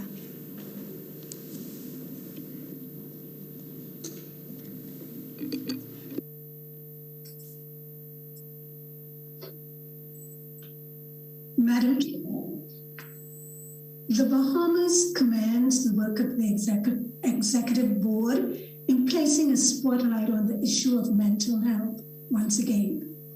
The Bahamas remains committed to improving the services that are provided in the prevention and management of mental health issues at all levels. While significant work has been achieved in the strengthening of clinical resources in the training and recruitment of mental health nurses and psychiatrists, there remains a need for the design of a mental health services construct that maps out the types of services available in country, the training and skills provided in the various spaces, the gaps that remain, and the strategic plan to improve the provision of mental health services. Several initiatives have been stalled due to the need to respond to the natural disasters caused by Category 5 hurricanes, and more recently, the COVID-19 pandemic. Nevertheless, there remains recognition of the need to intentionally pursue a mental health strategy that straddles existing primary care and tertiary care connection so that it becomes interwoven with the package of health service delivery. Madam Chair, the Bahamas fully endorses the 3 recommendations in the documents as they reflect aptly both the strategy moving forward and the work underway in strengthening our mental health capacity and services. We look forward to the information and educational materials and other media assets that will assist in increasing the awareness of the importance of seeking and preserving good mental health. Thank you. Thank you to the Bahamas. I now give the floor to Sri Lanka, to be followed by the World Federation of Public Health Associations, joined by their constituency members.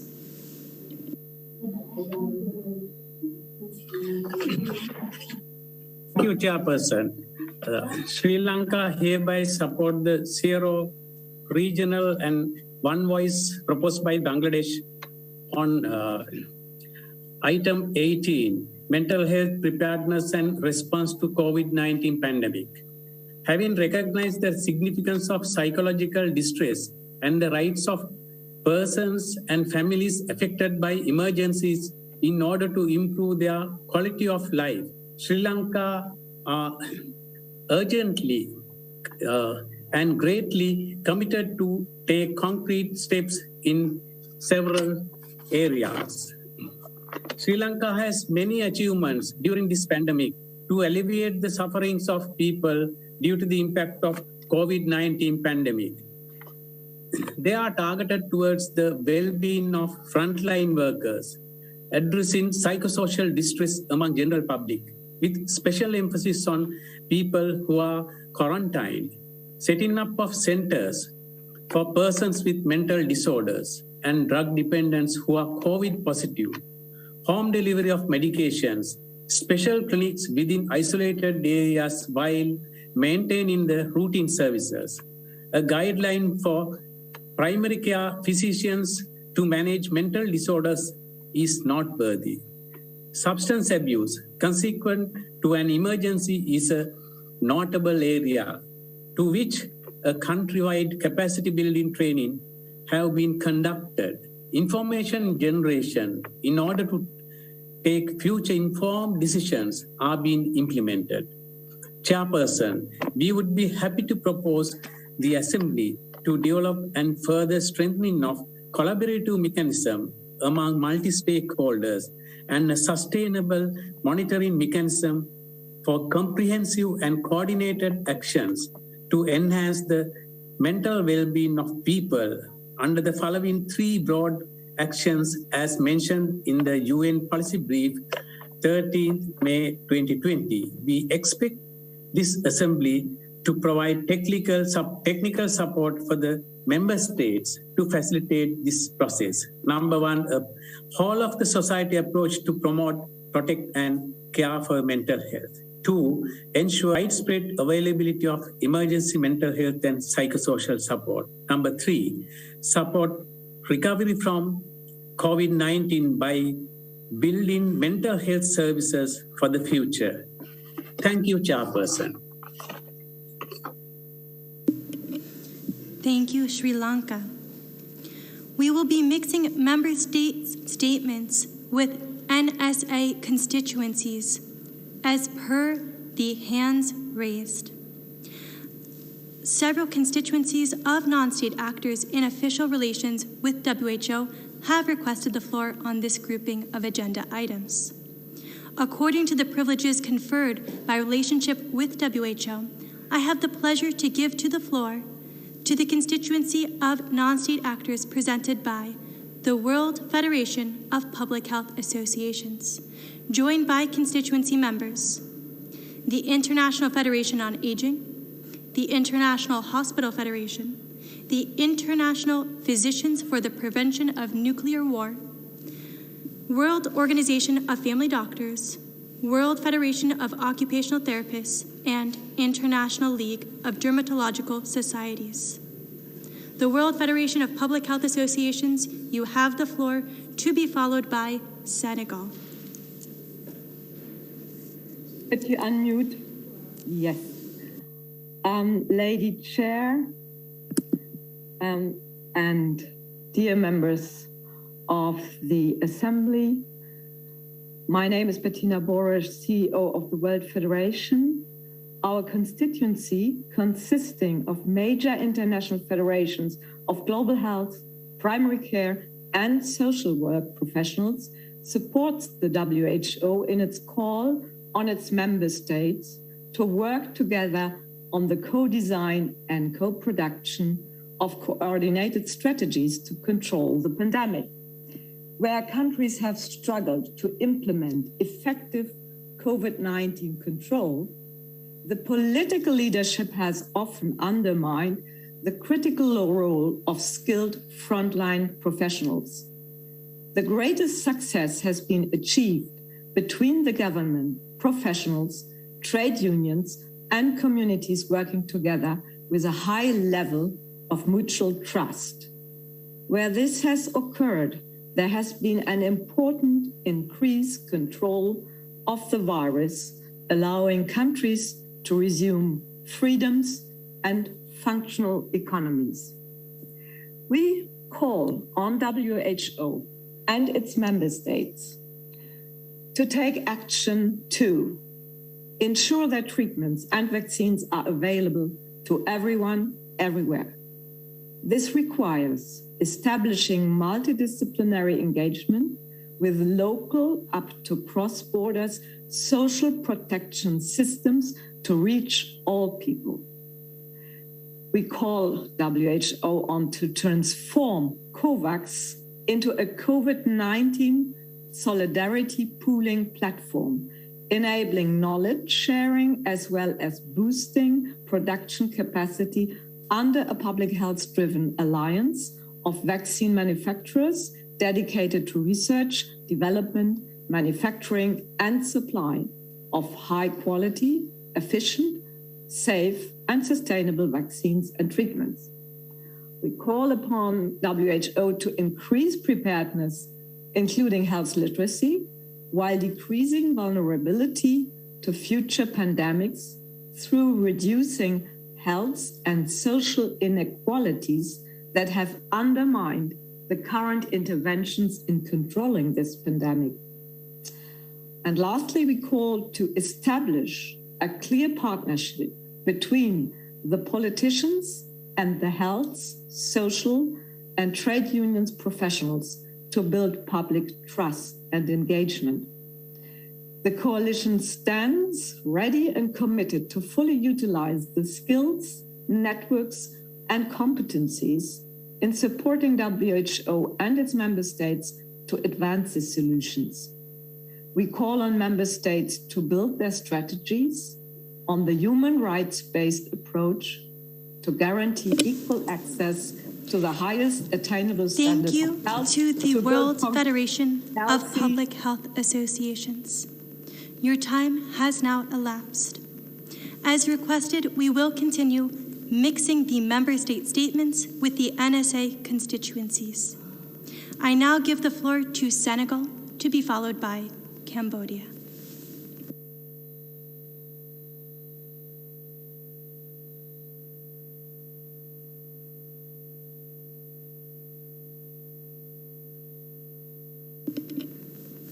Senegal, you have the floor.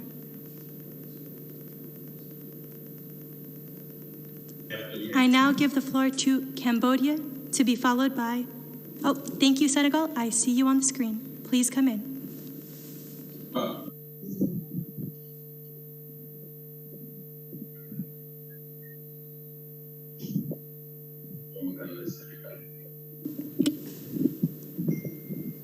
Senegal, can you hear us? It appears we are experiencing technical difficulties. Senegal, we will come back to you. I now give the floor to Cambodia, to be followed by the Republic of Korea. Go ahead. Okay.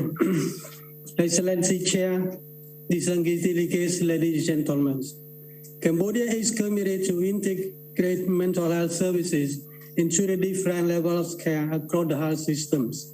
We focus on strengthening the primary health care, such as the role of the health centers, in line with the WHO recommendations and Mental Health Global Action Plan. We are in the process of developing a 5-year strategic action plan for mental health and substance abuse for 2022 to 2026 with WHO technical support. We aim to ensure its effective implementations and make mental health services more available to Cambodian people, especially in the context of COVID-19 pandemics. The COVID-19 pandemic has impacts on essential health services in Cambodia, including mental health and psychosocial support. In response to the health and social economic challenges, the Ministry of Health, in collaboration with the UN agencies, including WHO's, IOM's, UNICEF, and UNFPA's, has adopted a whole system approach covering communities, early health support group, health center, and referral hospitals, as well as rehabilitation facility staff, to enhance the quality of health services delivery on mental health and psychosocial support. As a result, a range of key stakeholders across the country has gained knowledge and skill on mental health and psychosocial support in response to COVID-19.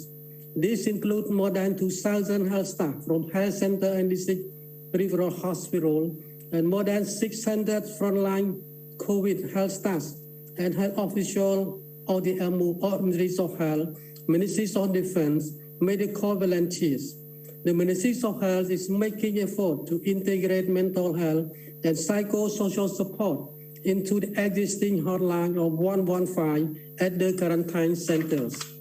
At the community levels, awareness-raising sections on mental health and psychosocial support were conducted for villages and village health support groups, and awareness-raising materials on COVID-19-related anxiety and depression management, suicide prevention, and basic psychosocial support and relaxation were produced and distributed among the populations. Additionally, virtual training on mental health and psychosocial support were conducted for Cambodian Red Cross staff. And the operational guide on psychological first aid in school were developed and endorsed by the Ministries of Education, Sport for implementation at school. The COVID-19 pandemic response provides an opportunity for strengthening health system for the future. The Ministry of Health is making its effort to transform mental health service delivery within the overall process of the health system transformation in Cambodia. I thank Madam Chair. Thank you, Cambodia. I now give the floor to the Republic of Korea, to be followed by the United Kingdom. Thank you, Madam Moderator.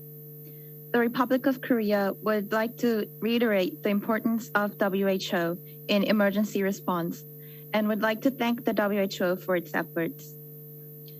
And in this regard, Korea stands firmly with the MICTA statement on COVID-19. On this occasion, Korea would like to elaborate on the issue of mental health. Prolonged social distancing measures have led many people to suffer from stress and depression. Aimed to address this COVID-19 blues, the Korean government established the National 5-Year Mental Health Plan this January to enhance mental health of all Koreans. This plan expands non-face-to-face psychological support services via mobile apps and social networking sites, and strengthens outreach health services like the Mental Health Ambulance Program. The Republic of Korea remains vigilant against the exacerbation of existing mental health conditions and is striving to make mental health services universal. Also, in line with the recommendation given by the updated Mental Health Action Plan for 2013 to 2030, the Korean government mapped out the budget plans for our national plan for the next 5 years in order to ensure that it is concrete and realizable. Considering that demand for mental health services will remain high after the pandemic, a total of approximately $1.8 billion will be invested in post-COVID-19 mental health measures, which will be used to expand community-based mental health services and strengthen early intervention and treatment to prevent serious mental illnesses. In addition, the Republic of Korea will expand research and development to enable systematic research on COVID-19's impact on mental health. We are planning a 6-year panel study to assess COVID-19's impact on mental health and will identify factors affecting individual, social, and collective mental health while developing psychological support and early intervention technologies.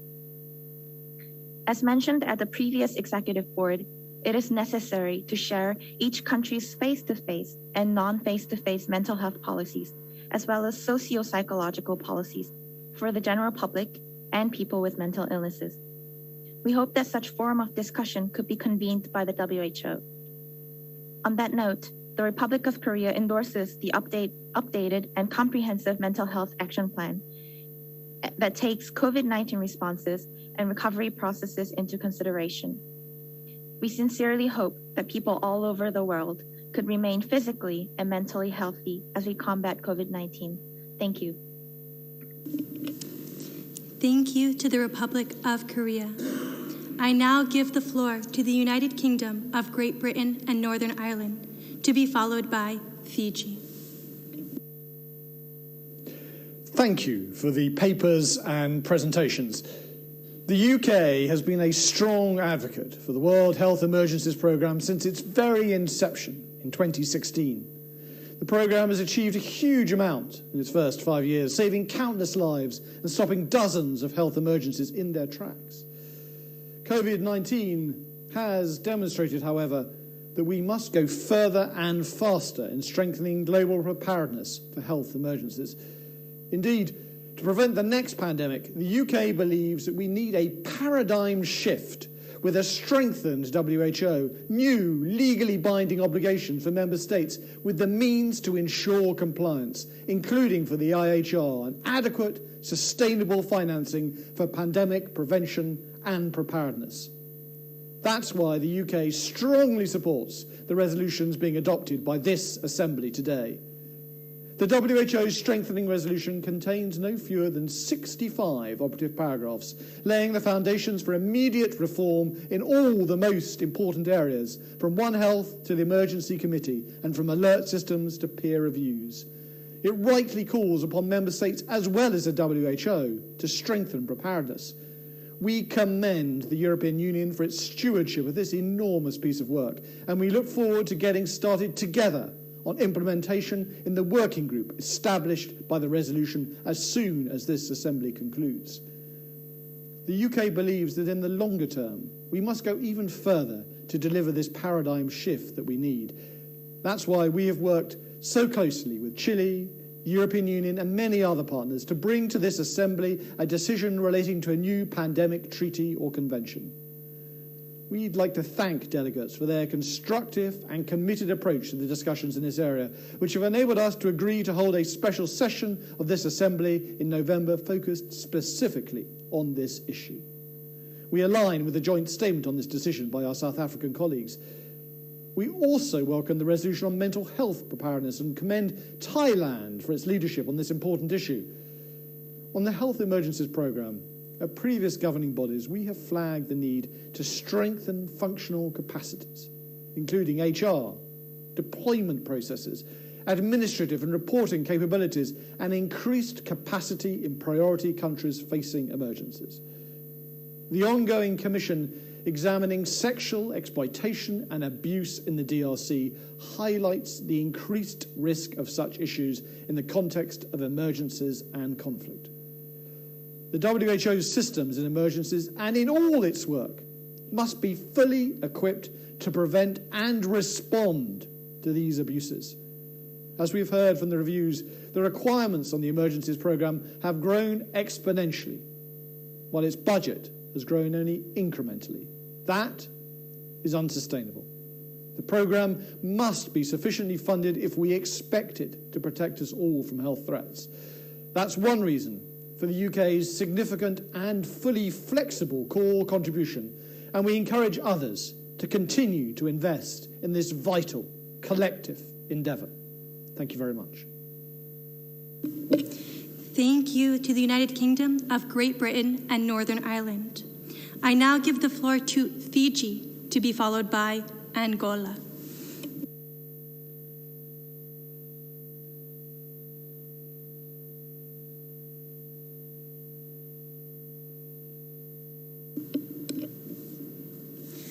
I see that Fiji has now removed their hand and would like to take up this intervention at a later point. I give the floor to Angola, to be followed by the World. Thank you, Madam Moderator.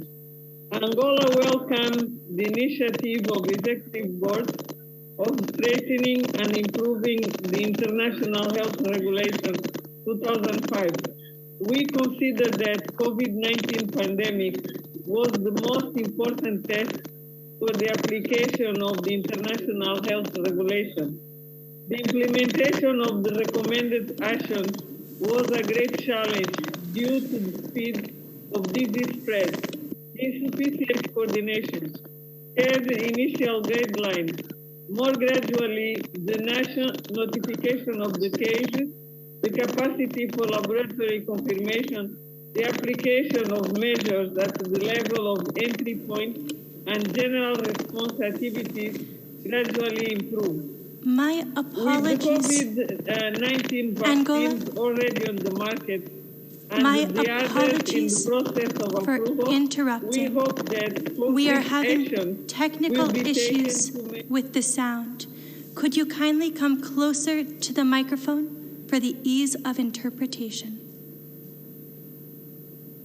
Thank you so much. The unfair and the equitable access to the vaccine will continue to undermine the effort of states to control the spread of this pandemic. Since the beginning of the pandemic, the daily feedback bulletin has been regularly disseminated throughout the network of our national health system.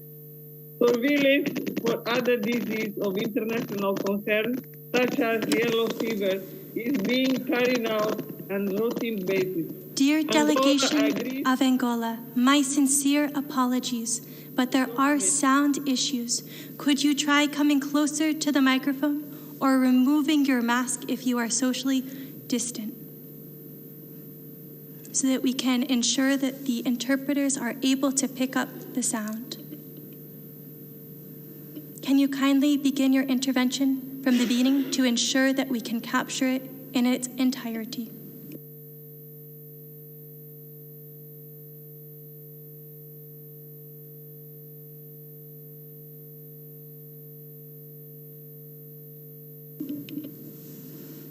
Angola, you have the floor.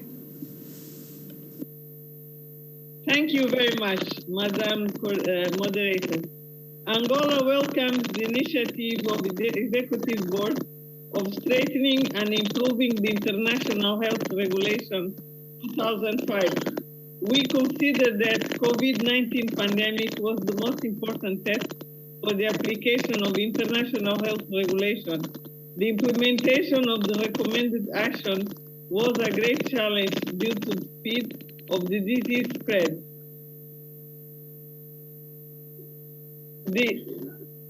The insufficient coordination care initially guidelines. Sincere apologies on behalf of the interpreters. The sound quality is unfeasible. Capacity for the laboratory confirmation, the application of measures at the level of entry points, and the general response activities gradually improve. With COVID-19 vaccines already in the market and the others in the process of approval, we hope the concrete actions will be taken to make them effectively available at all countries. Indeed, we firmly believe that without a strong commitment in this sense, the unfair and unequitable access to the vaccine will continue to undermine the efforts of the state to control the spread of the pandemic. Since the beginning of the pandemic, the daily feedback bulletin has been regularly disseminated throughout the network of our national health system. Surveillance for the other diseases of international concern, such as yellow fever, is being carried out on routine basis.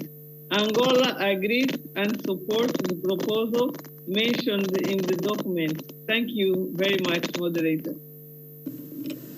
Many thanks, Angola. We will be mixing the member state statements with the non-state actor constituencies, as previously mentioned. The World Dental Federation will now take the floor, joined by the constituency members, the International Pharmaceutical Federation, and the World Medical Association, to be followed by Uruguay.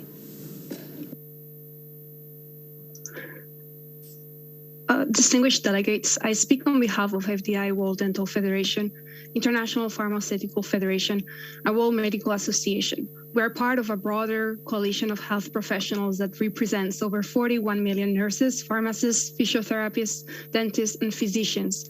Having a strong health workforce is key to supporting the world through any health emergency. We urge member states to heed the Independence Panel's urgent call to take immediate action to stop the pandemic and to follow recommendations to ensure that any future infectious disease outbreak does not become another catastrophic pandemic. In particular, countries must invest in preparedness now and support their health professionals accordingly. On the COVID-19 response, we ask member states to, 1, provide channels for health professionals to have timely access to the latest, accurate, and comprehensive information and guidance on COVID-19, including PPE considerations and on best practices during the pandemic across countries, free from political interference and manipulation. 2, guarantee continuity of essential health services and avoid diagnosis and treatment backlogs. 3, further invest in infrastructure and update regulations for immunization to ensure health systems have the capacity for population-wide COVID-19 immunization and that all priority groups, including health professionals, are given precedence in the vaccination rollout in all countries. 4, acknowledge there is a need to separate science and politics and actively involve health professionals in decision-making. On emergency preparedness, we ask member states to 1, support a call for expeditiously negotiating an international legal instrument to address future pandemics. 2, set up a funding mechanism to support developing countries in strengthening their health and education systems for future health emergencies, avoiding disruption of essential health services and supplies. 3, ensure that health facilities provide positive practice environments through the sufficient qualified staffing and decent working conditions, including occupational safety, manageable workloads, stress reduction measures, adequate remuneration, and protection from violence, abuse, and discrimination, and provision of psychosocial support and counseling. 4, include emergency preparedness and response, including guidance on PPE use in all health professional education curricula, and ensure continuing professional development. 5, work with health professionals to foster collaboration between professions to strengthen current care delivery and resilience for the future. In addition, we urge member states to prioritize the promotion of mental health and psychosocial well-being in COVID-19 recovery plans, and to place a strong focus on those most vulnerable, including health professionals. Thank you. Thank you to the FDI World Dental Federation and constituency members. I now give the floor to Uruguay, to be followed by Brazil.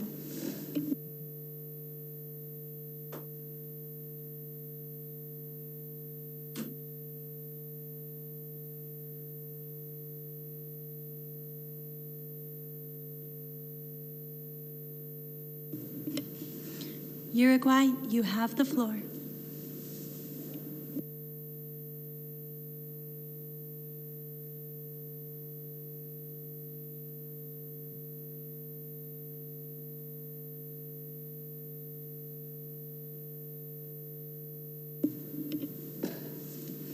I understand that we may be experiencing technical issues. We will come back to Uruguay. We will continue with Brazil, followed by Paraguay.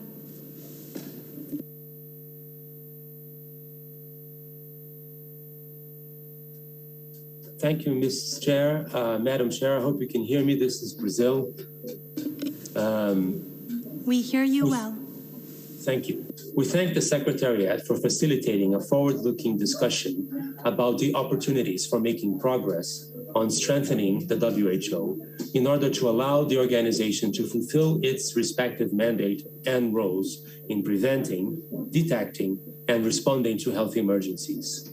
In this regard, we would like to stress the need to intensify cooperation and collaboration at all levels in order to contain and control the COVID-19 pandemic and mitigate its impact. It's imperative to provide the WHO with the tools and resources it needs to better prepare to protect humanity against public health emergencies through an effective, coordinated, multi-sectoral, and evidence-based public health response. If, on the one hand, we need to make WHO's decision-making process more efficient and to enhance institutional capacity, on the other hand, such processes must be transparent, inclusive, and contextualized to different needs across regions and countries. Regarding item 18, Brazil reiterates its support to the Comprehensive Mental Health Action Plan 2013-2030 and co-sponsors the relevant decision. Mental health conditions affect all areas of life, especially during a pandemic that has demanded relevant individual and social sacrifices from us all. Guaranteeing universal access to mental health services is thus fundamental to mitigate important consequences of COVID-19. There's an ever-growing need to invest in and develop strategies and actions to treat mental health problems, including establishing online services, such as remote medical attention for safe diagnosis and offering full treatment coverage for health workers and other frontline professionals. According to recent data collected by the Brazilian Ministry of Health, there's a drastic increase of mental health conditions among the Brazilian population due to COVID-19, such as anxiety, depression, and post-traumatic stress. To cope with this new reality, Brazil has increased the funding of its psychosocial care network, a specialized service that offers free of charge medical attention for mental health patients through the public health care system. Frontline health workers facing COVID-19 in particular are offered special mental health services through the so-called Tele-PSI project, which provides psychological and psychiatric online support to help them manage stress, anxiety, depression, and irritability. Brazil takes mental health care seriously because the consequences of COVID-19 are not only physical, but also psychological and psychosocial. Thank you so much, Madam Chair. Thank you so much, Brazil. I now give the floor to Paraguay, to be followed by the World Heart Federation and its constituency members.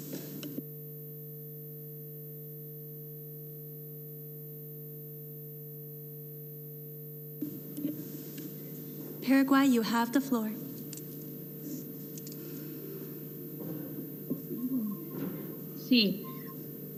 Yes.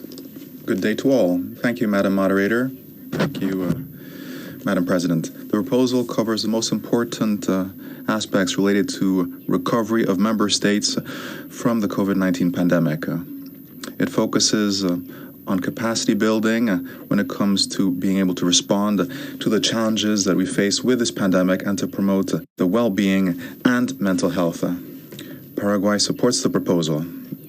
It's a timely proposal, and it will allow us to promote a better response at member state level when it comes to mental health. An essential pillar here needs to be supporting mechanisms that allow for a regulatory framework for mental health services.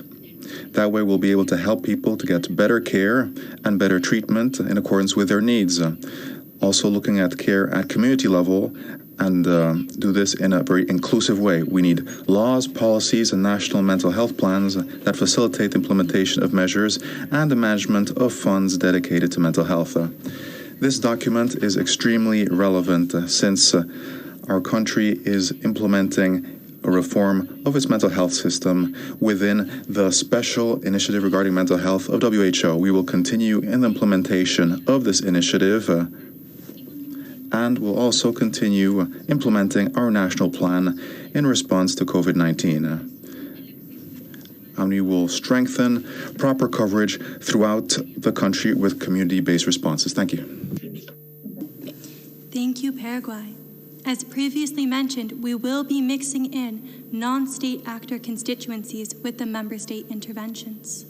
I now give the floor to the World Heart Federation, joined by the constituency members, the Framework Convention Alliance on Tobacco Control, the International Alliance of Patients Organizations, the International Diabetes Federation, the International Society of Nephrology, the World Hypertension League, and the World Stroke Organization.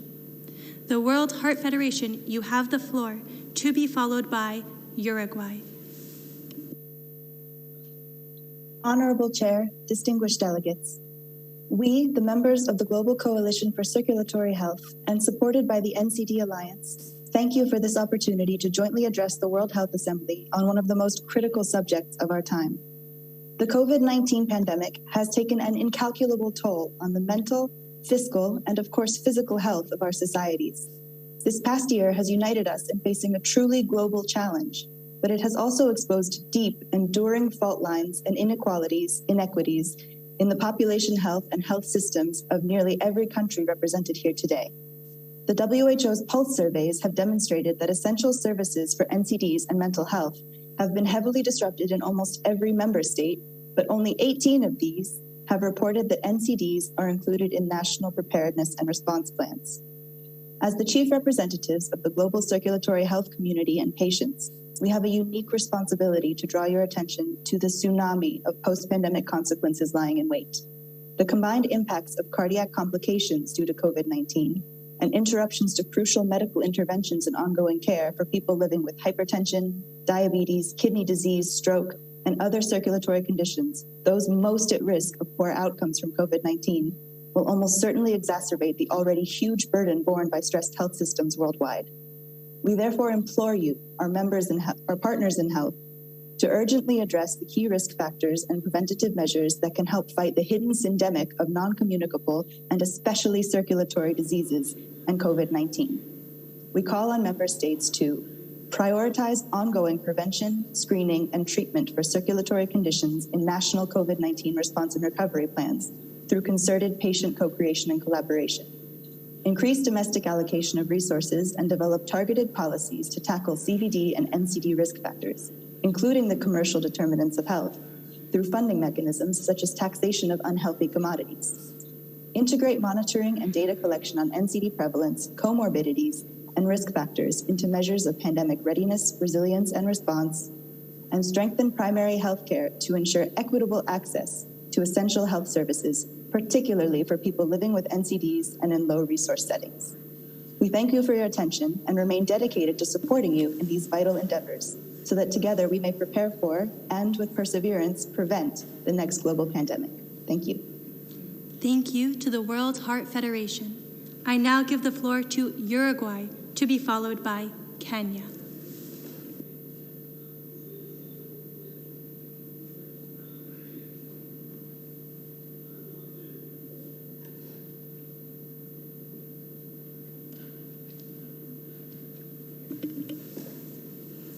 Uruguay, you have the floor.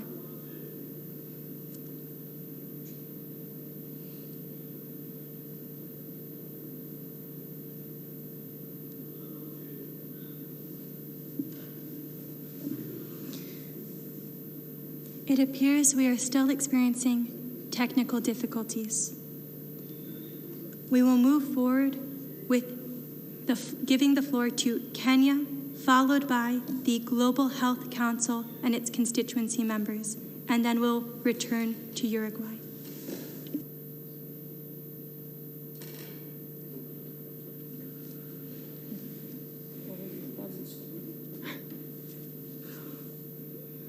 Thank you, Chair. Kenya aligns this statement with that which Zambia will present on behalf of the African member states. Kenya is a state party of the IHR and has progressively instituted legislative, regulatory, and policy mechanisms to incorporate the provisions of the IHR. The government priority development agenda on universal health coverage is a critical prerequisite in building the necessary resilience in the health systems and core national capacities to prevent, detect, and respond to public health events. To guide national health emergency policy and investment, the government in 2017 undertook an IHR joint external evaluation which revealed that Kenya had achieved developed capacity for most of IHR core capacity areas. However, it also revealed that additional effort was needed to move to demonstrated and sustainable IHR capacities. As a result, the government conducted extensive and multi-sector consultations with the main stakeholders involved in IHR implementation and subsequently launched the National Action Plan for Health Security, NAFS, in 2019. The challenge that now remains in funding for action plan, which is largely supported by domestic resources and some development partners. Regarding the agenda on mental health, the mental duress and anguish caused by the pandemic has severely affected lives and livelihoods and has had a catastrophic impact on our citizens. Kenya therefore adopted a whole society approach to promote, protect, and care for mental health as an essential component of the national COVID-19 response through various mental health and psychosocial support activities.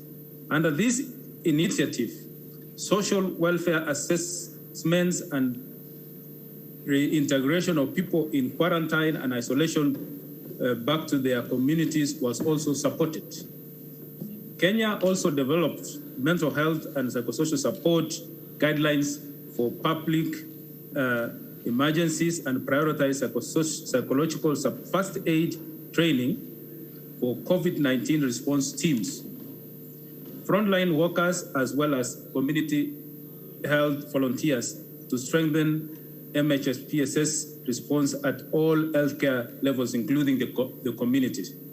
Kenya commits to progressively increase access to quality, affordable care for mental health conditions within health and social services as envisioned under the government universal health coverage agenda and support WHO's commitment to progressively cover 1 billion additional people living with non-communicable diseases and mental health conditions by 2023 with essential health services and medicines. We urge member states to increase investment into management of mental health and request the Director General to ensure that mental health departments' human and financial resources needs are adequately catered for. I thank you.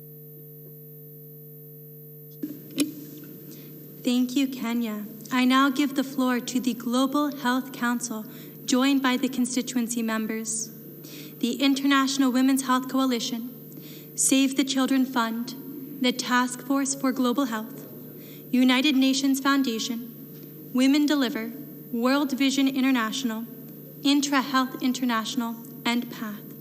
The Global Health Council, you have the floor, to be followed by Uruguay.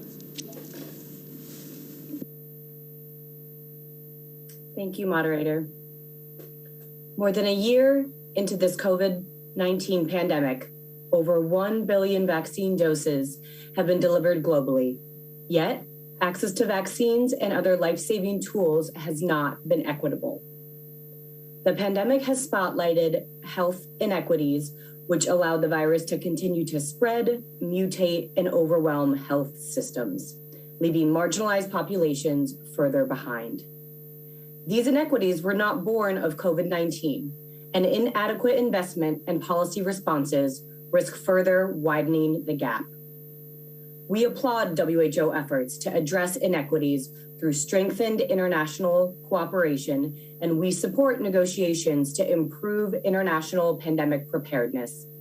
Collective action, with WHO leading the charge, is critical to end this pandemic, achieve equitable recovery, and create stronger, resilient systems. We urge member states to maximize dose sharing through COVAX, fully fund the ACT Accelerator, support CTAP, address barriers to expand vaccine supply, and commit political leadership to oversee response and recovery. We welcome the Director General's update on implementation of Resolution 73.1, which acknowledges COVID-19's contribution to disruptions to essential health services. And we urge member states to increase investment in health systems, including workforce, to ensure continuity and strengthening of services in pursuit of health for all. We need a holistic approach to pandemic prevention, preparedness, response, and health system strengthening. To prepare for future health emergencies, WHO and member states must urgently improve global coordination, increase sustainable financing for preparedness, including through a catalytic mechanism, and invest in better and more effective surveillance systems and field epidemiology training. National and global responses to future health emergencies must include: 1, investment in national leadership positions, multi-sectoral coordination, implemented action plans, and sustained funding to increase global health security to fully reach IHR compliance. 2, prioritization of regional research and manufacturing capacity. 3, strengthened medical and pharmaceutical supply chains in advance of health emergencies. 4, incorporation of pathogen spillover prevention and zoonotic risk assessment. And 5, training and support for a broad range of health workforce cadres. Member states, WHO, and other stakeholders must promote an all-of-society approach to health system strengthening and pandemic preparedness that includes meaningful civil society engagement and addresses inequities at their roots. Building health system resilience requires not only recruiting Thank you to the Global Health Council. Your time has elapsed. I now give the floor to Uruguay, to be followed by China. Muchas gracias. Buenas tardes. Many thanks. Good afternoon. Uruguay is grateful for the report presented by the Secretariat on item 18 of the agenda, preparation on mental health and COVID-19. The COVID-19 pandemic has shown more than ever that we are all vulnerable to mental illness. Because in this context, each and every one of us had to live in their own flesh, physical and social distancing. And now we understand that when we talk about mental health, we're talking about investing in commitment, in who we are, regardless of where we are. Over these months of pandemic, we also understood the importance of emotional approaches, which is our central part of any cure. For Uruguay, there is no comprehensive health without mental health. Our country has adopted specific legislation on mental health that has as its main objective to guarantee the protection of mental health for the... We hear you well. Thank you. En nuestro país se Uruguay has adopted specific legislation on mental health that has as its major goal guaranteeing the protection of mental health for the inhabitants of our country with a human rights perspective, especially bearing in mind the rights of those who use mental health services, and this is covered in our national mental health system. Our national health program, adopted in 2020, wants to contribute to the mental health of individuals through the implementation of the most effective strategies to promote mental health of individuals. We also want to reduce the mortality and morbidity of individuals with mental disorders and provide quality care based on a human rights approach that has a communitary and intersectorial focus. The national program involves a change in the care model. It includes the entire society, academia, social organizations, users, the users' families, as well as UN organizations and agencies. This is the way to cure mental disease. We also address things at an educational and as well as in the work context. The comprehensive Program of Action for Mental Health 2013-2030 will also provide psychosocial support, and this is especially relevant bearing in mind the COVID-19 pandemic, and is part of our broader efforts to recover essential services and to maintain the milestones achieved with respect to universal health coverage. Thank you very much. Thank you, Uruguay. I now give the floor to China, to be followed by Japan.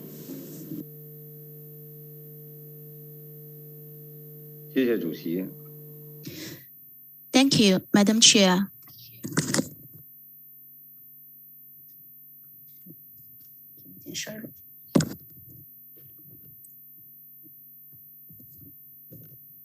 This delegation thanks the Director General for his report.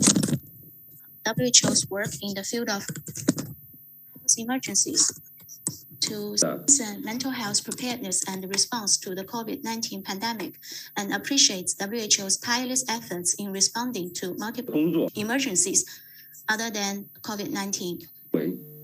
The World Health Organization in the field of public health emergency work fruitful. China believes that the world today still has many natural disasters and conflicts. Infectious disease are still occurring in many countries, developing countries.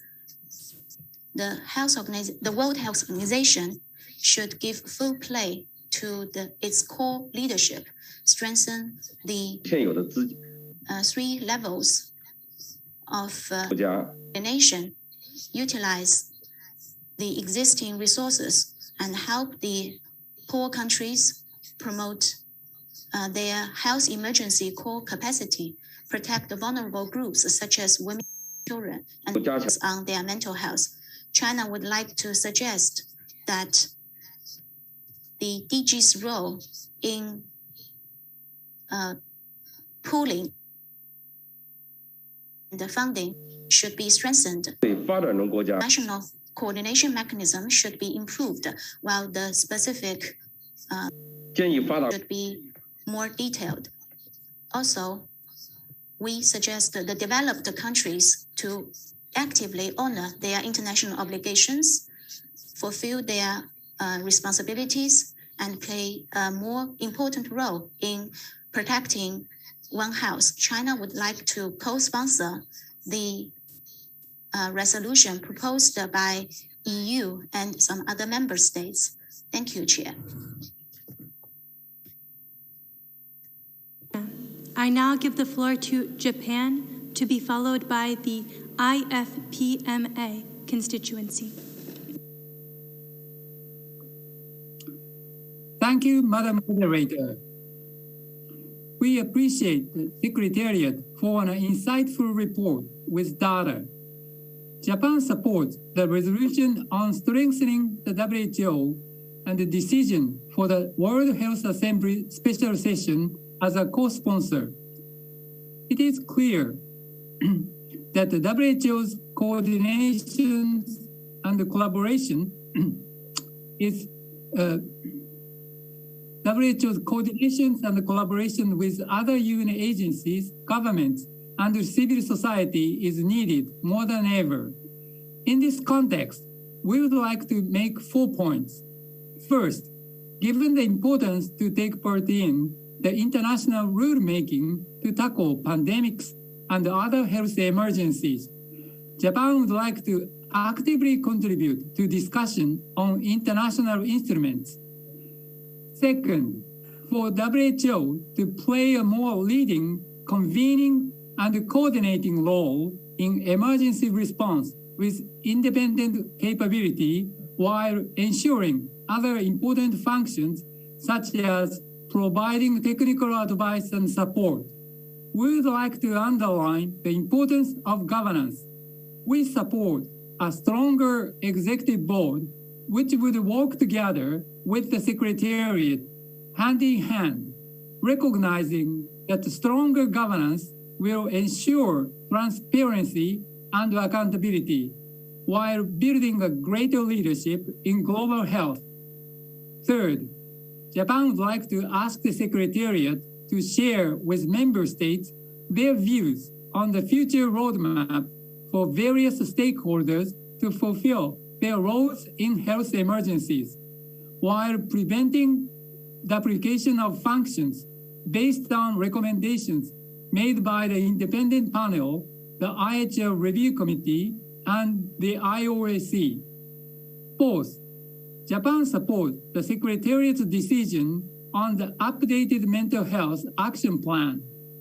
We resonate with the WHO's concerns about increased anxiety, depression, and stress caused by COVID-19, in addition to exhaustion of medical personnel. For example, we are seeing an increase in the number of suicides among young people nationwide and worldwide.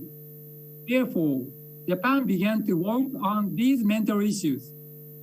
We also appreciate the Secretariat's strong emphasis on suicide prevention, mental health of vulnerable groups across the lifespan, such as children, adolescents, and pregnant mothers, and the mental health of frontline health and social care workers.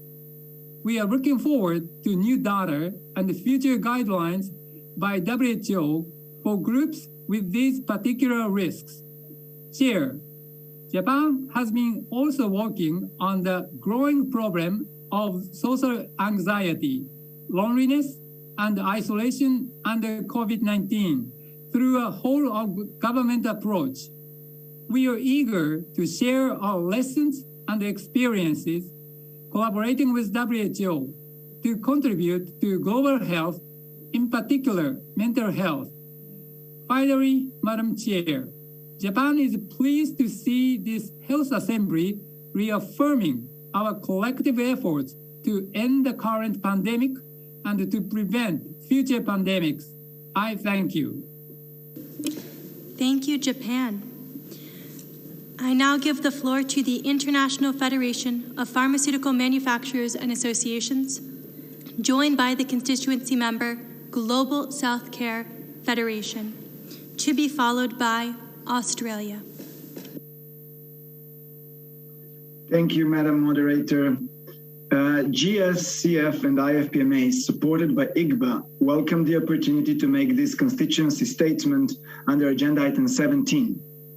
Innovative health industries continue to remain at the forefront of the global effort to develop and manufacture tests, therapeutics, preventative tools, and vaccines to contain and defeat COVID, and of ensuring these reach people everywhere.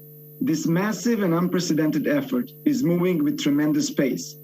After more than 200 clinical trials and nearly 300 partnerships and collaborations among manufacturers worldwide, COVID vaccine production has increased from 0 to 2.2 billion doses by the end of May, with an astounding estimate of 11 billion doses by the end of this year, enough doses to vaccinate the world's adult population. As Dr. Tedros stated, the private sector has an essential role to play in combating this public health crisis through the expertise, innovation, and resources. That said, COVID vaccines currently are not equally reaching all priority populations worldwide. Immediate action must focus on stepping up responsible dose sharing and maximizing production without compromising quality and safety. Global health challenges such as this require truly inclusive cooperation and a redoubling of efforts to ensuring health system resilience. Manufacturers, governments, and NGOs must work together to take urgent steps to further address this inequity, and the industry recently proposed 5 concrete steps that will deliver in the short term. Those can be found on IFPMA website. We urge governments in coordination with WHO to eliminate all trade and regulatory barriers to export, and to facilitate and expedite the cross-border supply of key raw materials, essential manufacturing materials, medicines and vaccines, and prioritize the movement of skilled vaccine manufacturing workforce. We call on member states to ensure that they are ready and able to rapidly deploy available doses and to mitigate the risks to the production and deployment of other vaccines vital to public health worldwide. We also urge governments to guarantee immediate and unhindered access to pathogens and associated information regarding any COVID variants to support the development of new vaccines and treatments. It is important that the world uses the lessons we have learned during the COVID crisis to make sure we are all better prepared in the future. Industry is committed to delivering preparedness solutions and to contributing our expertise to relevant discussions. We look forward to being included in the design of the potential pandemic treaty or other international instrument, and in playing a meaningful role in shaping the future so we are stronger together for the next health emergency. Thank you. Thank you, IFPMA and its constituency members. I now give the floor to our chair for an announcement, after which we will continue with member state interventions.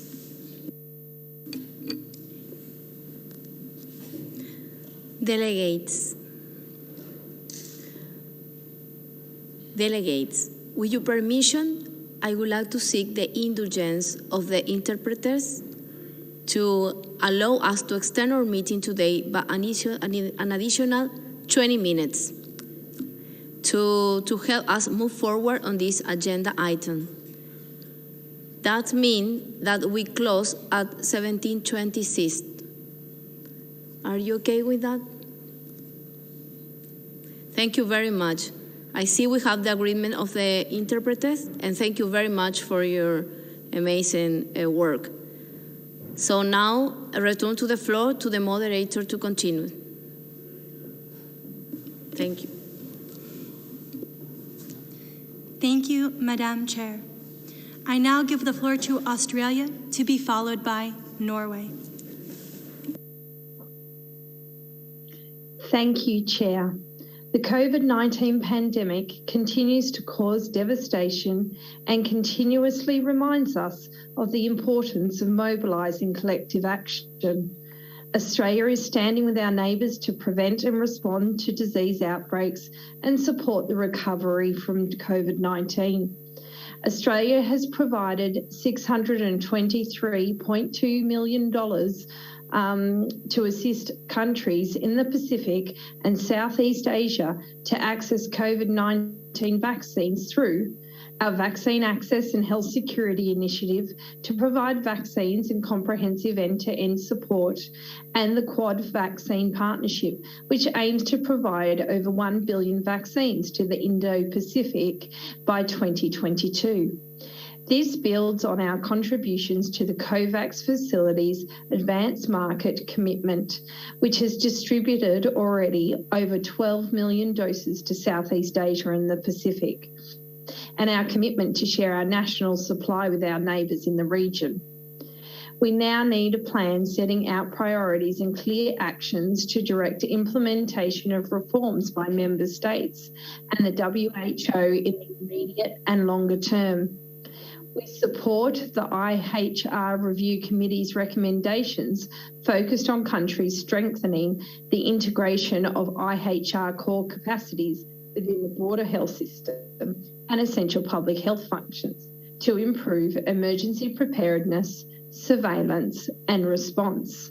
Australia continues to support our neighbours to strengthen our region's public health capacities, including by providing technical assistance and in-country deployments to support health emergency response coordination, laboratory strengthening and disease surveillance. A strong emergency response delivered by strong health systems is vital if we are to achieve the Sustainable Development Goals. Recognising that monitoring and evaluation enhance implementation, we also support recommendations to strengthen country preparedness through peer review systems and transparent reporting. We would welcome a further update from the WHO on the trial of the Universal Health and Preparedness Review. We strongly endorse the importance of enhancing One Health approaches as recognised across all the review reports. This includes taking a global approach to reduce the risk of future zoonotic disease transmission.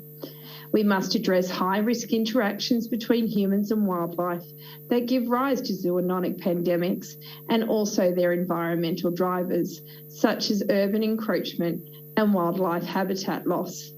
Effective governance of One Health across multiple UN agencies and focus on reducing health threats to human populations will be critical.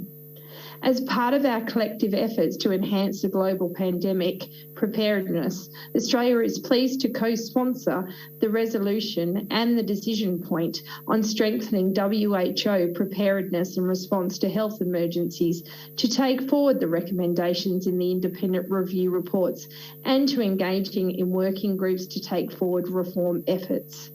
Finally, Australia endorses the updated Comprehensive Mental Health Action Plan 2013 to 2030. This pandemic has had far-reaching consequences on mental health, and we must act to respond. Thank you.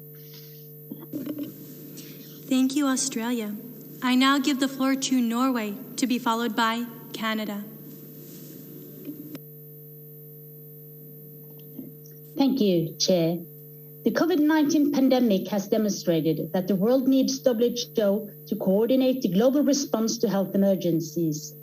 To deliver on this expectation, WHO's capacity to coordinate and respond must be strengthened. This is why Norway has supported the WHO Health Emergency Programme since its inception. We have also consistently supported the Contingency Fund for Emergencies to enable WHO to be prepared for responding to new crises. We believe this is the most effective form of assistance. 5 years ago, the Security Council adopted Resolution 2286, recognizing that attacks on healthcare was a growing challenge in conflicts. Unfortunately, the trend of destroying health systems and denying civilian access to basic life-saving services has continued. Lack of respect for and weak implementation of international humanitarian law by parties to conflict is a challenge. We must invest in better protective measures in emergency operations at all levels, including community engagement, acceptance building, and ensuring quality of healthcare. WHO has an important role to play in providing data which can be used by all relevant stakeholders to address the different facets of attacks on healthcare. Mental health is one of the most neglected areas of health in particular during emergencies. Ensuring that mental health services are provided as part of primary healthcare is not less important during the pandemic. We need to rethink the measures needed to ensure services for some of the most vulnerable groups in this crisis. In Norway's strategy on NCDs in the context of our... Thank you, Norway. I now give the floor to Canada, to be followed by Indonesia. Thank you, Chair. The COVID-19 pandemic has clearly demonstrated that the WHO's work in health emergency preparedness and response is critical, and that we must work together to strengthen the international system so that this never happens again. This includes working together to address the secondary impacts of the pandemic, including on mental health. We must continue to prioritize those whose mental health and well-being has been disproportionately affected by the pandemic, including health and care workers, as well as all individuals on the front lines, the majority of whom are women. That is why Canada welcomes the endorsement of the updated Comprehensive Mental Health Action Plan and its updated targets and recommended interventions. We would like to thank Thailand for its leadership on the decision point on promoting mental health preparedness and response for public health emergencies, which Canada was pleased to co-sponsor. We would also like to thank the WHO Secretariat and all member states for their efforts in making this action plan timely and robust. The updates to the targets and options for implementation are a significant step to accelerate good mental health for all. To achieve these goals, we need to commit to transparent and regular reporting on our progress. The updated action plan comes at a crucial moment as the international community begins to consider what it means to build back better in light of COVID-19. The pandemic has highlighted the need for additional global and national action on mental health, including strengthening health systems and psychosocial supports. Now is the time for member states to translate words into action and make progress on the implementation of the updated action plan and its associated targets. This will help get the world back on track to achieve the SDGs, including those related to universal health coverage, and as part of efforts to build resilience for future health emergencies. Finally, it is paramount that we engage communities and populations in our efforts, because their insights can help us develop more responsive and innovative approaches. This global momentum on mental health is heartening. Our challenge now is how we can build on this momentum and enhance our efforts together. Canada looks forward to working with all partners in supporting progress against the action plan. Thank you, Chair. Thank you, Canada. I now give the floor to Indonesia, to be followed by Israel. Thank you, Chair. Indonesia aligned itself to the statement that will be delivered by Bangladesh on behalf of the 11 share member states on mental health. The COVID-19 pandemic has affected the mental health and psychosocial well-being of all people. This includes health and care workers, frontline workers, and those in vulnerable situations, as well as those with pre-existing mental health conditions. Fear, uncertainty, and anxiety over the development of the pandemic calls for strengthening mental health and resilience. This could be done through an inclusive, multi-stakeholders approach involving different professions related to mental health. It is also important to do early detection of mental health issues in the community. In this regard, we welcome the steps taken by the WHO in mitigating various aspects of the COVID-19 pandemic, which have spilled over into various aspects of health, including mental health. Chair, as has been highlighted many times during the assembly, COVID-19 has showed various weak links of the global health system. We need to transform the global health system to allow it to be more resilient towards the next unpredictable public health emergency. We take note of the new initiatives conducted by the WHO in the context of strengthening preparedness for health emergencies. Indonesia can support such initiatives, and their implementation should respect the principle of equity, equality, and transparency.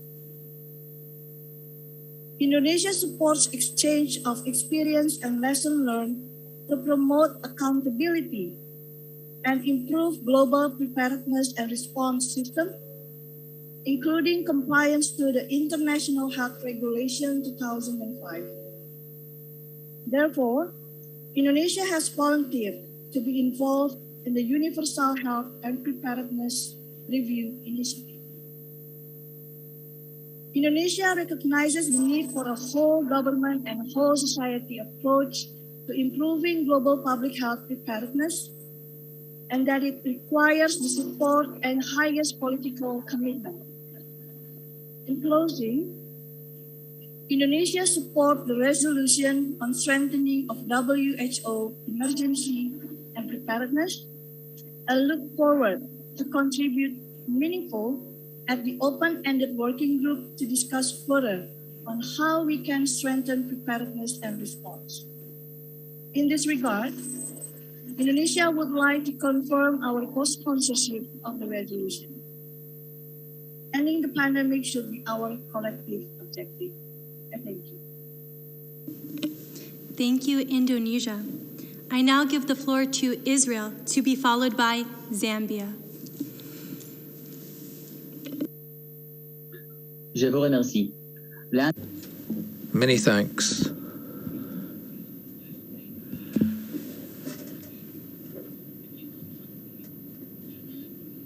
Israel has a novel called Sorbold, which is very interesting to read. Let me read an excerpt for you. It's a special bird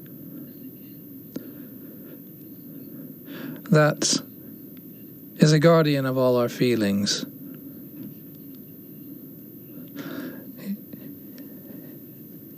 It absorbs our fears, our hopes, all our emotions.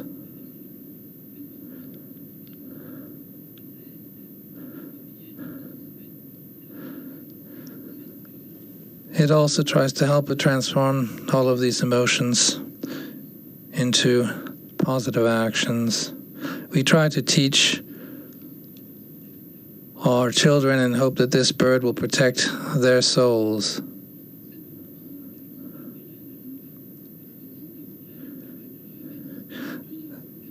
This has also been our approach here at the WHO for Israel. This is why it's so important to focus on mental health for our country. We're also very much attached to universal health care, and we think mental health should be part of that. For a long time, mental health has been a sort of side issue at the WHO. We really appreciate the fact that the WHO is now coming to the forefront of our discussions.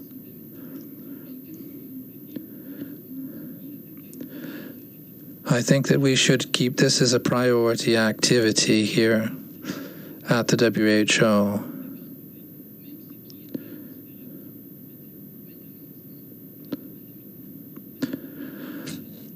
Indeed, mental health has not been an issue even before the pandemic, but now as we are entering into the first year of this terrible scourge, we see that mental health has become even more important amongst our priorities. We hope that we will be able to provide the best mental health care possible.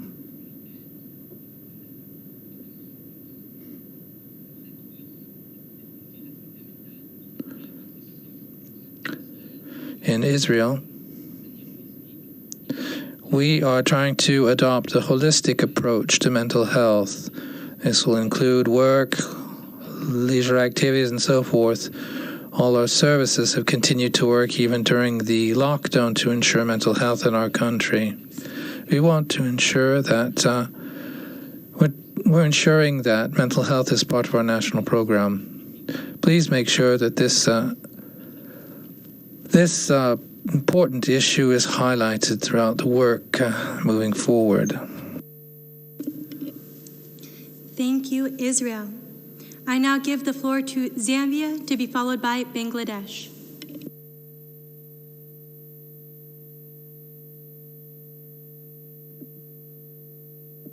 Thank you, Chairperson. Zambia is honored to deliver this statement on behalf of the Africa region.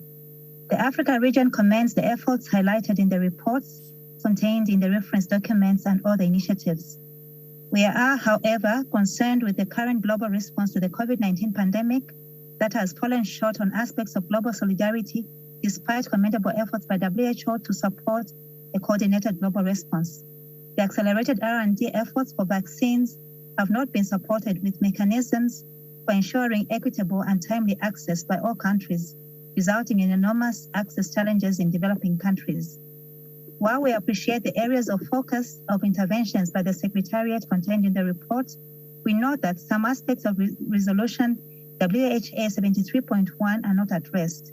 The report avoids any discussion on critical challenges that member states, particularly low-middle-income countries, face, such as ensuring adequate, affordable, and sustainable supplies of commodities for COVID-19. The resolution specifically requests the Director General to identify and present options, including through the use of the flexibilities in the WTO TRIPS agreement for scaling up development, manufacturing, and distribution capacities needed for transparent, equitable, and timely access to diagnostics, therapeutics, and vaccines for COVID-19 response. Further, it does not provide any information on the work done, if any, by WHO in this regard. It is critical that this aspect of the resolution is urgently and effectively addressed. We therefore request the Secretariat to report on the current status on the availability and access to vaccines for developing countries, the challenges faced by COVAX, options to overcome those challenges, including alternative options that make use of TRIPS flexibilities. Secretariat should also report on the existing regulatory approval pathways for vaccines and the support that they can provide to member states, especially developing countries. In addition, we request Secretariat to establish a time-bound experts working group to consider the existing technical and scientific evidence on vaccines currently under development or in the pipeline, and establish an abbreviated regulatory approval pathway for non-originator vaccines to support local manufacturing of vaccines approved for COVID-19 by other vaccine manufacturers, thus scaling up their supplies. The Africa region reiterates the call for immediate global action, coordinated by a strengthened WHO to ensure that COVID-19 diagnostics, treatments, and preventive products are made available to all member states, and that all knowledge and inventions, including for medical devices, be treated as global public goods. On the IHRRC, we recognize the efforts by the Secretariat in ensuring the impartial, independent, and comprehensive evaluation work of the Review Committee on the Functioning of the International Health Regulations 2005 during the COVID-19 response, endorses its report and urges the full implementation of recommendations contained therein. On mental health in COVID-19, we endorse the updated Comprehensive Mental Health Action Plan 2013-2030, including the WHO Special Initiative for Mental Health. Given the need to support recovery from COVID-19, we request the Secretariat to support member states in promoting mental health and psychosocial well-being and strengthening preparedness, response capacity, and resilience for future public health emergencies, taking into account context-specific solutions that support individual and local community mental health and well-being. In conclusion, the Africa region supports the adoption of the draft resolution introduced by the EU delegation on this agenda item. Chairperson, I thank you. Thank you, Zambia. I now give the floor to Bangladesh, to be followed by Spain.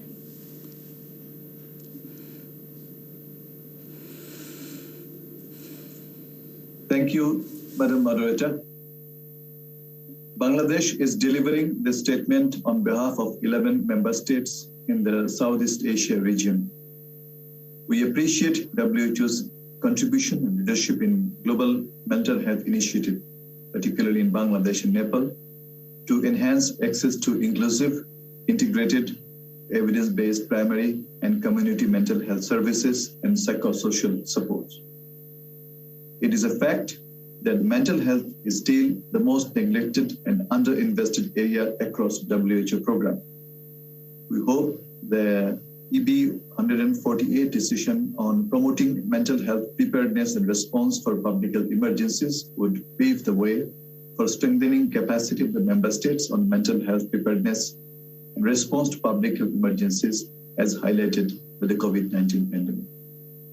The COVID-19 has exposed the existing mental health service gaps. In this respect, our region would like to make 4 points to address the existing and emerging challenges. First, prioritization of mental health needs to be continued at all levels, global, regional, and national, to ensure an effective and comprehensive response to the mental health needs of people and healthcare workers during COVID-19 pandemic. At the country level, integration of mental health services into primary healthcare needs to be ensured to improve availability and accessibility of mental health care for all, especially those in vulnerable situations and hard-to-reach areas. This also includes promoting deinstitutionalization towards community-led mental health services and cares. Moreover, the sustainable funding for addressing mental health problems needs to be available and adequate at all levels. In addition, culturally acceptable norms of mental health services should be developed, keeping in mind the needs, contexts, and priorities across regions. Second, monitoring systems, including research, should be conducted to better understand the magnitude of problems, situation of unmet need, and utilization of services, as well as impacts to patients and family in the event of health emergencies. Third, mental health and community resilience should be strengthened through implementing an inclusive, multi-stakeholder approach involving different professions related to mental health, in line with WHO's approach to mental health and psychosocial support. In addition, mental health literacy and awareness must be promoted to reduce misconceptions and stigma about mental health disorders, including in times of health emergencies. Also, adequate technical assistance should be provided for training and building capacity of the community health professionals and social workers on mental health, particularly in low and middle-income countries. Finally, member states should be provided with adequate support for the implementation of the Global Mental Health Action Plan 2013-2030 in the context of public health emergencies. Thank you. Thank you, Bangladesh. I now give the floor to Spain, to be followed by Portugal.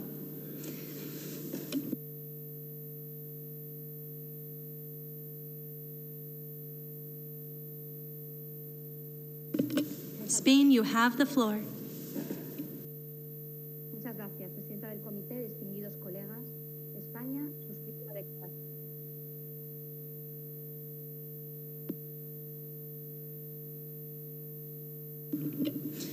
Spain, we are not able to hear you. Can you come closer to your mic?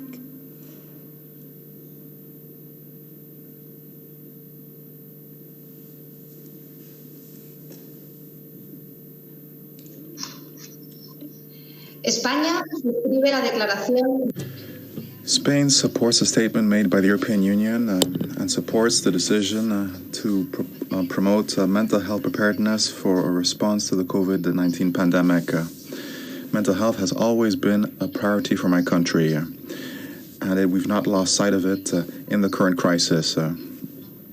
We need to change the situation into an opportunity by laying the foundations for better mental health and more quality mental health services after COVID. I'd like to take advantage of this opportunity to express the need to provide mental health support to health staff that have gone through a period of extreme stress during the pandemic.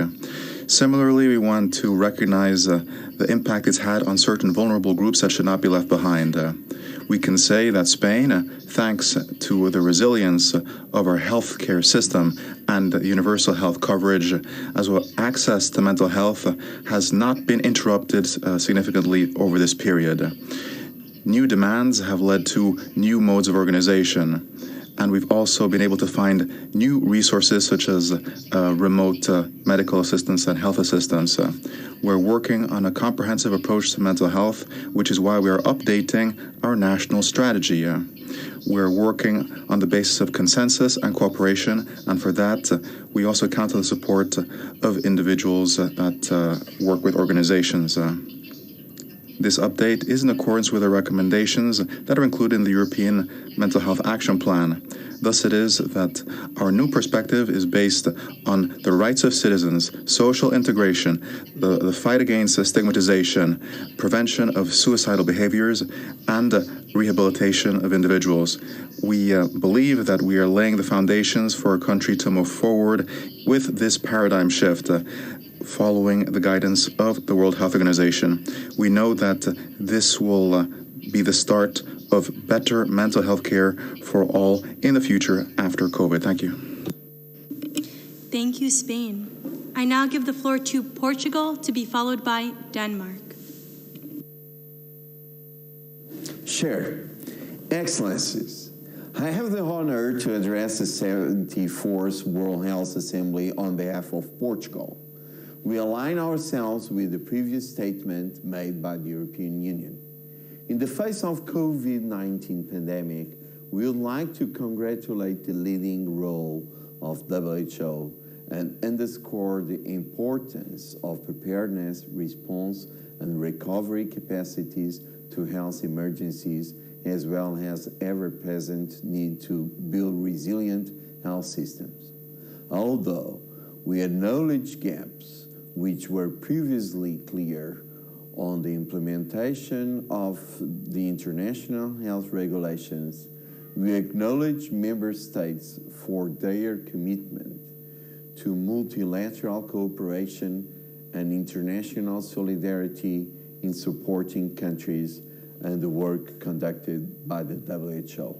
As such, we highlight the importance of the Universal Health and Preparedness Review, a mechanism with the potential to successfully share policies, technical expertise, and best practices across member states and regions, supporting member states in their individual struggles to scale up preparedness, investment, and improvement. These core capacities should be considered a global public good, especially considering the health, economic, and social disruptions to countries and populations triggered by health emergencies. Share.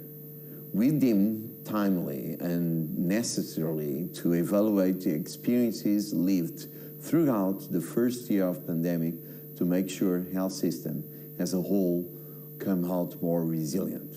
We acknowledge the importance of considering these lessons and call on all member states to strive for global equitable cooperation and solidarity in accessing the right tools to fight the pandemic everywhere, as this is our own way to a strong recovery. We are committed to global health security through transparent, reliable, and timely communication in line with the guidance of WHO, assuring global citizens their health and human rights. Thank you very much. Thank you, Portugal. I now give the floor to Denmark. Thank you, Chair. Denmark fully aligns itself with the statement made on behalf of the EU and its member states. This statement addresses agenda item 18 on mental health. A good mental health is vital in living life to the fullest, and it cannot be taken for granted. We therefore welcome the updated comprehensive mental health action plan and the proposed decision. It is indeed important and vital to focus on mental health in a time of crisis, such as the current pandemic. COVID-19 itself, as well as applied restrictions and health measures, cause uncertainty and disruption to our everyday life and impact our mental health and well-being. These restrictions and disruptions can be especially challenging for those already struggling with anxiety, social exclusion, or compulsive thoughts. We have to cope and manage the immediate consequences of the pandemic on mental health, but we must not neglect already existing conditions or abandon our focus once the pandemic is over. We need to apply the lessons learned from the last year and a half to our future response to health crisis and to a broader mental health management and organization. We must work to eliminate stigma and discrimination while also ensuring the same quality in care, prevention, early detection, treatment and rehabilitation, and follow-up for all mental health disorders as is provided for people with physical illness. In Denmark, we have initiated the implementation of a 10-year mental health plan to address these problems. We need a united focus on mental health, and we should use the current momentum to strengthen our efforts in the future. Thank you. Thank you, Denmark. I will now return the floor to our chair. Madam Chair, the floor is yours. Thank you very much.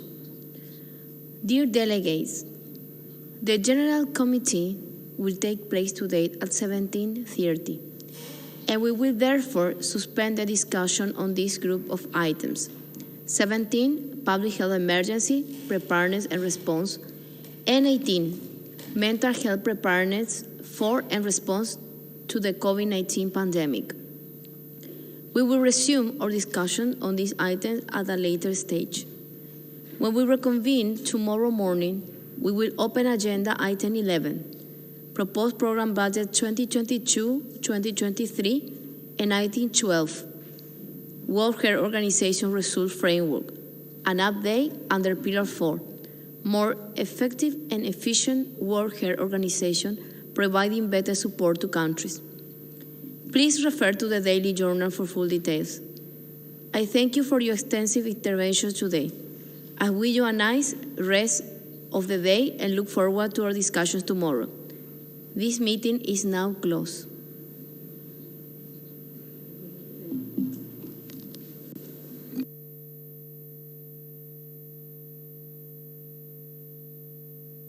Recording stopped.